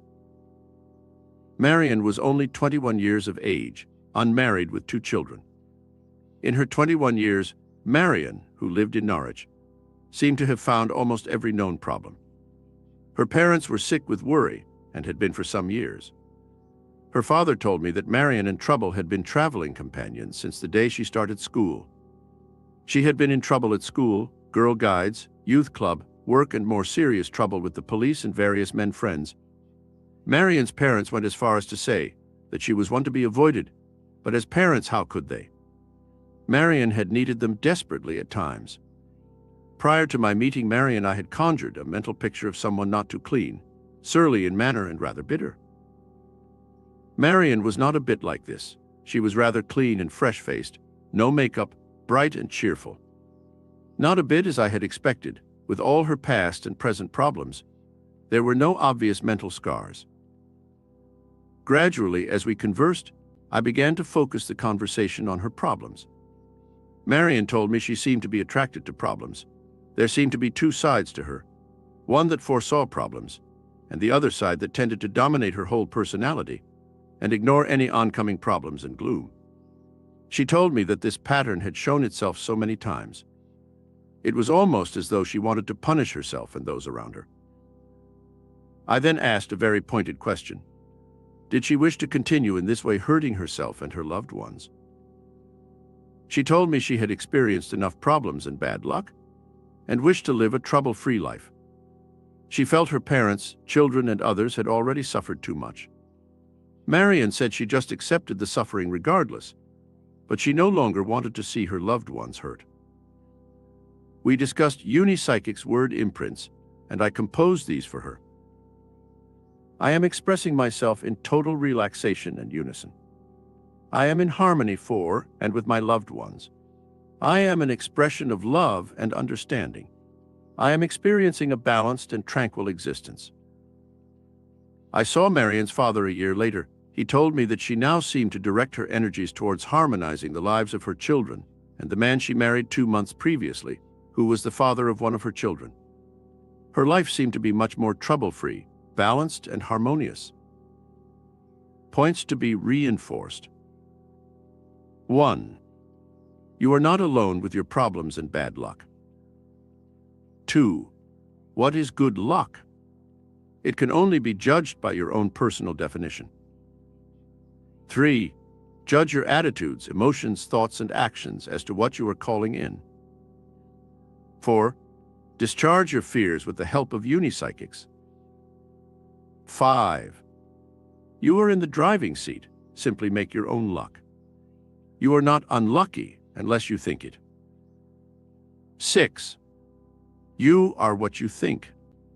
Unlucky and problem-ridden, or lucky and problem-free. 7. Be lucky and problem-free with Unipsychic's miracle power of the universe. Chapter 14. Plot your way to true happiness. The way to true happiness is in itself quite simple with the use of Unipsychic's miracle power of the universe. We are referring to true happiness, not the state of being that is induced by shallow events and gifts, which amount to nothing more than bribery. We are at times like children. Give the child an ice cream or sweet and it is happy. We as adults are seen to be happy with gifts or compliments that are virtually worthless in terms of true happiness. The happiness these things bring to us is fleeting and shallow, certainly not to be compared with true happiness. So what makes you happy? I cannot answer that, because as individuals, it can be different things. What I can say to you is I can help you to plot and find true happiness with Unipsychic's miracle power of the universe. What is true happiness?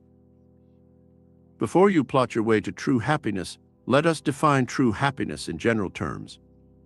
I believe it is a deep, exact, faithful, and omnipresent feeling of oneness with yourself and your surroundings. Not a shallow, short-lived show of joy brought about by an event or experience that just scratches the surface of our consciousness. True happiness can only be attained by some experience that registers deeply with us, deeply recorded within our superconscious mind level. This can be attained through the unipsychics methods. Basically, true happiness is to express yourself through your creative force that lies deeply within you. We all wish to show some talent in whatever form it takes. It could be painting, poetry, drawing, sport, writing, music, or inventions. This would be an outlet for your urge to create. It is when this outlet is blocked or unused that we become out of harmony with ourselves, and this manifests in many ways. Boredom, frustration, tension, worry, and psychosomatic illness are to mention, but a few experienced through your thwarted creative force. It is never too late. If you ever feel that true happiness has passed you by, or it has only touched you fleetingly, take heart. It is never too late with unipsychics. Guitar clears rash. Brian H. from Essex and I met through a mutual acquaintance. He worked in a car factory on the assembly line. Brian had been there for 12 years, and he was far from happy, but the money was good. He had experienced boredom and frustration, but recently he had experienced some physical ailments, notably a rash on his arms and chest, which his doctor said was of psychosomatic origin. Brian's boredom and frustration at work was manifesting itself physically. I asked him about his hobbies. Unfortunately, he had none which involved any creative force. I suggested that he used unipsychics creative meditation, and we arranged to meet again in a month's time. When we met, Brian told me that during his creative meditation, he suddenly saw a flash of himself playing the guitar. He then remembered that as a teenager, he played a guitar for fun. He told me he borrowed his brother's guitar and found it was still a source of enjoyment and fun. With that, he went and bought his own and enrolled with a teacher for private lessons for the classical guitar. I asked him about his rash. He said it had completely disappeared. True happiness heals. The result of Brian's creative meditation was a flash or message from his superconscious mind, reminding him that he had at one time played the guitar. This resulted in renewed interest, which reopened a channel for his creative forces to manifest in true happiness, which healed his psychosomatic condition. Unipsychics erased guilt complex. Zena from Ohio was introduced to me by an organization operating in the sphere of welfare work. It seemed that she was continually in hospital with various illnesses. The root cause was the same for all of them: acute depression, worry, and fatigue. She had seen psychiatrists, but none could determine the cause of her depressions and fatigue. Zena was in her mid-30s with a husband and 3 children. She looked very tired to me, and I detected a certain wariness about her. She was constantly on the defensive. Prior to our next meeting, I decided that Zena was very much on her guard about something, and there was no point continuing in this way. I further decided to alter my approach to the problem. I asked Zena to do some yoga relaxation exercises to begin our session. Afterwards, I began to steer our conversation into one concerning our personal expression in life. As we continued on to guilt feelings and their consequences, Zena began to participate more in the conversation. Suddenly, she announced that this was her problem, one of guilt. I invited her to tell me more. It appears that as a young teenager, she became pregnant. She was almost out of her mind. When she told her mother, after much delay, the mother threatened to throw her out of the home. Zena was repeatedly reminded of the shame it had brought to the family, and in the latter stages of her pregnancy was not allowed out of the house in daylight. She went out for a walk every evening during dusk with her mother, who was still speaking of the shame it had brought on them. The baby was eventually born and adopted.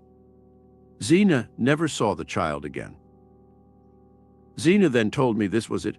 She could not erase from her mind the shame, secrecy, whispering behind her back, and finally, after all that, the adoption, and never seeing the baby again. These thoughts, Zena told me, very rarely left her. She had an enormous guilt complex. I told her it was all in the past. She must find happiness, true happiness, with her husband and children. I instructed her in unipsychics, visualizations, and word imprints. I saw Zena a year later. She looked so different and told me she felt totally self-expressed in her life, caring for her husband and children.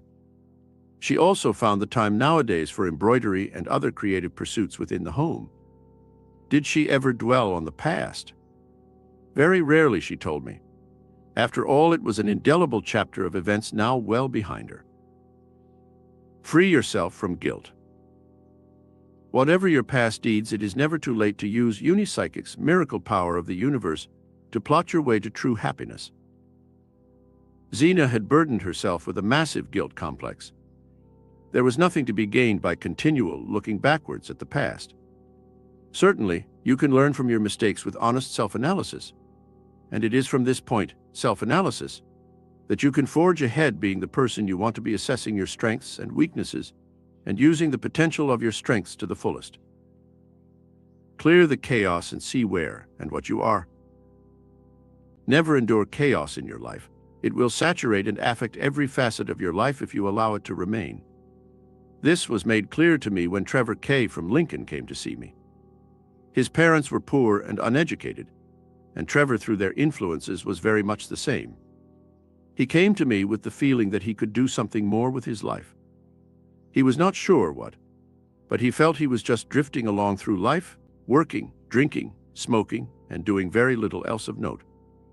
Trevor told me that if this was all there was to be to his life, he considered it wasteful. I asked him what he wanted to do with it. He said he did not know. He admitted he was uneducated, but felt a certain sensitivity about his life, which told him it was not right for him. I pointed out that if he wanted to change his life, it was essential that he should envisage the life he wanted. I could have introduced him to unipsychics there and then, but I felt he did not at this point have the required clarity of desire or thought as a starting point. I advised him to return home and imagine he had just 2 weeks to live. In this 2 weeks, he was to clean up his life completely, put everything in order. This meant material possessions, personal relationships, anything that would present a problem to those he left behind. I felt this motivational ploy was necessary for Trevor before embarking on the application of unipsychics. Trevor returned in 2 weeks. He said he had not realized the chaos in which he was living, but it was now cleared, and he felt he could concentrate much better on the task before him. I instructed him on unipsychics, creative meditation, and word imprints. He was to use these separately and then together. I saw him 4 months later. He had joined a local organization that was involved helping the aged. Trevor was involved in many practical tasks, redecorating, gardening, carpentry, and plumbing jobs. Also, there was a social side to all this that Trevor also participated in. He left me looking like someone much more satisfied in what he was doing with his life. Go for your entitlement and right. Trevor needed motivating. I believe he had a shrewd idea what was missing from his life. He just wanted to push. With his involvement in creative welfare work, he found true happiness. If you feel there is something missing from your life, use unipsychics to ascertain what it is. Once discovered, go about realizing it with unipsychics methods. If you need motivation, remember these points. 1. Time is precious to you. Do not waste it. It is irreplaceable. 2. You are dealing with the real, true self. 3. A true self that demands and deserves true happiness and expression. 4. It is your entitlement and right, but only you can manifest this right. Unipsychics produced a way out. A personal friend of mine who lives in Sussex was a teacher and seemed happy enough with his profession. Eventually, line frustrations began to irritate him, and in time he began to be completely disenchanted with his lot. There was little else he was qualified to do, so where was there for him to go? He had been a student of unipsychics and decided to use unipsychics word imprints. One evening a few weeks later, an ex-colleague contacted him and asked him would he consider joining him in his publishing business as an author, writing books on specialized subjects. This friend of mine took this heaven-sent opportunity and is now a successful author and partner in this London-based publishing company. Leave it with faith to uni-psychics. This was an unplanned event so far as my friend was concerned. He wanted to be away from teaching, but to what he was not sure. He instructed his superconscious via uni-psychic's word imprints to manifest some creative activity for him, which it did. He was ideal for the situation offered him. He taught English, had written before, liked it, and had a good knowledge of the specialized subject to be written on. A new, exciting job down under. Robert D. was a salesman living in the north of England. He had a job with an international company with a good, secure position in their head office. Robert liked his job, but felt it lacked a certain excitement. He was young, ambitious, and unattached. He called to see me as he wished to use uni-psychics to create more job satisfaction. I suggested he used uni-psychics visualizations in which he saw himself in the situation he desired. Robert telephoned me 2 weeks later. His boss asked to see him and offered him a position with the company in Australia, pioneering new products. It was a tremendous challenge for Robert, one he relished and thrived on. I understand Robert thoroughly enjoyed the challenge of pioneering new products and liked Australia so much that he settled there with his company, married an Australian girl, and has a family. Plot and plan without too strong attachments. This job was not planned in detail by Robert. He just saw himself in his visualizations being more creative within his job. Within 2 weeks, he was offered a position creating sales for new products in an exciting new market. When plotting and planning your way to true happiness, it is not advisable to plan in too fine a detail, as it may be a source of disappointment should those plans not materialize. Plans are fine so long as you are not attached to them, and are disappointed when these do not manifest as envisaged. Have plans certainly in plotting your true happiness, but only as general guidelines and surrounds. It is always there for you. Take it. True happiness is there at all times for you to attain, but only you can reach and experience it. You must believe deeply that it is attainable. You must convince your subconscious and superconscious mind levels that it is so, for remember, you are battling against conditioning that true happiness is not for you. Conditioning exuded by our society, your parents, teachers, and other sources. Do not allow this conditioning to manifest as negative thinking. Gently push those negative thoughts away. Replace them with positive thoughts. Be fearless and unafraid in this attitude. I have spoken to many people who are actually afraid of success and true happiness, afraid to experience should it be taken away from them. Resolve that this does not happen to you. Success and true happiness are meant to be yours, thinking otherwise. Do not be conditioned into start your day with positive thoughts and attitudes, or better still, with your uni-psychics methods that will bring you true happiness, peace, and harmony. Points to be reinforced. 1. The way to true happiness is quite simply with the use of uni-psychics' miracle power of the universe. 2. True happiness is a deep experience whereby you express yourself through your creative forces. 3. It is never too late with uni-psychics to reach for your true happiness. 4. True happiness is creativity and harmony within you that also heals physical ailments. 5. Clear the chaos and see where and what you are. 6. Motivate yourself to your entitlement and right. 7. Leave it with faith to uni-psychics. 8. Plot and plan without rigid and strong attachments to those plans. 9. It is always there for you, take it. Be fearless and unafraid. It is your conditioning that is wrong. 10. Success and true happiness are meant to be yours and will be with uni-psychics' miracle power of the universe. Chapter 15. Work miracles for all you desire. Whatever you desire can be attained through the methods of uni-psychics' miracle power of the universe. There is no mumbo-jumbo or paraphernalia involved. It is a straight case of contacting your higher self through uni-psychics, and that higher self manifesting your desires. Do not abuse this power. If you abuse this power, you will pay the price. Of this I warned you earlier in this book. You must also accept that some things or desires will not be obtainable for you. After all, you cannot all be millionaires or successful business tycoons. We all have to evolve towards our ultimate state, perfection. We cannot jump from some form of menial work to prime minister or president in one movement. We are all expressions of our Creator as such. We are governed by an immutable law of the universe. You are a miracle and a miracle worker. You are yourself a miracle, and further miracles can be worked for you with unipsychics methods.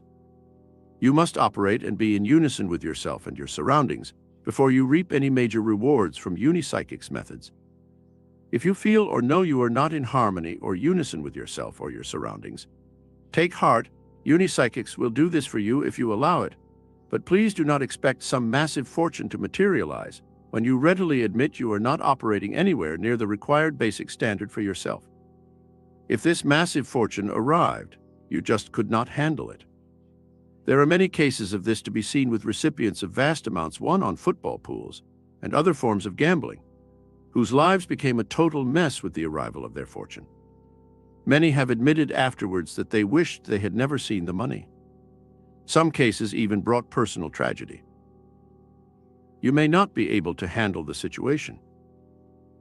I personally knew a lady who accumulated over her lifetime a sizable amount of money. Even in her later years, she still budgeted herself with monthly expenses. When she eventually died, this money was left to a young nephew who rarely bothered to see this old lady. He was her next of kin and thereby received her money. Sadly, it was all gone within 2 or 3 years. He just could not handle the situation with all this money. Think, what do you really need? If any of you are thinking that I have led you along this road showing you the way to riches and fortunes with unipsychics, and now I am trying to retract those claims, you are wrong. I am truly thinking only of you and any repercussions you may experience. I mentioned earlier in this book the demands and desires some people make on unipsychics and/or similar methods.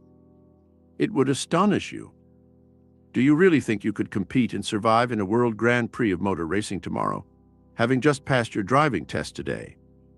I reiterate, unipsychics' miracle power of the universe works and will work for all you desire, but give those desires some thought and consideration. She made the wrong choice. Linda C. was an attractive girl, but overweight. She desired a certain man who frequented a sports club she was a member of. She came to see me and openly told me she desired this man, who did not, it appeared. No Linda existed, judging by his lack of attention. Linda was determined despite my pertinent questions about this man and his background. I instructed Linda in unipsychics visualizations for her weight reduction, which she thought necessary to attract this man, also to bring him and Linda together. 2 months later, Linda contacted me. The man in question just approached Linda one evening at this sports club, and their relationship blossomed from there. Linda also mentioned she was now at her best weight thanks to unipsychics. I never saw Linda again, but a very sorry story was related to me by a close friend of hers. Linda's man friend was a thoroughly bad lot. He tired of Linda and then stole money from her, beat her, and made her life one of purgatory. Sad, but perhaps necessary. This was sad for Linda, and I sincerely hope lessons were learned from that experience. You may think that I should not have instructed her as I did in unipsychics if I was doubtful. My answer is that you cannot live another's life for them. We all learn from experiences. There is no substitute for them. Experiences teach us. No experience is ever a waste of time or effort. There is always something to be learned from every single experience if we look and probe deeply enough. Many of my contacts complain about the wasted years in their relationships. Suffering through growth. It is only a waste if nothing is gained from that experience in terms of lessons learned and personal growth towards our ultimate potential. Indeed, much growth is experienced through suffering. Therefore, if any experience brought about by unipsychics turns sour, as with Linda C., Be thankful, even for that. Within that experience, there is a valuable lesson to be learned. Roger helped others through his own experiences. Roger W. lived in London and had, within the past 2 years, experienced divorce, a mental breakdown, 2 attempts at suicide, and a prolonged stay in a mental hospital. He came to see me as he felt it was all behind him now, and he wanted to live again, as he put it, doing something constructive and positive for others. I suggested he used unipsychic's visualizations, seeing himself in some welfare or creative capacity. Roger went off, and I did not see him again until our paths crossed again in a rather peculiar way. I was making a personal visit to one of my clients some 18 months after I first saw Roger. On entering the lounge in the client's house, there was Roger. He said he was just about to leave, bade us farewell, and went. That evening, Roger telephoned. He apologized for not contacting me before and told me that after 10 days of using visualizations, he saw an article in a local paper asking for volunteers to work with the Samaritans. With his background of attempted suicides, he felt he had something to offer. He contacted them, did his training, and was now very much involved in their work. Roger thanked me for introducing him to unipsychics. I said something to the effect that perhaps all this had nothing to do with its methods. He then told me that the newspaper in which he read the article had been thrust through his letterbox in error. It had never happened before, nor since. Bad experiences used for good. As you have seen, unipsychics sometimes works in obscure ways. More important is the fact that Roger's experiences were put to good use in helping his fellow man in trouble. Unipsychics answers a strong yearning. Gloria and Barry Z from Mississippi, USA had been trying for a baby over the last 7 years. They had both been examined by specialists and were declared fit and well without any obvious reasons not to start a family. Gloria had further tests in hospital with the same results, but not the result Gloria and Barry both wanted, a family. I saw them both and listened to their story of frustration, anxiety, and disappointments. I suggested they both used unipsychics visualizations to begin with, and then add unipsychics word imprints to their visualization work. Their visualization saw them as proud, happy, caring parents with everything that role entails. Their word imprints, which I composed for them, stressed their desire to be happy, relaxed, loving expressions of parenthood. 7 months later, I received a telephone call from the United States. Barry was on the line, telling me that Gloria had her pregnancy confirmed that day. At last, their yearning had been answered in the best possible way. A few months later, Barry William was born, much to the delight of Gloria and Barry. Intense yearning materialized. All through this book, I have stressed the importance of desire to the point of yearning, something within you crying out to be answered and fulfilled. This is how it was with Gloria and Barry. Their yearning was intense. They would, I think, have done anything to have their baby, so it was no surprise when baby Barry William materialized. Patrick opens his own store. Patrick S. had worked in the grocery trade for 20 years. He had worked in the same high-class grocery store in his home city of Leeds. Patrick was under manager, but had carried the desire to own his own store for a few years, without any real means of realizing this desire, until I introduced him to the power of unipsychics. I recommended that he used unipsychics visualizations and thought beams. In the visualizations, to see himself in his own shop as he would like it. In the use of thought beams, Patrick was to concentrate on the sum of money required to open his shop. He used these methods for a few weeks without evidence of them working for him. Then one day, a regular customer of long standing to the shop approached Patrick and requested a private word or two with him. The customer told Patrick that he was impressed with his attitude and business acumen over the years, and had he ever thought of owning his own shop? Patrick naturally said he had, but it was a matter of finance. The customer told him he would take care of that whenever Patrick was ready. He now has his own grocer's shop, started with an interest-free money loan from the customer, who was more than happy to see Patrick realize a long-held desire. Ask for whatever you are ready to receive. This was a natural stage of progression for Patrick. He knew his trade, had all the other required qualifications, but could not progress much further without a large capital outlay, which he did not have. Unipsychics went to work on this, and what was required for Patrick arrived. This is an infallible source of fulfilling your desires, particularly if those desires are of logical definition in your personal involvement. Job arrives by telephone. Alan M. had been made redundant by the company he worked for in Dundee, Scotland. He was a qualified French polisher, a profession or trade with limited scope these days. Alan tried desperately hard to obtain another job, but it looked hopeless. In fact, he was looking for any sort of job now. That was the position he found himself in when I saw him. After our meeting, he decided to use Unipsychics visualizations, which he did for 2 weeks in between searching for a job. He became depressed on 2 points. 1, there were a lot of unemployed people around. Second, Unipsychics were not working, well, not so far anyway. One day, whilst on his daily rounds looking for a job, he decided to visit the local job center, something he did not always do daily. Alan had to queue to await his interview.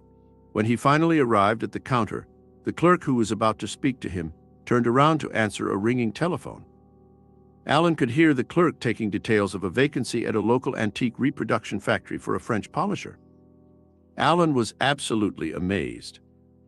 He obtained all particulars from the clerk and got the job. When he told me all this, he said this chain of events was either stupendous good luck or perfect timing on the part of Unipsychics, because he only visited the job center once or twice a week at the most, and those visits were not to a set pattern. Call in your desires and needs with Unipsychics. Again, here was an example of desiring a natural progression in the events of your life. The miracle power of Unipsychics called in and manifested Alan's desire, something he desperately needed. From caravan to bungalow. Beale lived on a permanent caravan site in Norfolk, East Anglia. His caravan, he told me, was comfortable but inclined to be damp, and this affected his wife's arthritis to the point where she was in pain and discomfort. Her doctor had given her various tablets for the pain, but they were not the answer to the problem in the long term. Beale had tried to change caravans with owners on other sites, but to no avail. He told me that his caravan, if he sold it, would not raise enough money for a house. Also, he was too old for a mortgage. It seemed as though he and his wife were stuck with their caravan. I suggested to Beale that he used Unipsychics thought beams and concentrated on a small house that appeared to be in dry surroundings. 2 weeks after Beale saw me, an important-looking letter came through his letterbox. It was from the county council.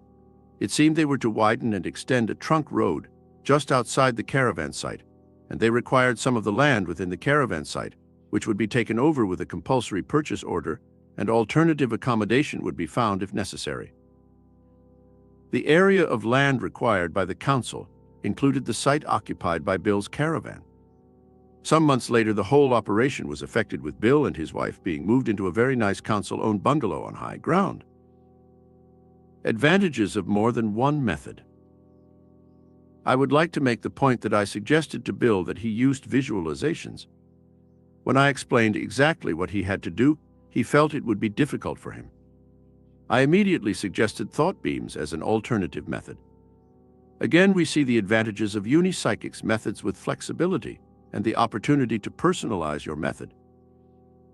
Rose lost weight and gained a fur coat.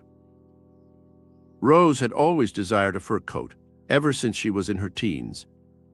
She now resigned herself to the fact that she would never be the proud owner of such a luxury.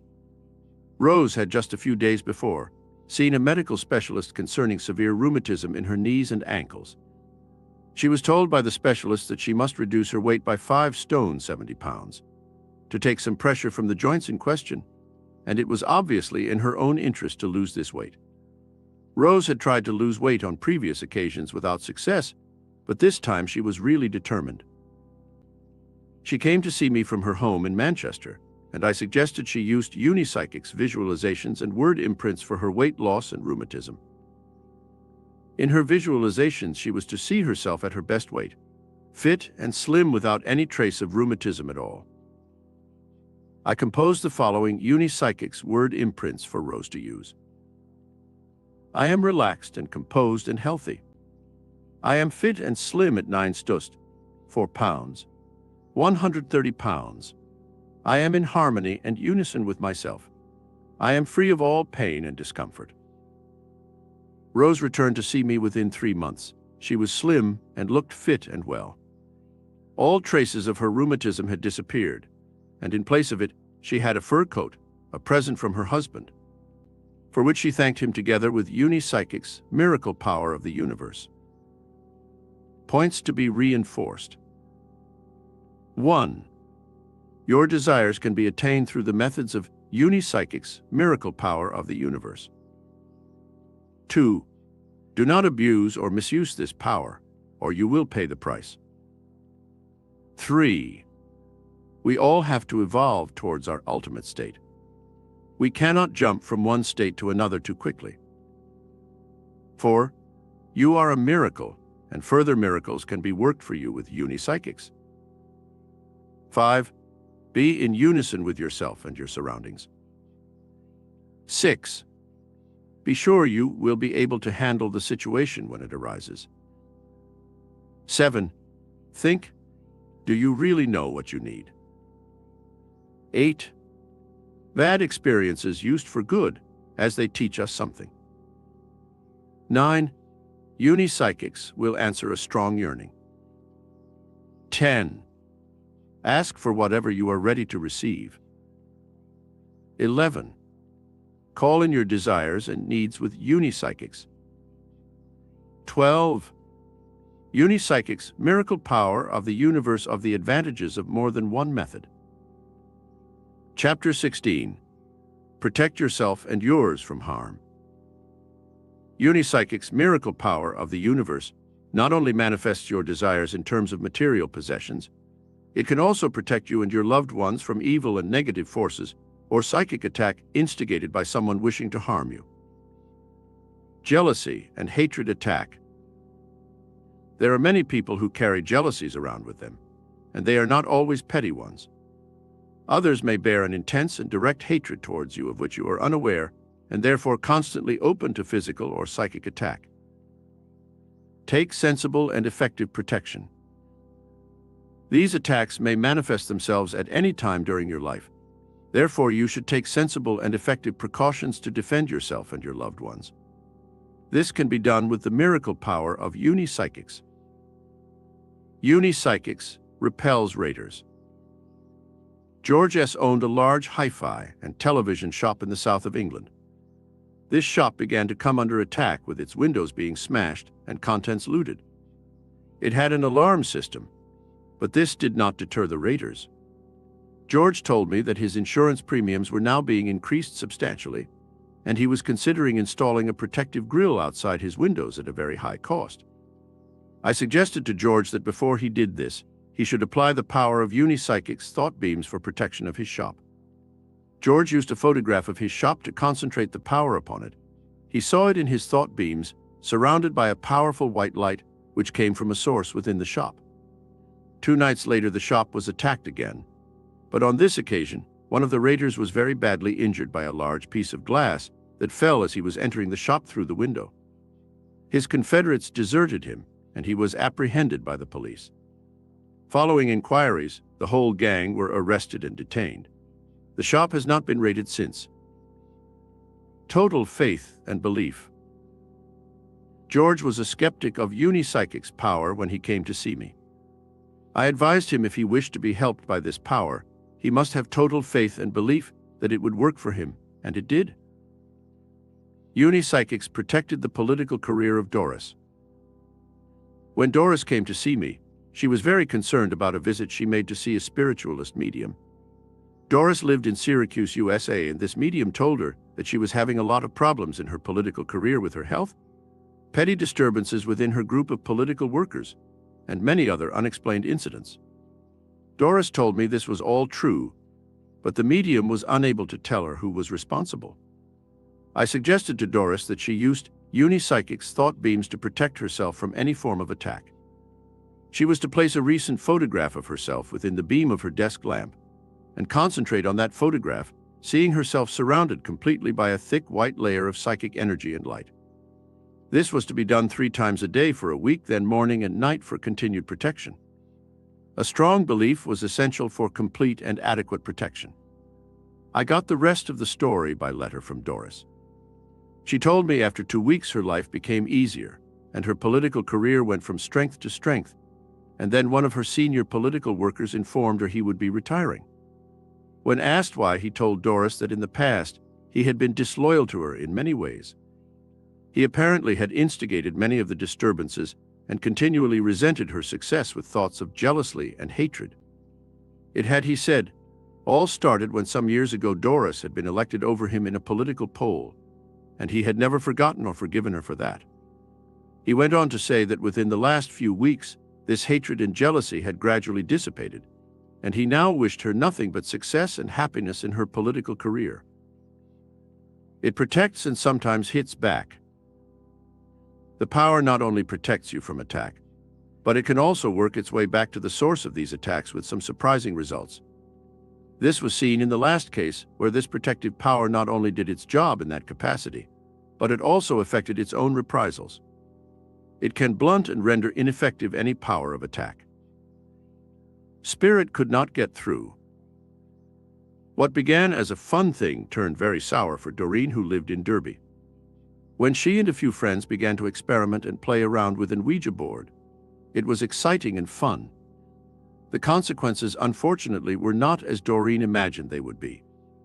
Apparently, a male spirit began to answer the questions posed by Doreen and friends, and eventually it began to threaten Doreen with particularly dire happenings if she did not communicate with it regularly. When Doreen came and saw me, she was obviously very distraught and worried.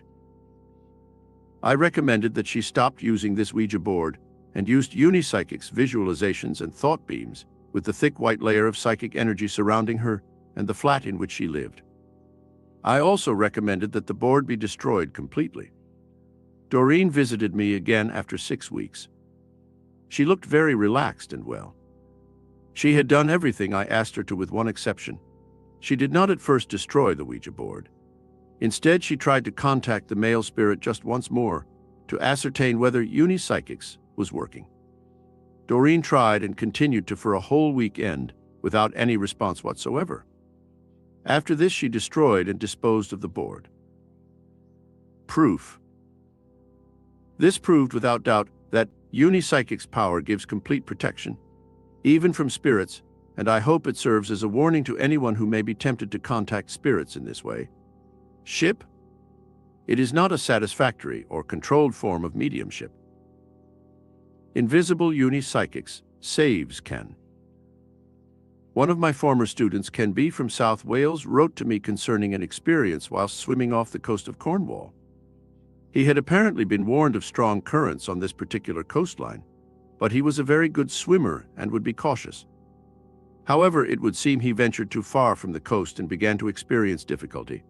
He was much farther out from the beach than he realized, and there were no other swimmers or boats to be seen. He was completely alone and without help. Ken began to strike out for the general direction of the beach. The last thing he remembered was how far away that beach was. The next thing he was conscious of was that he lay on the beach, not far from his clothes, safe. It was as if an invisible force had lifted him from the sea and transported him onto the beach, safe and sound. The reason I tell you about this incident is because Ken always, morning and night, applied the miracle power of unipsychics for the protection of himself and his loved ones. Michael got the job. Michael P. was a marketing manager with a company within a group of companies. He told me he was an ambitious man bent on reaching the top. Michael knew a vacancy in top management would be evident in 2 years' time due to a retirement. One of Michael's rivals for this position had an uncanny knack of presenting marketing ideas very similar to those of Michael's at the company's monthly meetings. To say these ideas were similar is an understatement. In fact, they were at times identical, and this made Michael very suspicious. Michael's rival had at various times stated his interest in occult matters, and this prompted Michael to come and see me. I agreed he was right to suspect this person and his source of ideas. I instructed him how to use unipsychic's visualizations using the thick white layer of psychic energy to protect himself and block any poaching of his mind power. Michael wrote to me from his home in Brighton a year later. He used the unipsychic's power as instructed 3 times daily. From the very next company meeting, Michael's rival seemed to be completely devoid of any creative marketing ideas. And Michael was now the group marketing manager, working from the head office in London as his predecessor volunteered for an early retirement. Block out another's unwanted thoughts. Unipsychic's power will not only afford you protection from harm, it will also block out any unwanted thought transference from another source that can or is reading your thoughts. Powerful psychic refused to take a fee. A few years ago, as an experiment to prove the power of unipsychics, I arranged for a married couple to visit a powerful psychic separately. I instructed the husband to behave quite normally whilst with the psychic. He reported back with many true facts as related by the psychic concerning his wife and family. I instructed his wife to use unipsychic's power for protection a week prior to visiting the psychic. Quite dramatically, the powerful psychic was unable to pick up anything at all from the wife. She even refused to accept a fee. A voice said, "Wait." A few days later, the wife was driving in London and had stopped at some traffic lights. When the lights changed to green, a voice said to the wife, "Wait." She did, and a car sped through the red lights illegally. The wife was convinced she would have been killed if she had proceeded and ignored the voice. Tom withstood opposing lawyer and won. Tom G. contacted me 2 weeks prior to appearing in court involving a case of disputed ownership of a large property. Tom from Alabama, USA assured me he and his family were rightful owners of the property in question. But he was concerned because he knew that under pressure, particularly from a prosecuting lawyer, he was liable to crack up and portray totally different circumstances than those of the truth. With this in mind, he was a worried man. Therefore, I instructed Tom with unipsychic's thought beams for protection and unipsychic's word imprints to calm, compose, and relax him. Tom wrote to me after the court case. His ownership of the property was upheld. This, he said, was right and proper, but what he was thankful for was that he was calm and relaxed during the bullying tactics of the prosecuting lawyer. Tom said he seemed so untouched by the whole experience. Even his own lawyer congratulated him on his calmness and composure. Untouched and unscathed. Tom's choice of the word untouched was very apt. The power of unipsychics in protecting him ensured just that. He was untouched and completely unscathed by this nerve-wracking experience. You can, with the power of unipsychics, repel any negative force that wishes to attack you. You can achieve miraculous psychic protection with this power. Just relax in the belief that unipsychics' miracle power of the universe will work for you and yours. Points to be reinforced. 1. Unipsychics will protect you and yours from evil and negative forces. 2. Petty jealousies and direct hatred towards you may result in psychic or physical attack.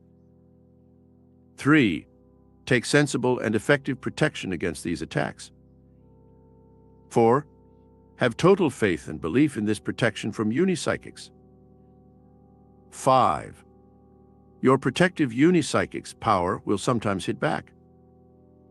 6. It will block out unwanted thoughts from another source. 7. Your protective unipsychic's power may be invisible, but it is all-powerful and sometimes heard as a voice. 8. Once invoked, this power will keep you untouched and unscathed from attack. 9. Just relax and enforce your belief in the power of unipsychics, and it will work for you. Chapter 17. You can astral travel. Astral travel or projection has been receiving much publicity in the last few years, almost as though it is a newly discovered phenomena. Astral travel experiences have been recorded right through the ages, and therefore is certainly not new. This rediscovery gives us proof that the astral body can survive the physical. Astral travel or projection is sometimes referred to as an out-of-body experience, and for convenience sake, I shall from this point refer to out-of-body experiences as OBES. Experience it yourself. Now you can experience an OBE yourself with unipsychic's miracle power of the universe. I recommend that if you wish to attempt it yourself, you should use unipsychics. Creative meditation where you lay on your bed completely relaxed physically and mentally. When you are ready, begin to meditate on your breathing until your mind has become passive or inactive. From that point, meditate on where you wish to travel in your OBE. Tell yourself you wish to travel and where you wish to go in this travel. On your first attempts, do not try anything too ambitious. To a chair a few feet from your bed or perhaps to the bedroom ceiling. Nothing more than that. Once this has been accomplished, attempt somewhere a little further. When you have successfully effected an OBE, you will be aware of your physical body still laying on your bed while you are experiencing a sensation of weightlessness, which allows you to move from place to place at great speed, and you will still hear and see things whilst traveling. When you return to your physical body, it can be done in seconds from wherever you are with no danger, but as a precaution, you should protect your physical body with unipsychics thought beams before you begin your OBE procedure. See yourself as you lie on your bed completely immersed in a thick white layer of protective psychic energy that will protect you physically whilst you are traveling. Hold this thought beam of yourself, protected, for 2 or 3 minutes before beginning your unipsychics creative meditation on your breathing. A stage-by-stage instruction for OBEs and protection will be presented at the end of this chapter. Protect yourself. Do not be afraid at any time before or whilst experiencing OBEs. It is perfectly safe, but it is very important that you protect your physical body you leave on the bed. There will be some vibrational sounds and noises to start with, but never panic or struggle. Feel free, as indeed you are, to move or travel anywhere. Desmond traveled to check on his children. Desmond C. lived in London and called to see me about a problem concerning his children who were with his wife, from whom he was separated, who now lived with her mother in Cardiff. Desmond had received letters from friends living in Cardiff who claimed that his children were being neglected whilst his wife was out enjoying herself. Desmond was very worried about this and felt powerless to prove or do anything about the situation. I suggested to Desmond that he used unipsychics creative meditation for an OBE in which he would visit his wife in Cardiff and check on the welfare of his children. Desmond wrote to me 3 weeks later. He was much happier about his children. He experienced OBEs, the first of which were just short experiences, and then after a week he expressed the desire to travel to his mother-in-law's house in Cardiff at 9 o'clock one evening. First of all, Desmond used his unipsychics protective procedure, and then followed this with unipsychics creative meditation for OBEs. The first sign of an OBE was as before, certain sounds that he took to be vibrational. It sounded very much like he was rushing through a tunnel at very high speed. Then he seemed to be outside in the darkness of the evening, and then just as quickly there he was in a room in which he could see his wife, 2 children, and mother-in-law. Desmond appeared to be looking down on them from the ceiling of the room. They all looked very well and happy. There was no sign of neglect here. He listened to their happy chatter for a while and left. Desmond repeated this performance every night for 5 nights, after which he was convinced all was well with his children. You travel for the answers. It is said you experience OBEs nearly every night whilst you sleep, and sometimes you remember those travels as dreams. It appears that you leave your physical body sleeping whilst your astral body roams around in the astral. This is why you appear to receive many answers to problems in your dreams. Cheryl reported danger. Cheryl D. had been separated from her husband for 6 months, but still loved him and worried about him constantly. He was living with someone else, but Cheryl dearly wished he was being looked after, and someday he would return to her. I suggested to Cheryl that she tried OBEs with unipsychics creative meditation, so that she would be able to keep a check on her loved one. Cheryl and her husband both lived in Hampshire, in fact, only 3 miles apart, but Cheryl never made any attempt to contact him. Therefore, OBEs were the answer. 6 months later, Cheryl contacted me with an extraordinary story. She was successful in her OBEs and continually used them to watch over her husband. Then one night at home, Cheryl suddenly woke up. She was fully alert, almost sensing some danger. Cheryl checked everything in her home in fear of some unseen danger, but found nothing. Just as she returned to bed, still feeling very uneasy, her thoughts turned to her husband. With him in mind, Cheryl began to drift into a state of sleep. Then, there she was in the bungalow her husband lived in. She was in the kitchen, and from an electrical multipoint, Cheryl saw smoke rising towards the ceiling. There was imminent danger. What could she do? Suddenly, she was back in her physical body at home. Cheryl immediately telephoned her husband. The telephone seemed to ring for ages. Eventually, it was answered by her husband. Cheryl could not recall exactly what she said, but it was something to the effect that she had dreamt of a fire in the bungalow starting in the kitchen.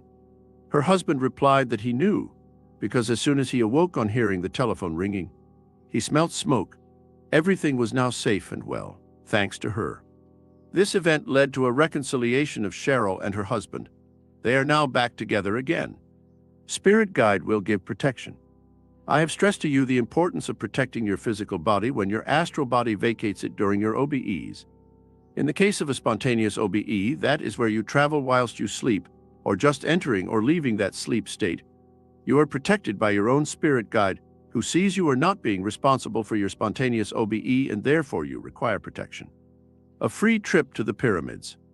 A psychic student of mine, Ernest H. from Reading, was always declaring a desire to return to Egypt, where he spent some of his service with the British Army, but could never see himself doing it due to the expense.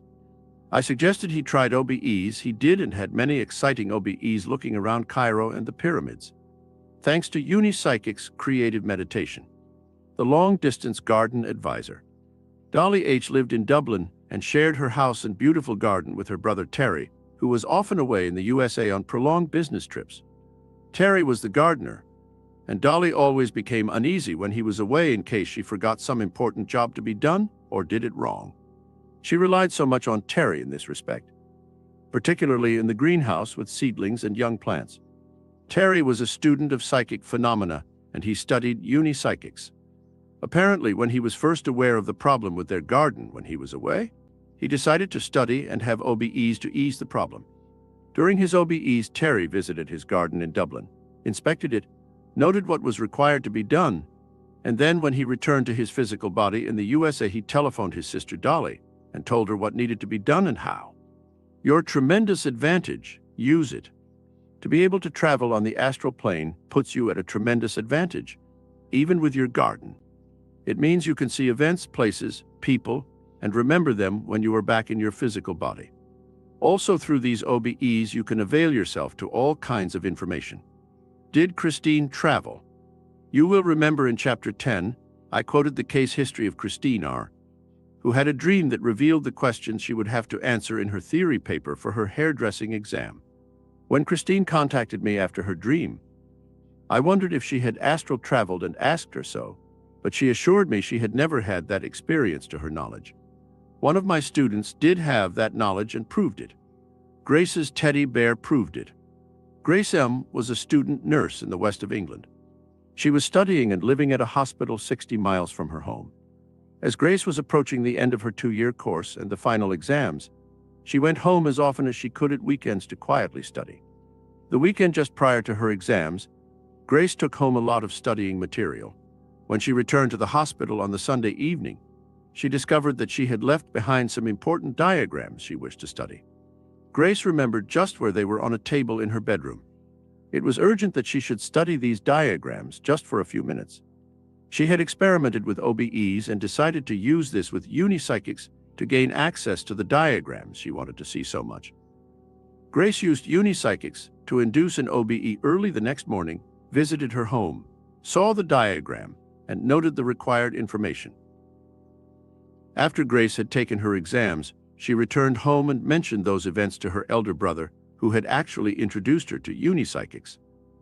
They decided to set up an experiment to prove Grace's OBEs. Apparently, Grace had an old teddy bear kept from her childhood. She kept this bear in her bedroom, but her brother was to move the bear and place it somewhere else in his or Grace's bedroom. They arranged a certain evening in which this was to be done, and Grace would telephone next morning telling her brother where the bear had been resited. It was resited in the brother's bedroom, and when Grace telephoned him, she told her brother exactly where the bear had been placed, also that the brother had placed a sock on the bear's head as a hat, something that had not been arranged or mentioned.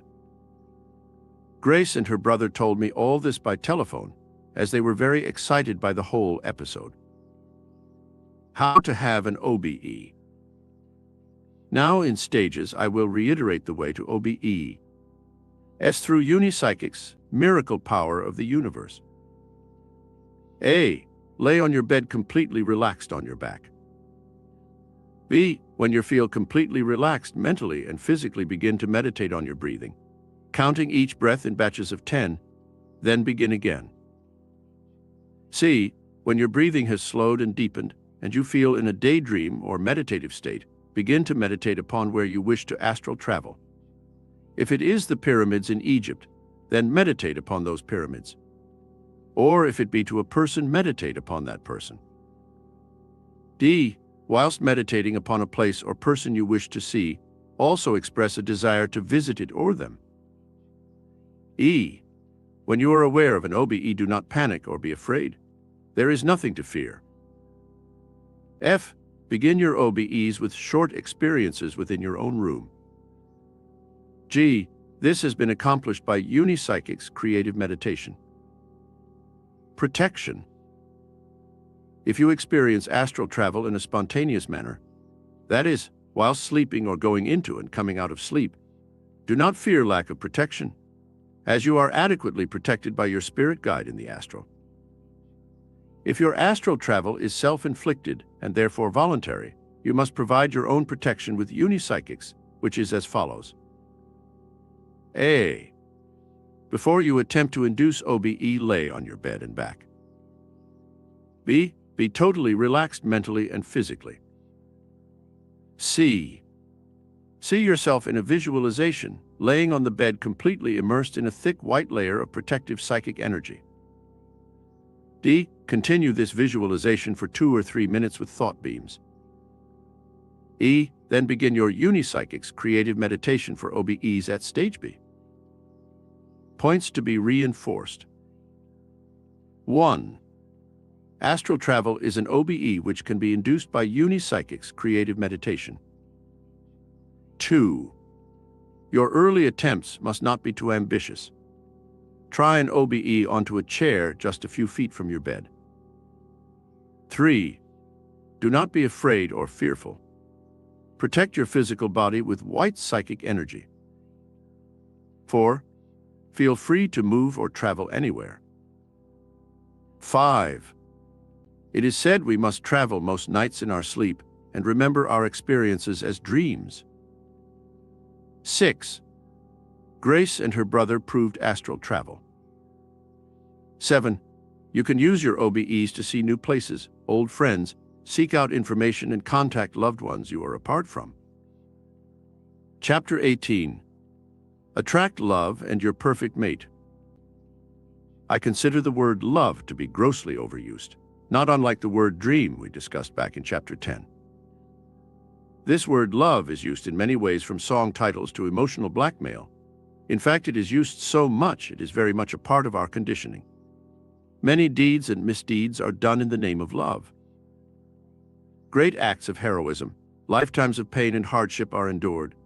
Poverty and the denial of many things from great to small can all be instigated by love.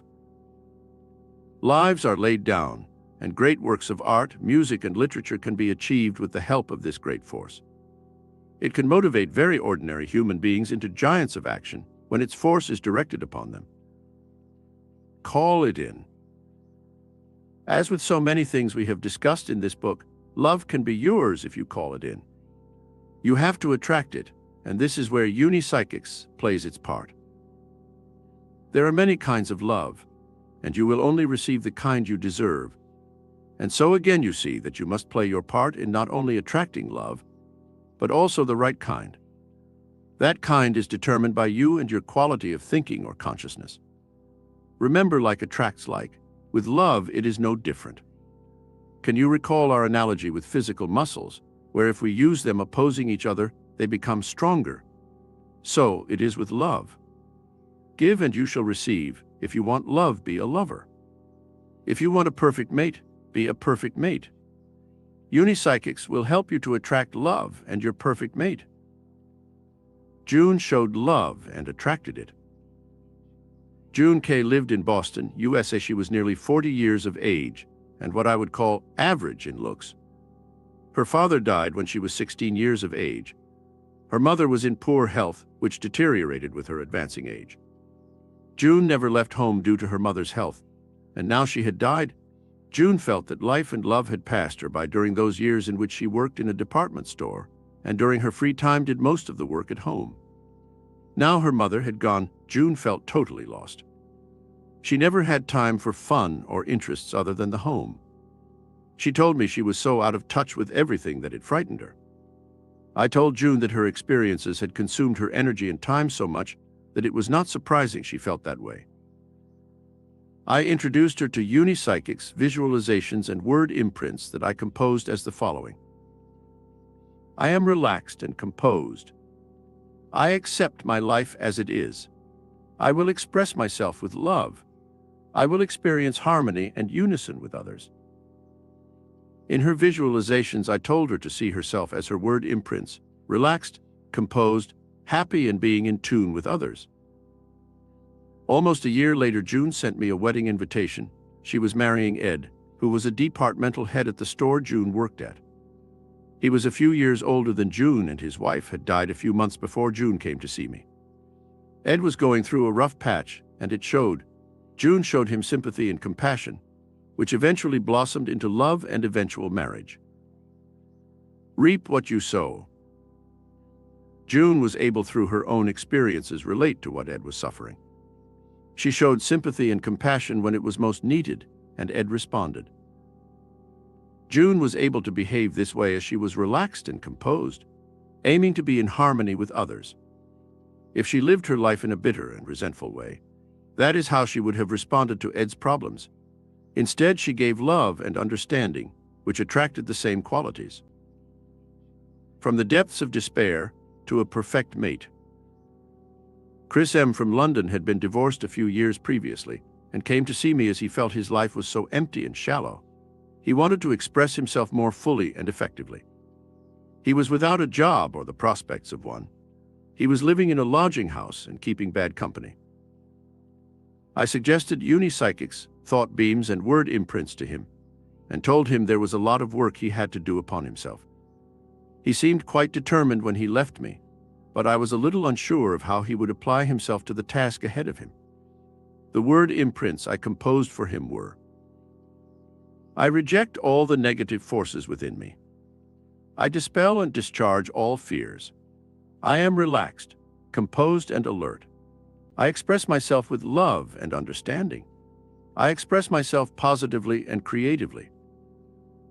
I saw Chris again 2 years later with his wife Ruth, who was a nurse. Chris told me his story. Contrary to my initial misgivings, he applied the unipsychics methods to his life, and after a week his life changed dramatically. He fell and broke his leg. On being admitted to hospital, Chris met Ruth, who was on duty there.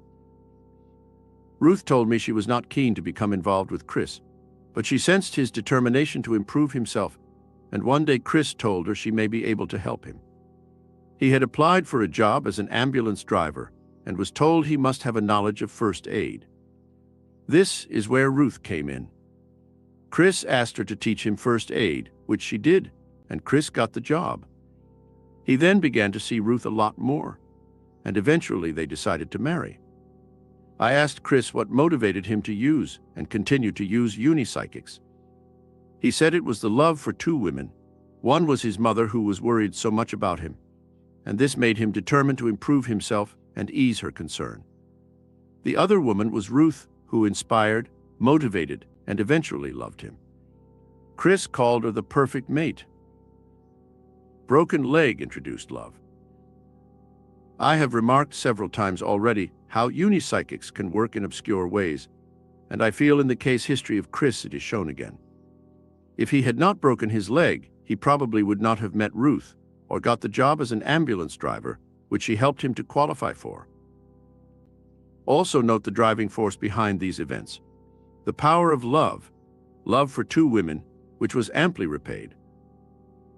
Anita lost her negative forces and found her love. Anita L. from Birmingham in the Midlands was in her late 20s with a good job and attractive. She came to me because she had always suffered from an inferiority complex, which she felt was feeding on the fact that she was still single, which many unthinking people were quick to point out. Anita told me quite unashamedly that she would like to be happily married to someone she could love and care for. I told Anita we would tackle her inferiority complex with Unipsychic's word imprints and attract love with Unipsychic's visualizations. I composed the following imprints. I banish my negative forces. I transmute my negative forces to positive power. I am relaxed, composed, and confident. I express love, understanding, and harmony. I contact my true soulmate. Anita's visualizations were for her to see herself happy, relaxed, and expressing herself in harmony with her perfect mate. Anita bumped into love. Anita telephoned me 7 months later. She was marrying next month a wonderful man she literally bumped into on Birmingham railway station.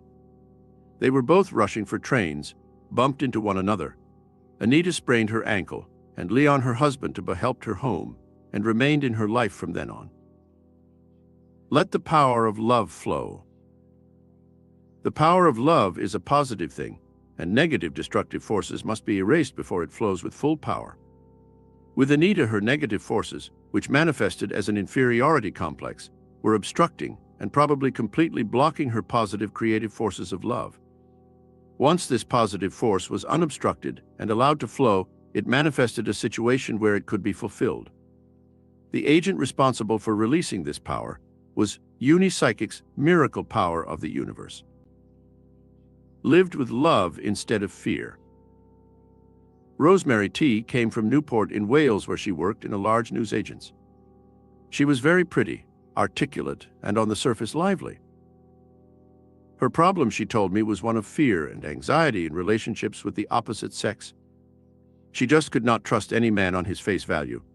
This, she thought, was born out of the relationship she saw between her mother and father. Her father could be a charming man when it suited him, but at other times he could be ruthless, violent, and unloving. All this she had seen as a child, and it was deeply impressed within her subconscious mind and would have to be erased to alleviate her fears. These fears were obviously never far from the surface of her mind and were given free rein whenever any male showed interest in her. I suggested to Rosemary that Unipsychic's word imprints may erase her fears, and once this had occurred, Unipsychic's visualizations would call in her perfect mate if she so desired. I composed the appropriate word imprints for Rosemary and asked her to call and see me in 4 weeks' time, when I would instruct her with Unipsychic's visualizations. When Rosemary called again, I asked her how she felt about herself. She said her fears seemed to have receded greatly, and as an indication of this, someone she knew had asked her out to the theatre and she accepted. She felt that if he had asked a month previously, she would have refused in fear. Rosemary told me she now accepted her father for what and how he was. That was his self-expression, and did not necessarily mean others were the same. I agreed and asked her to continue with her word imprints for as long as she wanted to, suggesting twice a day, morning and night. I understand that Rosemary married this man a year later, without any regrets whatsoever, thanks to Unipsychics. Make way for love. Early conditioning with fear was distorting Rosemary's self-expression, which resulted in withdrawing from any relationship that may hurt her. Her father's behavior was probably the manifestation of some fear that made him express himself so. Throw out your fears and make way for the power of love to express itself. Gary got his perfect mate without trying. Gary T. had been divorced twice, and he had a few girlfriends around his hometown of Booneville, Kentucky, USA. None of these friends meant too much to him, possibly because he felt very guilty about both his divorces. Despite this, there was something inside him that wanted to make amends for the suffering he had caused to his 2 former wives. But Gary was scared of making another mistake. I told him I understood what he was going through, and I knew Unipsychics would help him. I composed the following Unipsychics word imprints for him. I am relaxed and express myself without fear. I express pure love and harmony. I allow this love to flow where it will. I am in harmony and understanding with others. I told Gary to use these word imprints twice a day and not to force any relationship in any direction. Just let everything flow any way it wanted to, and just observe it as you would a play or film. I saw Gary again 6 weeks later. He said he was much more relaxed and in harmony with himself, and it was fun at times observing himself trying not to force relationships in any direction. I did not see Gary again, but he wrote me a long letter telling me how he met quite by chance a girl he used to play tennis with. As was now his practice, he did not force anything. In fact, she suggested they started playing tennis together again. 3 months later, they were married. Gary said she is his perfect mate and partner, and it was all done without trying. Gary observed the power of love. By not trying and just observing himself, Gary allowed the force of love full reign. It was rewarded and fulfilled with the help of Unipsychic's miracle power of the universe. Love walked in after husband walks out. When your husband walks out on you and leaves you with 5 children, whose ages range from 16 to 4 years of age, you may feel entitled to be bitter about it and have a strong desire to seek revenge. This is how it was when Mary D. from Leicestershire came to see me.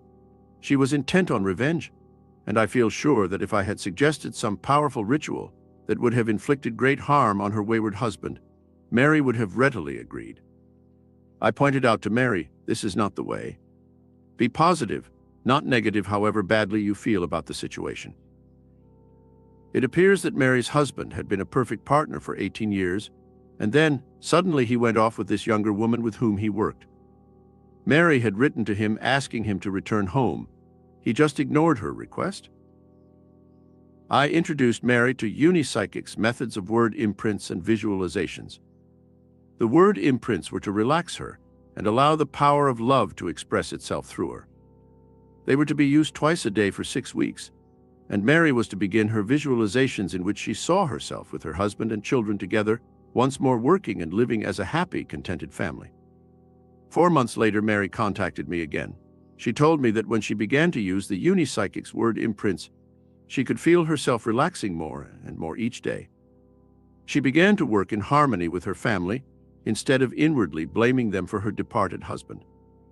Mary found she was coping with her additional work around the house more easily, and this feeling of harmony had a profound effect on the children, whereby they wanted to help each other with household chores. Then 4 weeks after Mary began to use her Unipsychic's visualizations, her husband returned to say he was ill, and the girl had left him. He wanted forgiveness and to be back with his family again. Mary did forgive him. She also nursed him back to health, and they are a happy family once again. Before Mary left me, she stressed that without Unipsychics, she would not have been capable of forgiving or taking back and nursing her husband. The power that forgives. The power of true, pure love enabled Mary to not only care for her family in the unpleasant situation, but also forgive and nurse her husband back to health. It gives joy as a reward. Many of the great painters in the past have lived in awful conditions, sometimes almost poverty, but they continued with their art, which they loved so much. Within this force and power of love, they never considered themselves, just the art they were involved in. Their reward was to finish their work through which they had expressed themselves, and the joy that expression gave to so many people. Others before self-given rewards. The definition of true love has been given as service to others before self. You can do this and reap your rewards of attracting love and your perfect mate with Unipsychic's miracle power of the universe. Points to be reinforced. 1. Heroes, great works of art, and giants of action are made and motivated by love. 2. Attract and call it in with Unipsychics. 3. There are many kinds of love. You get what you deserve. 4. Love begets love. Give it, and you shall receive it. 5. Let the power of love flow uninhibitedly. It is a positive force. 6. Throw out your fears and make way for the power of love. 7. Observe it in action with Unipsychic's miracle power of the universe. Chapter 19. Be popular and loved. We all wish to be popular and loved. The desire to be so is within every one of us. Have you noted the look of joy and satisfaction on the faces of entertainers and sports stars when their audience spectators erupt into a burst of applause, or the smile of satisfaction when someone has been congratulated on some deed, whether it be at work or some other sphere of activity. We all wish to be popular and wanted. We are unhappy when we are shunned and unwanted. This does not just apply to you, it goes for all of us. After all, didn't Dale Carnegie write a bestseller with How to Win Friends and Influence People? We all have the desire and need to be recognized, approved of, and wanted. Hold out the hand of friendship. I know a man who lives in the west of England who is so popular in his town. He is not influential in any way, except that he constantly holds out his hands in friendship. Here again, recognize the pattern at work. If you want friendship, be a friend. For some, this is easy, others not so. Friends, you have to give friendship. You cannot fish without bait. You have to give of yourself to attract friends. Give your time, sympathy, advice, and sometimes your money and material things. Unless you do this, you may remain or become friendless. To attract. True friends are as gems, rare and priceless. True friends are rare, but when you have them, they are like a bright twinkling star shining in the heavens. They are there helping in times of need, lightening our load. They are absolutely priceless.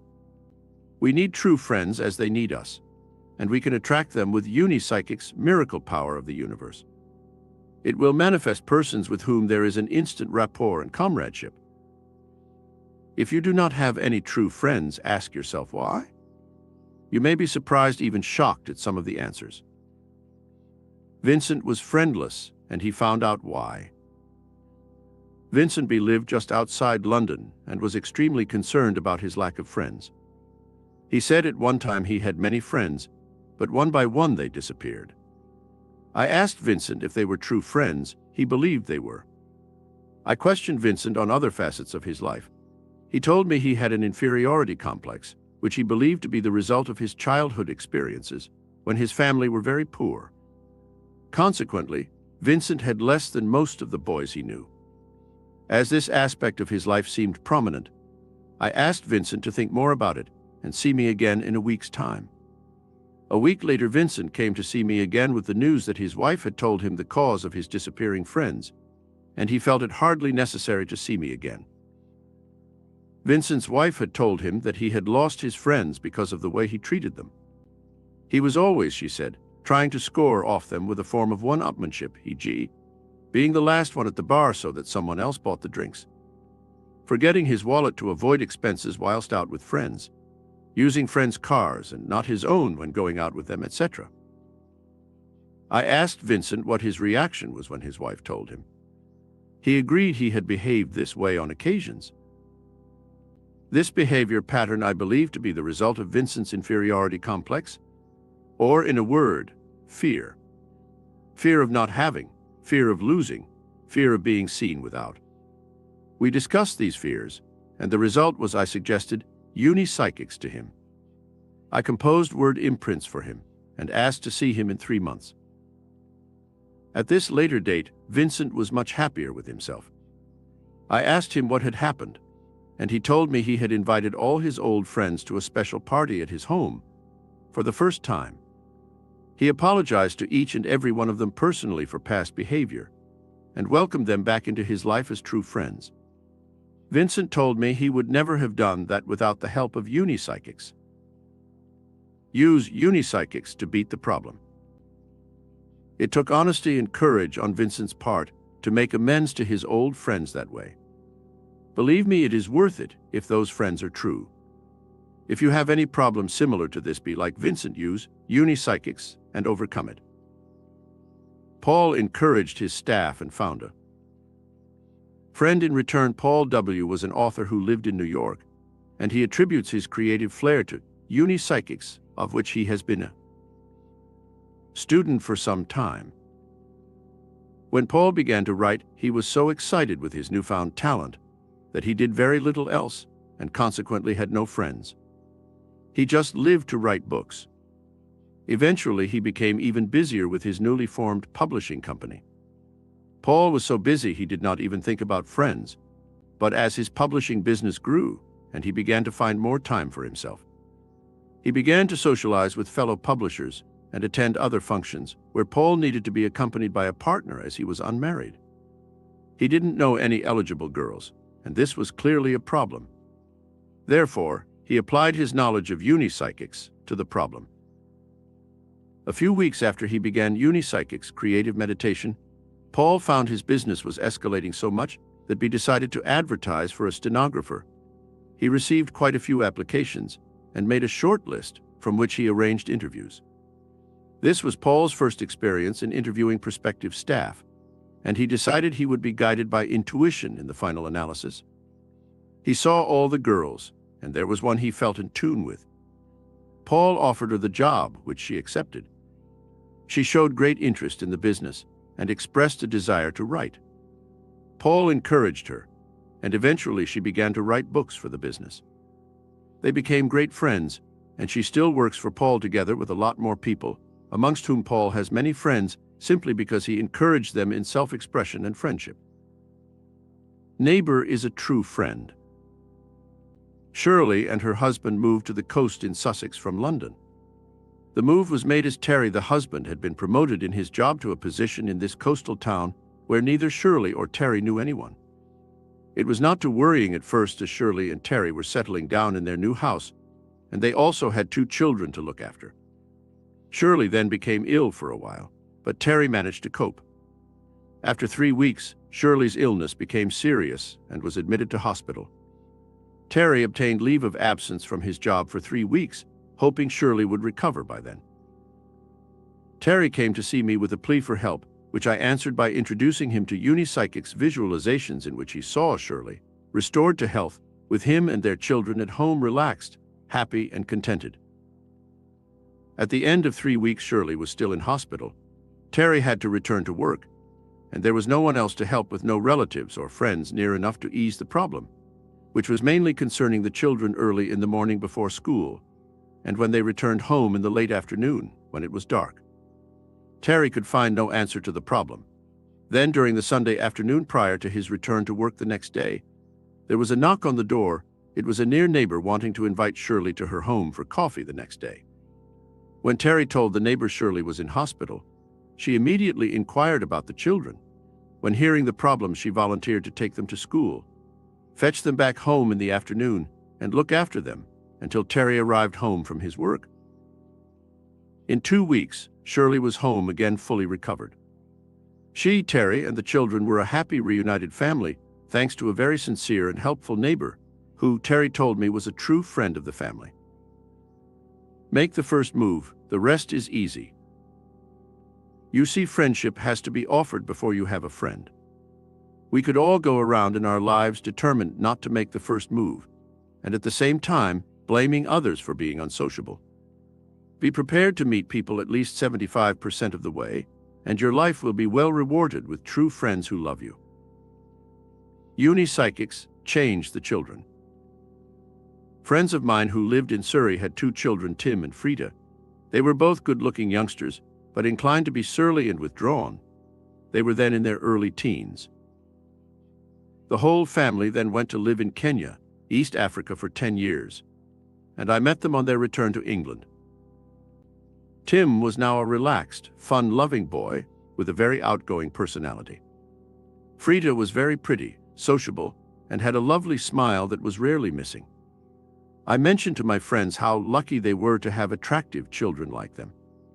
The father told me that at one point he was very concerned about their surly expressions and withdrawn personalities, and with his knowledge of unipsychics, he composed word imprints for them both and reinforced these word imprints with unipsychics visualizations. He said they began to work wonders in a short space of time.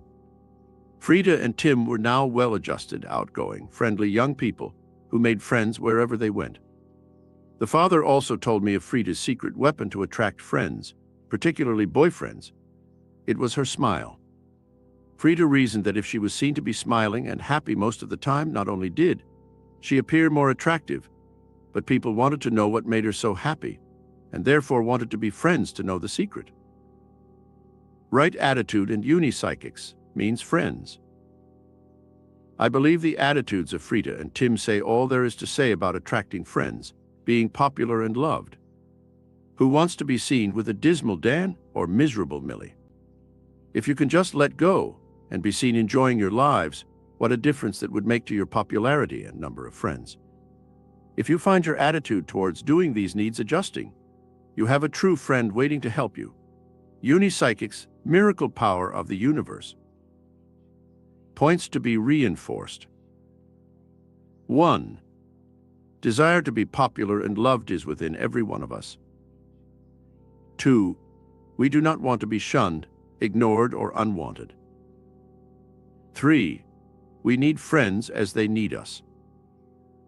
4. If you are friendless, have courage to see why with honest appraisal.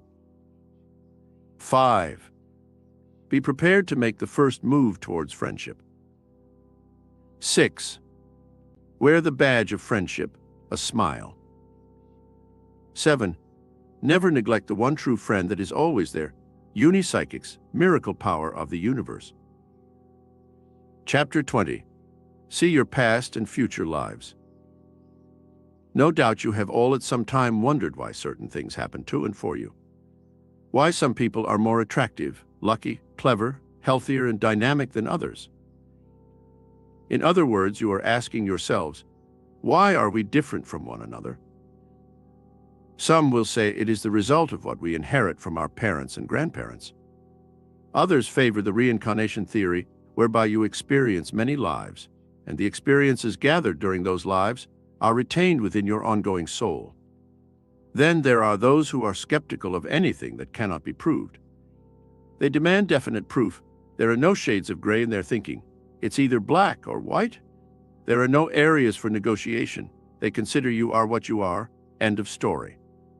Lucky or unlucky, healthy or ill, rich or poor, attractive or unattractive. We inherit some things. You do inherit certain things from your grandparents and parents, and these are not just physical aspects of your being. They are aspects which mold you during those years in which you are impressed and programmed so easily. The aspect I am referring to is what we call conditioning. Others are thrust upon us by conditioning. You are conditioned by your parents and grandparents during those early impressive years. You can assimilate habits, likes and dislikes, together with patterns of behavior that can stay with you for the rest of your lives. Remember the adage, "Give me the child until 7 and I will give you the man." That is very true. You are, in those early years, programmed for life. If you are a believer of the reincarnation theory, then you also carry within you conditioning from former lives also. Those who do not believe in former or future lives usually do not because they personally have no proof of this, and prefer to live this life as it unfolds for them, taking it as it comes, focusing only upon this existence. You are as your star or planet.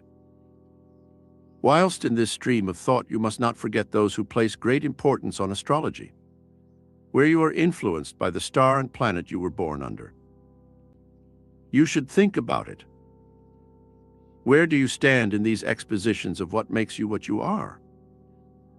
If you have never thought about it, I suggest you do, and whatever your conclusions, they should under scrutiny reveal many things about yourself. It may reveal that you prefer to sit safely upon the fence waiting and watching. Or you may stand yourself firmly alongside one or more of these theories. More than one lifetime. I am a believer in reincarnation, and I have had former lives revealed to me, and these former lives can explain to us why we are what we are in this life. It can highlight the conditioning we are carrying within us. There is a lot of evidence proving former lives. This evidence is derived from hypnotists using regression and psychics who give readings of previous and future lives. Unipsychics will reveal much to you. This information concerning past and future lives can be obtained by using Unipsychics creative meditation, and these lives can tell you a lot. They can explain much in terms of conditioning, and therefore you are made aware of what you are dealing with in order that you can improve the quality of yourselves. In knowing your future lives, you can see and be prepared for what is ahead, and will help to avoid making future mistakes, from which you may experience suffering. To see past and future lives will help you to appreciate, and to see this operating understand the law of cause and effect, where a cause of action creates an effect or reaction, would enlighten you and speed up your soul evolvement. Eric is not afraid of water anymore. Eric G. lived in Norfolk, England. He and his wife moved there from London, and they both looked forward to many hours on the beach of their hometown by the sea. Eric's wife loved the beach and water, and initially had to cajole Eric to visit the beach. Eric never went into the water. In fact, he was afraid of it. He just would not venture near it, although he admitted to being drawn towards water. He experienced this when he crossed bridges over the Thames in London. He was always fascinated and drawn towards the river. Eric's wife was so disappointed that he did not want to go near the sea that it created friction and arguments. Eric and his wife had almost decided to move back to London when Eric called to see me. I suggested that somewhere in the past, Eric had experienced something unpleasant connected with water. Eric confirmed there was nothing of that nature in this lifetime. I then suggested he used Unipsychic's creative meditation, in which he contacted his superconscious mind, which in turn calls on the Akashic records to supply any information regarding his past lives. I recommended to Eric that he meditated twice a day, and before he went to sleep, requested to himself that his superconscious probed his past lives for any incidents concerning water. When I saw Eric again 3 months later, he reported astonishing results. He had apparently followed my instructions for 6 weeks, and then he began to dream the same dream 3 or 4 times a week. In his dream, Eric saw himself as a young man dressed in Eastern garb, in a boat not unlike a canoe. Suddenly the boat appears to roll on its side, and Eric sees himself out of the boat floundering in the water, and eventually he is carried under the surface and remains there as his dream fades. This sequence of events also appeared twice while Eric was meditating. I informed Eric that this was obviously a sequence from a past life, and it accounted for his fear of water. We discussed this fear and its implications upon this lifetime. Eric wrote to me some weeks later. He and his wife had decided to stay in Norfolk because Eric was now going into the water and his wife was teaching him to swim. Erase your fears. To recall some event from a past life is in itself exciting, but if that event manifests some unpleasant effect in this lifetime, you should then try to erase that effect. The effect that Eric felt was one of fear. Once we knew why it was, and had brought it to the surface of his mind, we were able to discuss and recognize it for what it was. Eric proved the importance of this by losing some of that fear, which enabled him to go into the sea. Degrading work was a lesson. Irene M. was a student of mine in London, and she used Unipsychic's creative meditation for psychic development. In her meditations, Irene continually experienced a sequence wherein she saw someone whom she believed to be herself working in a hospital. Irene had a very strong feeling this was at some time in the future, and this work Irene was involved in was of a domestic nature. She experienced this look into the future several times, and on every occasion Irene was involved in this type of work. She was so concerned about it that she asked me what it could possibly mean. I told Irene that if we are to evolve through the experience of many lifetimes, it could possibly mean that through the law of cause and effect, a certain experience has to be endured by Irene's soul. It was a karmic reaction to a certain deficiency in the soul's experience. Irene admitted to me that she disliked any type of housework or any other type of work of that nature, as she felt it was degrading. I told her that it looked as though she was to experience quite a lot of that degrading work in a future life, and in the light of our many lifetimes, the sooner she remedied this egotistical slant of herself, the sooner she would be in total harmony and unison with herself and the universe. I also pointed out that if she rectified this imbalance in this lifetime, it would improve the quality of future lifetimes that much sooner. The right time for everything. It is very much a question of balance. Remember, we are neither the road maker nor the road sweeper, except when it is appropriate to be so. Poor sleep through past life experience. Ron J. came to see me with the problem that he never slept for long, and when he did, he always awoke in a state of fright and anxiety. He also told me he had seen his own doctor in Manchester, who gave him some tranquilizers and suggested Ron went outdoors into the fresh air more. Ron told me he was very nervous and unable to relax. I suggested a period of word imprints to relax and compose him. Then use Unipsychic's creative meditation to find the cause of this lack of sleep. After 3 weeks, Ron was becoming more and more relaxed to the point where I felt he was ready to use Unipsychic's creative meditation. Ron continued with his word imprints, whilst also meditating. He had various experiences in his meditating, but nothing that could be seen as relevant to his sleep problem. After a period, Ron began to sleep, and then during 3 consecutive nights, he dreamt he was being attacked in his sleep by someone with a knife. Ron never verified the outcome of the attack, as he always awoke in that dreadful state of fright. What did seem peculiar to Ron was that the bed and bedroom he was in during his dream was from somewhere in the past. The bed itself was a 4-poster, and bedroom furniture was from a past age. It was obvious that in a past life, Ron had been attacked in his sleep, and his state of fear and anxiety of further attacks manifested in this lifetime. We discussed this fear at some length, and eventually Ron saw it in perspective, where it had happened sometime back in the past, and the only thing that existed now was fear, being a residuary of the attack.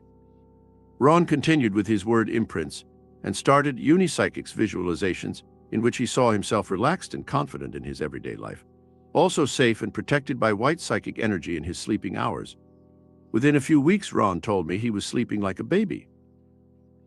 Remove the cause and eliminate the effect. By delving into Ron's past lives, we found the cause of havoc being created in this one. Once the cause had been discovered, we eliminated the effect, which would without any doubt have retarded soul growth for Ron in this lifetime.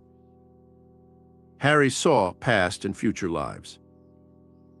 Harry B., who lived in Dallas, USA, wanted to know why every worthwhile relationship he had with anyone, particularly the opposite sex, ended in disaster.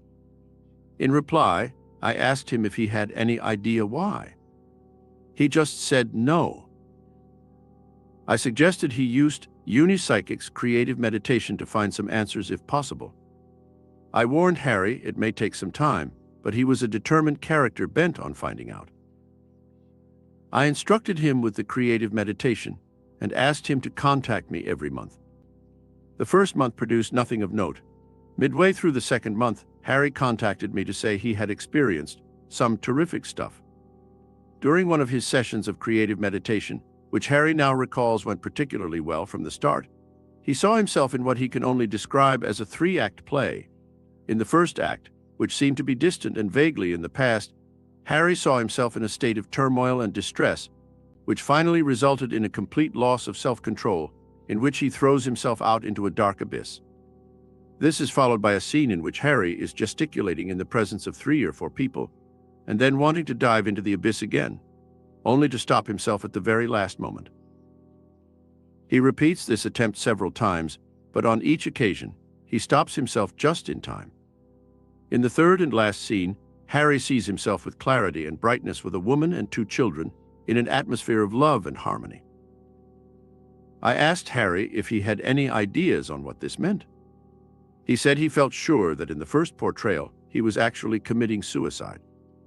He was adamant when I questioned it. Harry then said something completely new to me. He said the second scene was a replay of circumstances he had endured in this lifetime, where with every broken relationship he had this strong urge to commit suicide, but on each occasion, he resisted it. He felt he was being tested with each breakdown. We both agreed that the third act was a happy ever-after scene. It certainly seemed that way. I am convinced that Harry saw a past, present, and future life in his creative meditation.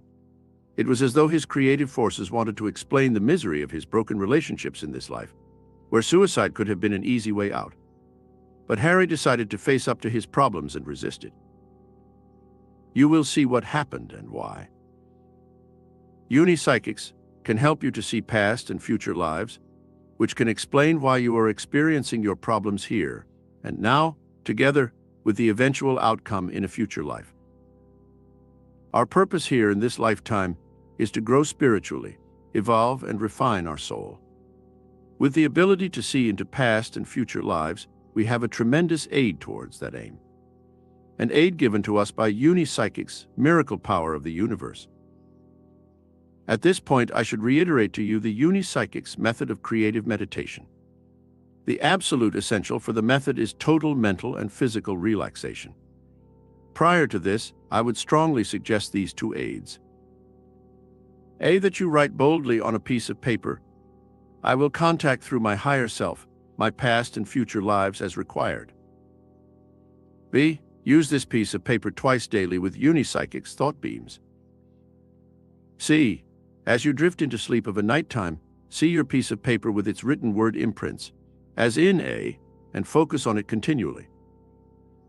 Now for your Unipsychic's meditation. D. Sit in a straight-backed chair. Keep your feet flat on the floor with ankles and knees together. Keep your hands on your thighs locked together. Ensure your eyes are closed.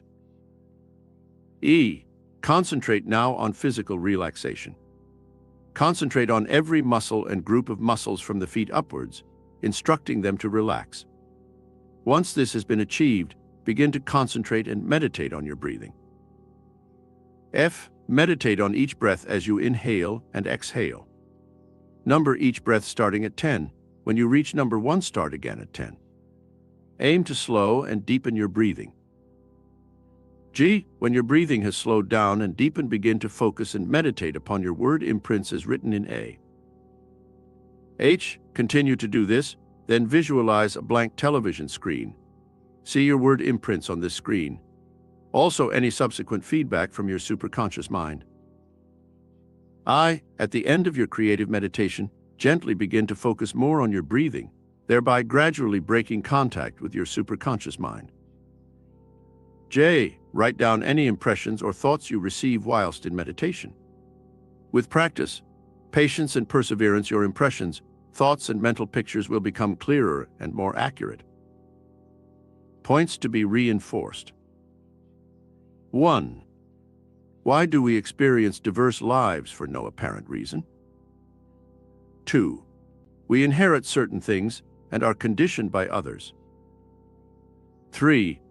We receive conditioning from this and former lives. 4. You are as your star and planet influences. Or, you are as the conditioning from this and former lives.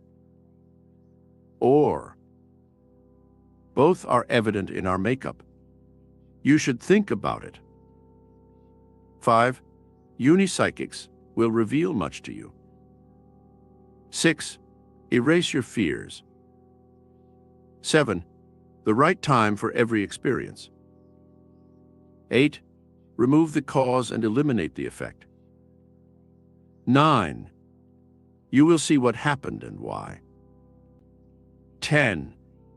Unipsychic's miracle power of the universe will answer these questions, erase your fears, and enhance your faith. Chapter 21. Deserve and have heaven on earth. The Bible tells us that we have the kingdom of God within each and every one of us. We also know from our life experiences that we also have hell. I would say from my case histories that the hell we carry around with us is more evident than the kingdom of God, whatever we conceive that to be. Which of these two states do you deserve? You get what you deserve. There can only be one answer to that. You get what you deserve, what you call in. Observe the pattern or law in action again. Cause and effect. You receive what you asked for, deserved, called in, you reap what you sow. Therefore, what is it to be heaven or hell? It is up to you. It is entirely up to you. It is just as easy, if not easier, to experience heaven more than hell in your life. You have, through this entire book, been reading about a miraculous power that lays within you being activated by a system or method called Unipsychics. With the right motivation, you can apply these methods of Unipsychics to generate the power within you to manifest what is rightfully yours. We are talking about health, love, wealth, loved ones, true friends, faith, and material things. Just one question: do you deserve them? Could and should I be able to pick up a tennis racket and beat Bjorn Borg? Of course not. I would not have the training or played myself through the world tennis rankings to deserve such an opportunity. Should I think that I could become Prime Minister of the United Kingdom or President of the USA overnight? To think I could would be ludicrous in the extreme. The holders of those exalted positions have spent most of their lifetimes working in politics, and by this are worthy and deserve to be leaders of their nations. They deserve what they have, and so do we. What do you deserve? Analyze what you are and what you think you are. This will give you many clues to what you deserve. Whatever your lifestyle, you can achieve peace and tranquility within yourself. You may live in the dirtiest, noisiest criminal-infested city in the world, but you can still achieve that peace and tranquility within you. It can be achieved with unipsychics, and by desiring that inner state and applying unipsychics and yourself to the task, you would deserve that state when it manifested. Dirt and noise outside, peace and calm inside. Peggy J. lived in a rough area of London. The wear and tear of her existence with her family had very nearly put her into a mental hospital. She was under the care of her doctor, who dispensed tablets and pills to her, but none had any lasting effect. Everything in her life was getting to her: the noise, dirt, neighbors, children, and worst of all, she had even come to dislike herself. She came to see me in the hope that I would succeed where medicine, nicotine, caffeine, and other compensations had failed. I pointed out to Peggy that it was not I who would succeed, but her, through her efforts and application of unipsychics. I instructed her in word imprints and visualizations. She had already been tutored in relaxation methods and exercises, which I advised her to continue. Peggy called to see me 8 weeks later. All the stress, strain, and tiredness had disappeared. She had a ready smile and was completely in control of herself. She told me the noise, dirt, neighbors, and children were still as bad, if not worse, but they just did not register with her anymore as she was so relaxed. Peggy found more energy, more spare time for her own activities, and she even liked herself once again. Peggy admitted that she found it difficult to motivate herself at first, but she stuck to the task and got what she deserved. Face the situation and call in the answer. I chose to illustrate this particular case history because of its simple yet relevant facts. Peggy was mentally ill. She could not escape from her dilemma without deserting her family. She could not move from the area because of her husband's job and children's education. Therefore, apart from running away from the situation, which would have brought different problems to Peggy and her family, she chose to face the situation and call in what she deserved. Complete negativity is complete unhappiness. In complete contrast to Peggy's case, a couple who moved out of London to a brand new bungalow on the Kent coast just could not settle. There they were in a delightful situation within walking distance of the sea, a lovely bungalow with manageable garden, yet they were unhappy. It was too late to change anything. They had sold their house in London, looked forward to a happy retirement by the sea, only to realize they were very unhappy in their late 60s and did not relish a move back to London, even if they did find a house or bungalow they liked. The couple's son, who told me this, also said that his parents had always been rather negative and were being so in this situation. Nothing pleased them. Shops, local people, local council, and bus services were all inferior to what they were used to. Nothing was right for them. Not even unipsychics, which according to them would not work. How sad it is that they are living out their lives in unhappiness. You could live in paradise and still suffer turmoil. You could live in a country area that is beautiful, quiet, and peaceful, surrounded by nature in all its glory, but be in a perpetual state of turmoil, torn asunder within by negative and destructive thoughts. Do not downgrade your life. Do not allow these kinds of thoughts to downgrade your life. If you do, you are doing yourself a disservice. You are a miracle yourself and do not deserve such treatment, but having said that, you are calling it in. Rather like using a low-grade petrol in a high-powered car, you will not get the performance the car is capable of. Tried to buy security. Douglas and Jenny lived in Southampton and were constantly fighting and arguing over money and just about everything else you could think of. I listened to each side of the story, and it seemed to me that they were both poor managers with money. They just wanted to spend their salaries as soon as they received them, and it seemed it was always on something they could show off. They both had cars, there were 2 color television sets, video recorder, music system, film projector and screen, all the kitchen equipment and utensils you could think of, holidays abroad, and a heavy social life. Yet they seemed to be always at war, and were now speaking of separation and possible divorce. They had all the material things you could need, but their existence was one of hell. It was brought about by their individual insecurities. They wanted one eye to be surrounded by material things they could talk about, and show off to their friends irrespective of the cost. Pointed to this fact and the consequences it may bring, they agreed to give uni-psychics a chance to remedy their problems.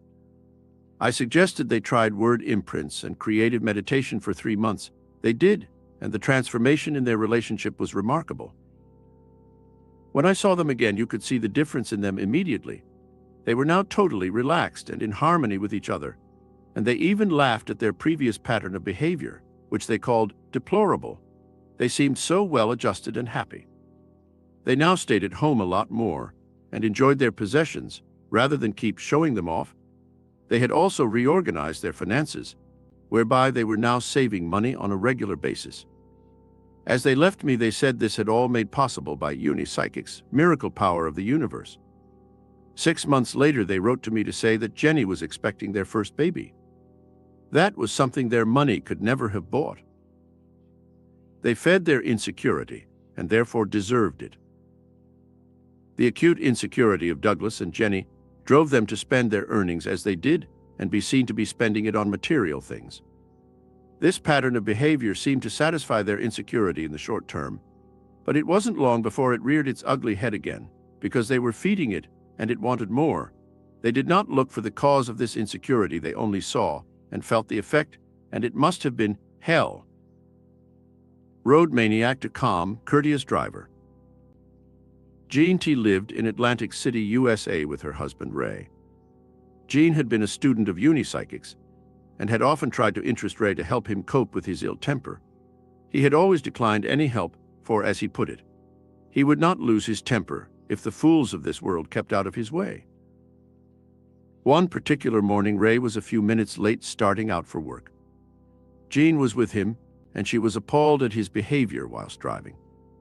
He was swearing and shouting at other road users, took unwarranted risks in heavy traffic, and was indeed a menace to other road users. At the end of the journey, he slammed the car door and just strode off, leaving Jean to find her way to a nearby friend she was to visit. Apart from Ray's inexcusable driving, Jean was afraid he would have a heart attack one day whilst driving to work. Jean used uni-psychics visualizations to contact Ray's mind without him being aware of her doing so. She did this 3 times a day. Jean saw Ray in her visualization sitting in his car driving to and from his office, completely shrouded with blue calming energy. She also saw him calmly reacting to the posers and problems heavy traffic can present to a driver. Jean did this for 3 weeks, and then on some pretext asked Ray one day to give her a lift to his office again. Jean told me she was amazed at the improvement in Ray's reactions to other road users. He was now calm, positive, and courteous, avoided swearing and becoming overexcited. Jean said that Ray was now a model driver and much easier to live with. Do not exercise unwanted forces. When you exercise negative forces like anger and hate, you may find yourself in a situation where those forces rebound on you. In a situation such as heavy traffic, if those forces are rife, there is likely to be a fair amount of havoc to be absorbed by those directing those negative forces, which in effect would result in the perpetrator getting his just rewards, which he deserved. Do we deserve something better? Most of us think we deserve something better than we are receiving or have received. We have all expressed dissatisfaction in what we possess: house, car, garden, job, husband, wife, etc., etc. But do we deserve better? Improve the quality of your thoughts. To evolve is to improve the quality of our thinking, which in turn will result in the manifestation of an improved life and everything that goes with it. Take the right course. This improved quality of thinking or consciousness can now be the navigator of your ship upon the sea of life, a ship that is powered by Unipsychic's miracle power of the universe. It will be yours as you deserve it. The right quality of consciousness will give you heaven on earth simply because you deserve it. Points to be reinforced. 1. You get what you deserve. 2. It is up to you. Your thoughts and actions may not give you what you want, only what you deserve. 3. Analyze what you are and what you think and realize what you deserve. 4. Face up to your situation and call in the answer. 5. Complete negativity is complete unhappiness. 6. External peace and tranquility does not guarantee internal reciprocation. 7. Do not downgrade your life with negative and destructive thinking. 8. To feed and exercise unwanted forces is to deserve them. 9. Deserve something better by improving the quality of your thoughts. 10. Take the right course with Unipsychics, and heaven on earth will be yours. Chapter 22. Express yourself with your full potential. To accept and agree that we are what we are as the result of our thinking does not mean we cannot change ourselves through an altered state of consciousness. There is within every one of us a continual battle going on. A battle between our true selves with its inborn knowledge of what is true and our conditioning, which has been assimilated luring our early years in this lifetime from its various sources. The battle against fear. This battle wages within us and creates disharmony, agitation, friction, and the one emotion we all battle against: fear. You can look at any set of circumstances or situation in which there is a lack of harmony and unison, and it will not be long before you uncover that destructive force, fear. It is in action in every facet of your life to some degree. I could write a whole book on the subject of fear and the havoc, misery, and grief it can leave in its wake. It can destroy, through us, almost anything if we allow it to. Thankfully, we do not have to bow to this negative force. Just gently push it from our minds and replace it with the positive force of faith. That is faith in yourself, your potential, and your destiny.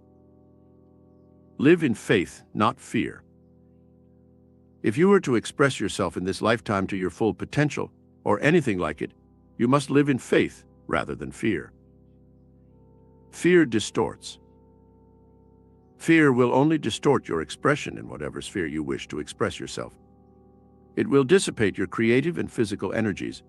It will cloud your judgment and blunt your motivation and urgency in important matters. Flow with life. A very close friend of mine claims to live in faith rather than fear, and it reflects in his lifestyle. He is an author and artist with a high degree of creative ability. Although his life is one of long hours and hard work without much reward, he just seems to flow like a river through life. Some years ago, I was offered a change of circumstances in my working life. I did not go looking for this change. It came to me unsolicited. Whilst I was not too happy in what I was doing, it gave me security. I was knocked off balance with this new offer, as it seemed to be a little less secure, and fear began to distort my judgment and intuition. I spoke to my close friend who, in turn, asked me just one question: do you live in faith or fear? I decided on the change and never regretted it. In fact, it led me onto a lifestyle I would never have dreamt possible. Believe and have faith in Unipsychics. To express yourself with your full potential, banish fear from your life with the help of Unipsychics' miracle power of the universe. It can and will do it for you, if you just believe and have faith in this wonderful power. Banish fear as though it never existed. Before we delve into the wondrous ways Unipsychics can help you to banish fear and help you express yourself fully, I am going to present some very short part case histories where fear was the main ingredient of the overall problem. I have withheld names to shorten this summary of cases. Feared loss of authority. A father with a large family imposed his authority on the family by having his place at the meal table, his armchair, his plate, his time for tea, etc., etc. This generated a lot of friction within the household and family, which resulted in a son and a daughter leaving home, declaring their father was a tyrant. This father imposed his authority and will through fear by his family of him unleashing his wrath on them for using what he called his, i.e. his chair, etc. Fear of losing his authority as head of the household drove him to these measures. Feared failure and rejection. An author's work was rejected by a publishing house who at the same time wanted her to write some cheaper, less inspiring type of work. The outcome was that this authoress became accustomed and familiar with this work to the point where she did not want to write or submit any more of the work she really loved. Because she was initially rejected with the work she loved, and then accepted with the less inspiring work, the authoress feared further rejection and criticism. Therefore, she accepted work she really disliked. Feared his feelings of inferiority, and had to be seen as superior. Manager of a travel agency, made himself almost indispensable by not relinquishing minor jobs and duties. By this action, he had a mental breakdown, from which he eventually recovered. His fear of being dispensed with, minor duties not being executed properly, and not being seen as manager and therefore superior, placed too heavy a burden upon him. Fear of not being seen as successful. A professional man found himself in a deep financial trouble through buying and maintaining material things he could not afford, in example, large house, large car, expensive schooling for his children.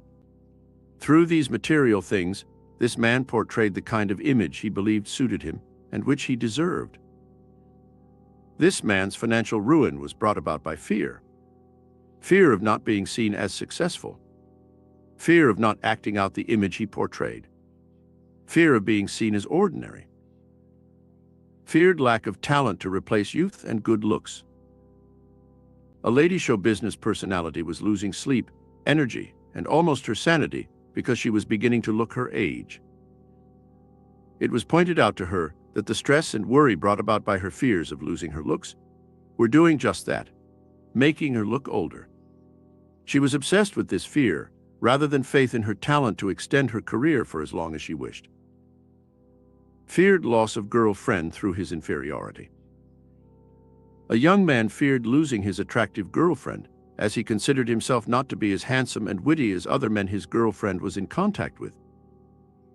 This young man put a great deal of credibility on looks and wit. His girlfriend saw a great deal more than that in him, but he feared losing her. He did in fact have an inferiority complex about himself, on which his fears fed. Many ways of being. It can be seen that fear manifests itself in different ways, but it is the same destructive force that debilitates our health and expression. Once fear obtains a foothold within our consciousness, it feeds upon itself and magnifies its effect. Wrong conditioning for wrong reasons. A young lady once told me that as a child, her parents constantly told her not to be so shy and quiet. After a few years of this conditioning, she began to chatter away incessantly, much to her parents' delight, but behind that chatter, she was still shy and reserved. Her parents had instilled the fear that to be shy and reserved was to be lacking in some quality, and as parents of such a child, they were also inferior. Understand your fears. Madame Marie Curie said, "Nothing in life is to be feared, it is only to be understood." Yes, fetch your fears to the surface of your mind, understand what promotes them and what they are. Which conditioning is responsible for them? Explore that conditioning, trace it back to its source, and then recondition yourself with unipsychics. Recondition yourself. To recondition yourself is to reprogram your consciousness, delete your fears, and replace them with faith and positive thoughts. This can be done with unipsychics word imprints, or thought beams as an example. If you are afraid of the dark, and you can trace this fear back to your childhood, when your parents were insensitive to your fears, and may have even laughed at you, which in turn conditioned you to suppress this fear, should they laugh at you again. Use the following word imprints. I am relaxed and composed. I am in harmony with my surroundings. I am at ease in the knowledge of my safety during day and night. I shall be so forevermore. Or you can write these word imprints on paper and focus your attention on them with your thought beams using your desk lamp. I have spent some time covering the distortion fear creates within our expression. Certain images also hinder and warp this expression. Right image is good. To visualize the right image of ourselves is the correct thing to do, as that visualization forms itself on the astral plane and can, if your desire is strong enough, manifest itself as reality. Wrong images and roles. The sort of image you should guard yourself against is the shallow, temporary kind of image you may show just to impress someone in a specific set of circumstances. Or to put it another way, you are not expressing yourself as you truly are. You are acting or assuming a role to impress another. This can be confusing to your true self and may add to your false conditioning, which you should reprogram if you were to make any progress towards reaching for your full potential. Do not assume roles for any reason. Be yourself.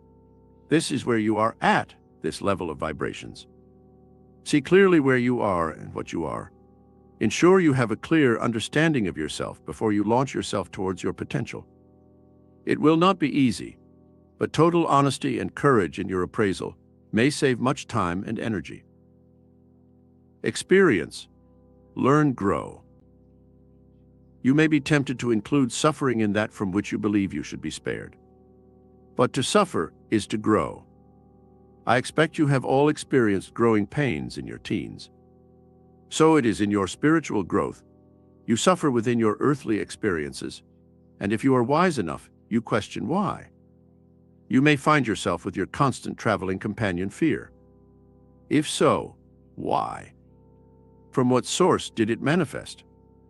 Whatever the source of your suffering, question it. Learn from it and use it to your advantage. Turn every crisis into an opportunity to grow and reach closer to your full potential. There will be much to be done, but with the uni-psychics methods, you will be richly rewarded. Question your fears. Whenever you are plagued by fear, at the first opportunity find somewhere quiet where you will be undisturbed. Relax in a chair as you would in uni-psychics visualizations. Then begin to question yourself about your fear. When you produce an answer, question it, and continue to until you reach the point where the source of your fear is revealed. Once that has happened, a course of positive action is indicated for you. Question and answer. Let us take the case of the lady show business personality who feared the loss of her looks and youth. Her question and answer session may well go like this. Why do I fear my loss of looks? Because agents and producers will not want me. Why not? What would I have to offer? Talent. I am no good at anything. How do you know? I have never tried. Why not? I never needed to. Do you need to now? Yes, if it means I can stay in the business. More than one fear. This lady's fear of losing her looks turned to fear of not working in show business anymore, and highlighted the fact that she had to discover a hidden talent to be used for her continued career. Or if she failed to find a talent for her present career, she would without doubt find one to start some new experiences. Turn fear into positive action. Once this lady had got to the point where she realized she needed to discover a new talent or ability, the negative force of fear fades as it is replaced by the positive action of discovering a new talent within her. And this would be accomplished by uni-psychics methods whereby she would ask her higher self for guidance, which could be manifested in the form of a dream, vision, or intuitive mental flash. The answer could also come in some obscure way, which you have seen in this book with uni-psychics. Go forward in faith, discover and express yourselves to your full potential with uni-psychics miracle. Power of the universe. Points to be reinforced. 1. The battle against fear. 2. Replace fear with faith. 3. Fear will distort your expression in life. 4. Flow with life like a river. 5. Have faith in uni-psychics and banish fear as though it never existed. 6.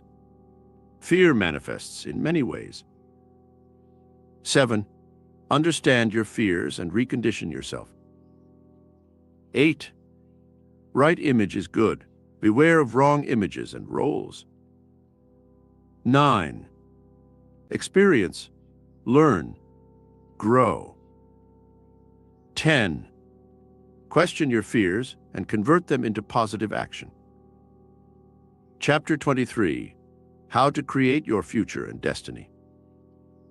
To create your future and destiny is to compose it within your superconscious mind, from where it will dwell in the astral plane until it is called to unfold. Different and unique due to conditioning. I am sure that if we were asked to describe our future and destiny, each description would be totally different, as each and every one of us are different and unique. Therefore, our expression is different. All these things are due to our conditioning experiences, which affect our states of consciousness and makes us what we are. Shaping our future and destiny. There is another contributory factor, astrology, where the time and date of our birth determines star and planet influence upon us. Despite these two major factors, the greatest contribution in shaping and creating our future and destiny rests with us. The onus is on you. Having established you are what you think, and therefore the quality of your thoughts are of the greatest importance, the onus is very much your responsibility, and you have free will and choice of where your future and destiny lays. The way is wide open for you. By using Unipsychic's miracle power of the universe, you are enhancing the latent powers within you, and your route to a wonderful, prosperous future and destiny is wide open. Never too late.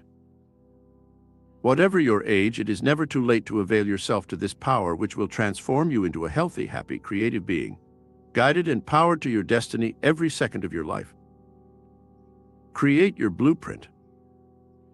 Unipsychics will, if you so desire, create a blueprint for your future and destiny. There is a super universal mind that controls our universe and everything within it. Tune into that mind with Unipsychics, and there will be no stopping you on your way to a fantastic future and destiny. You can influence every situation in your life by calling on the power of Unipsychics. Start now. Whatever your age, mental and physical condition, you can reshape your future and destiny, starting now. Start by creating your own personal blueprint for your future and destiny. Before you do, a few words concerning your past. At this point, as you look backwards into your past, there is very little or nothing you can do about it. Certainly, you can analyze it. See your mistakes and blunders, suffer 1,000 regrets, but please no feelings of guilt. They would only add to any burden you are already carrying. If there is anything you can do to correct something in the past, then do so. Perhaps an apology or explanation may help, but it will never alter what has already been done. Learn from your past deeds. Your past deeds were the result of what you were and thought at that time. Learn from those deeds, use them as signposts to show you the way to a better future. This you owe to yourself, your future and destiny. With the tremendous power of Unipsychics at your disposal, there is no point in clinging on to past regrets. Back to your blueprint for your future and destiny. You are what you are, as the result of your thinking. Whatever that is, you are stuck with at this precise moment. Remember, your immediate aim is to improve the quality of your thoughts and therefore your expression. Your number one enemy is fear, which you replace with faith and positive action. Question your fears until you find their source, then recondition yourself with Unipsychic's word imprints and visualizations. By doing this, you will correct any personality imbalance, and this state of balance, harmony and relaxation will serve as a launching pad for your drive towards a better future and destiny. The only thing that exists, the here and now. It has been said that the nearest you will come to genius is to be fully relaxed within a deep state of concentration. This must be applied to the only thing that exists, the here and now.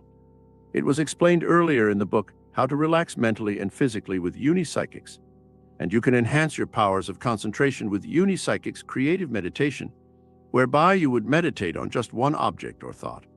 Once you have achieved a high degree of relaxation and concentration and are able to exercise this newfound state of being, you have already made tremendous personal strides and growth.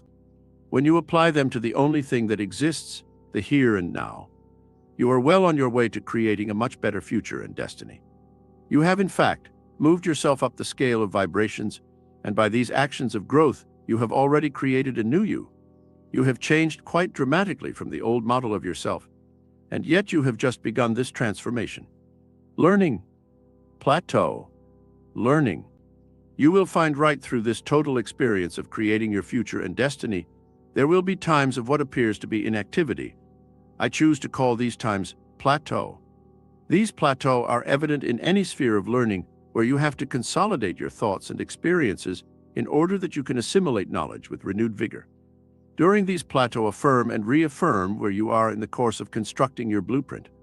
Once you have clarified your position, motivate yourself into analyzing the main areas of your life, whatever they may be, and the simplest way to define these areas is to ascertain how you spend your time. Allowing so much for sleep and rest, your work or career, your home life and other activities in which you indulge. Analyze with honesty. On analyzing these areas of your life, the criteria is one of improvement in your expression within these areas. If, on your analysis, you know with total honesty your expression within various spheres needs to be adjusted and freed of distortion so that it may be improved, you have at your disposal the power to do it. This power, Unipsychic's miracle power of the universe, lays within you, and with its methods you can tap that power and harness it for your desire. Adjust totally. Having established the adjustments required for your total expression in every facet of your life possible to the limit and potential this level of existence imposes upon you, you then manifest those improvements and desires with Unipsychics.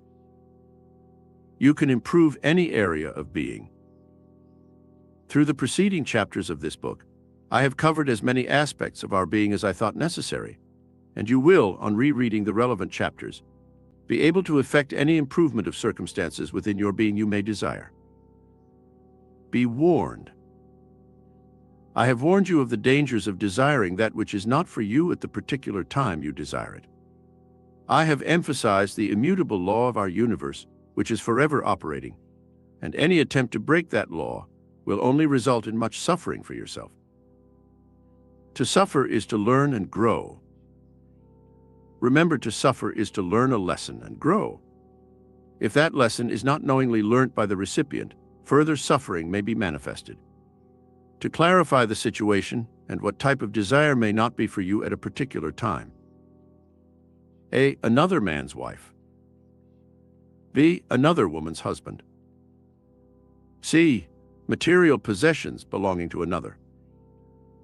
D. Huge sums of money that may, in fact, bring misery into your life.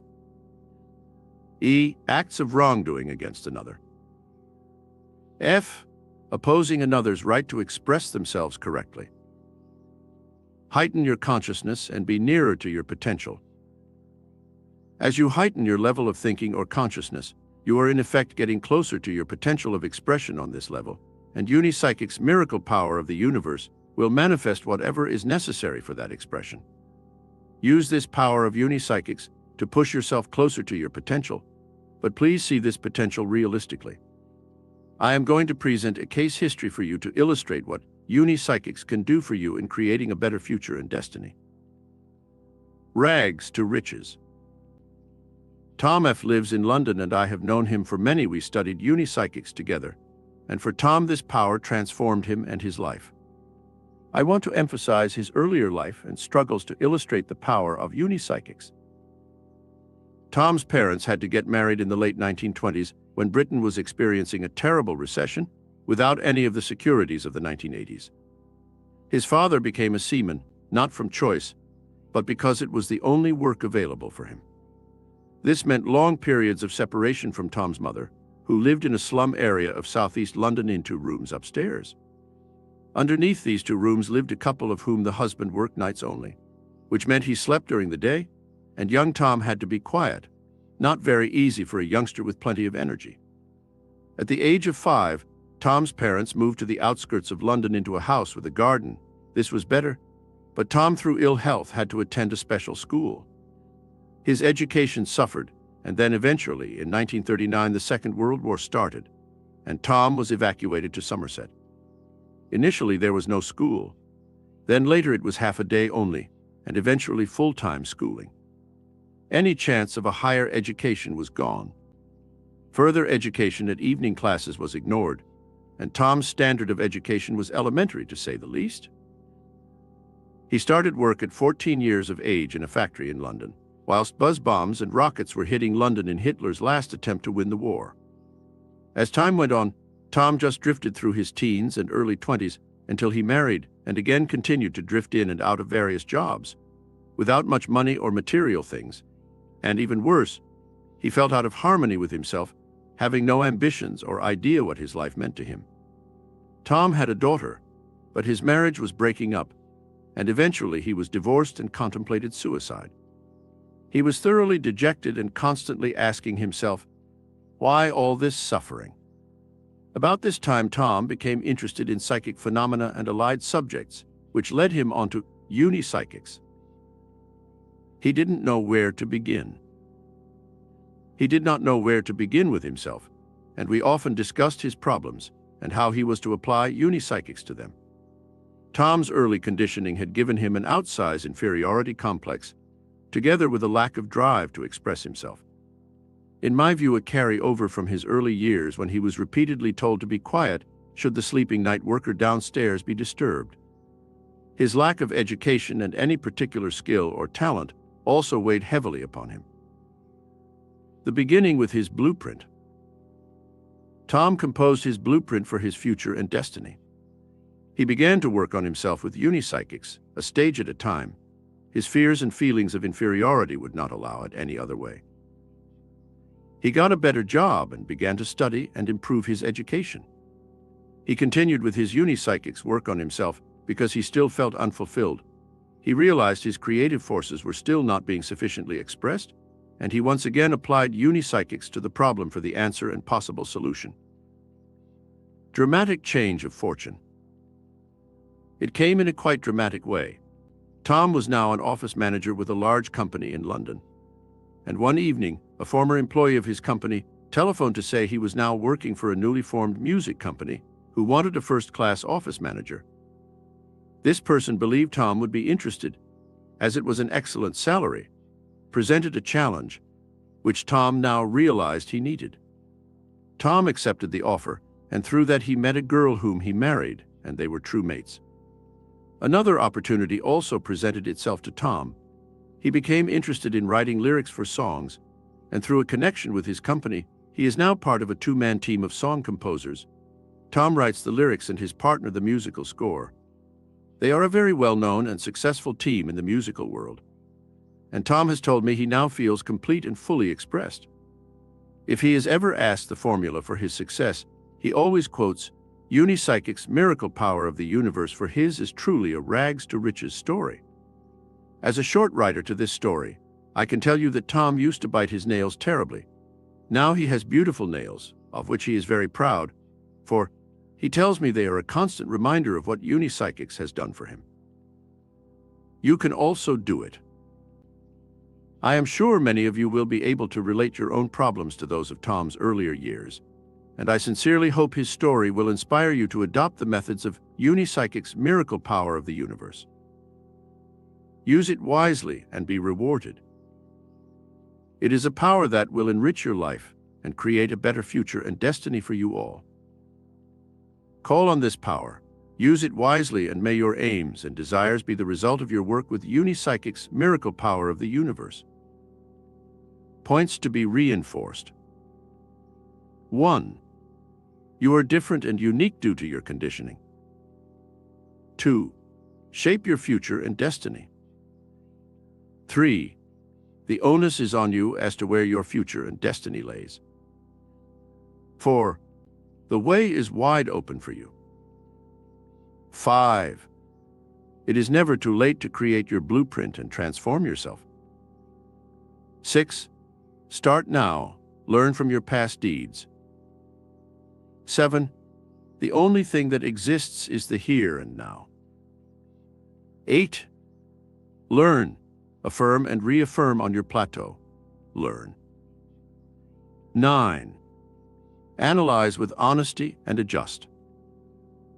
10. Improve any area of your being. 11. To suffer is to learn and grow. 12. Heighten your consciousness and be nearer your potential. 13. You can also do it as others have. 14. Use the power of unipsychics wisely and bet rewarded. For your convenience, I have reissued the 4 basic methods of unipsychics, miracle power of the universe. These methods can be used singly or together to make a broader method. Unipsychics visualizations. A. Relax yourself physically from the feet upwards, instructing each muscle and group of muscles to relax. Finish by relaxing your scalp and closing your eyes. B. Now relax your mind with a thought or thoughts of something quite pleasant, perhaps a beautiful scene. Once you find the thought or thoughts that relax you mentally, retain it for future use.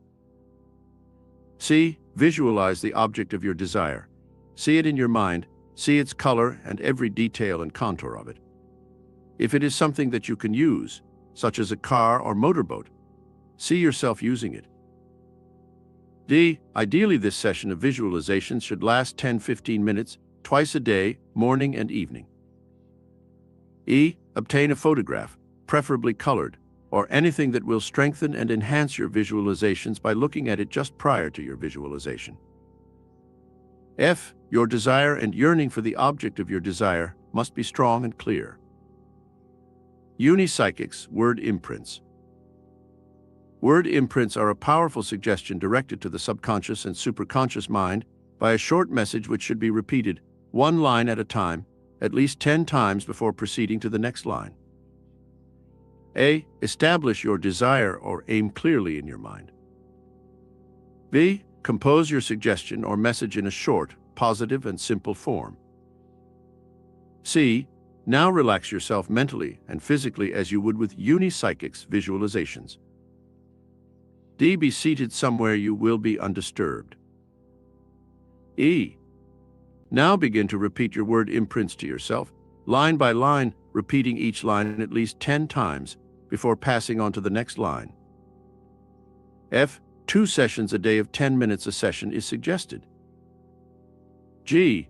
Initially it helps to write your word imprints down on paper to help you remember them. H. To use your word imprints method in bed as you go to sleep is a satisfactory time and place for this method. I. There are examples of word imprints throughout this book for you to use or base your own compositions on. J. Word imprints can be used for any desire or problem. Unipsychics creative meditation. Unipsychics creative meditation stills and delves deeply into your subconscious and superconscious mind levels from where your creative forces can create ideas, new circumstances, and objects of your desire. A. To use creative meditation, you should be seated comfortably in a straight-back chair that ensures your spine is straight and head level. Your feet should be flat on the floor and together as your ankles and knees should also be. B. You should now concentrate on relaxing yourself physically as you would with visualizations. C. Now begin to meditate on your breathing to the point where your breathing has slowed down and deepened. D. You should now begin to meditate upon the object of your desire, whether it be a tangible object or something abstract. E. You may find during your meditation your mind may wander. Just gently guide it back to the subject of your meditation. F. Make any adjustments within your meditation you feel necessary to improve it, as there are no set rules, because creative meditation can respond to the meditator in varying ways.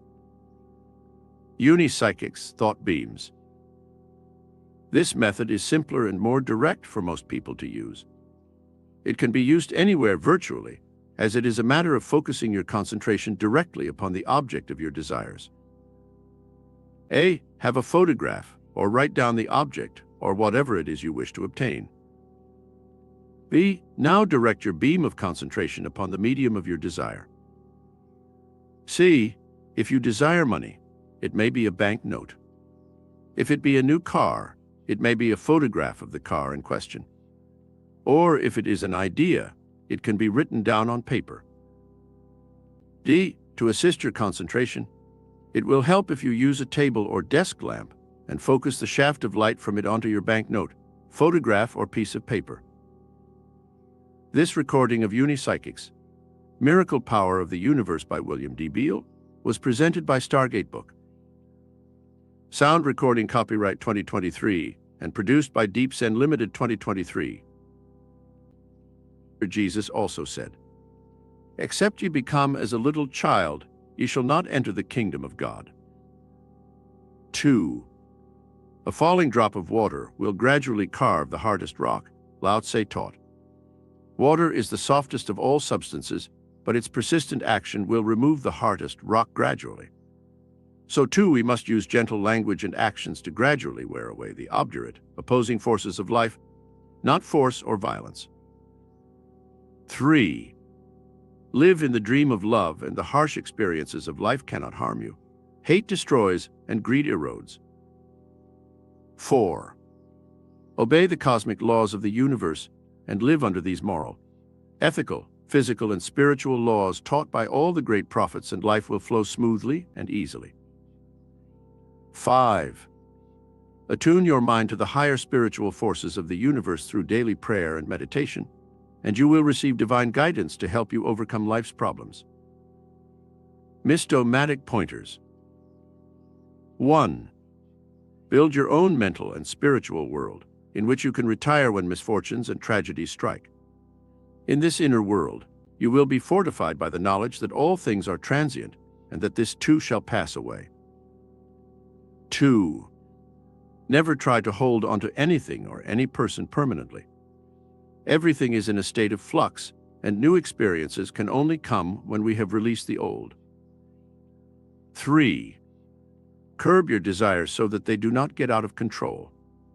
It is right to want the best that life has to offer, but do not let events make you unhappy if you cannot have everything you desire. 4. Enjoy all the good things of life and be happy in the knowledge that your destiny is already written in the stars, and you cannot be too early or too late in coming into that ultimate destiny.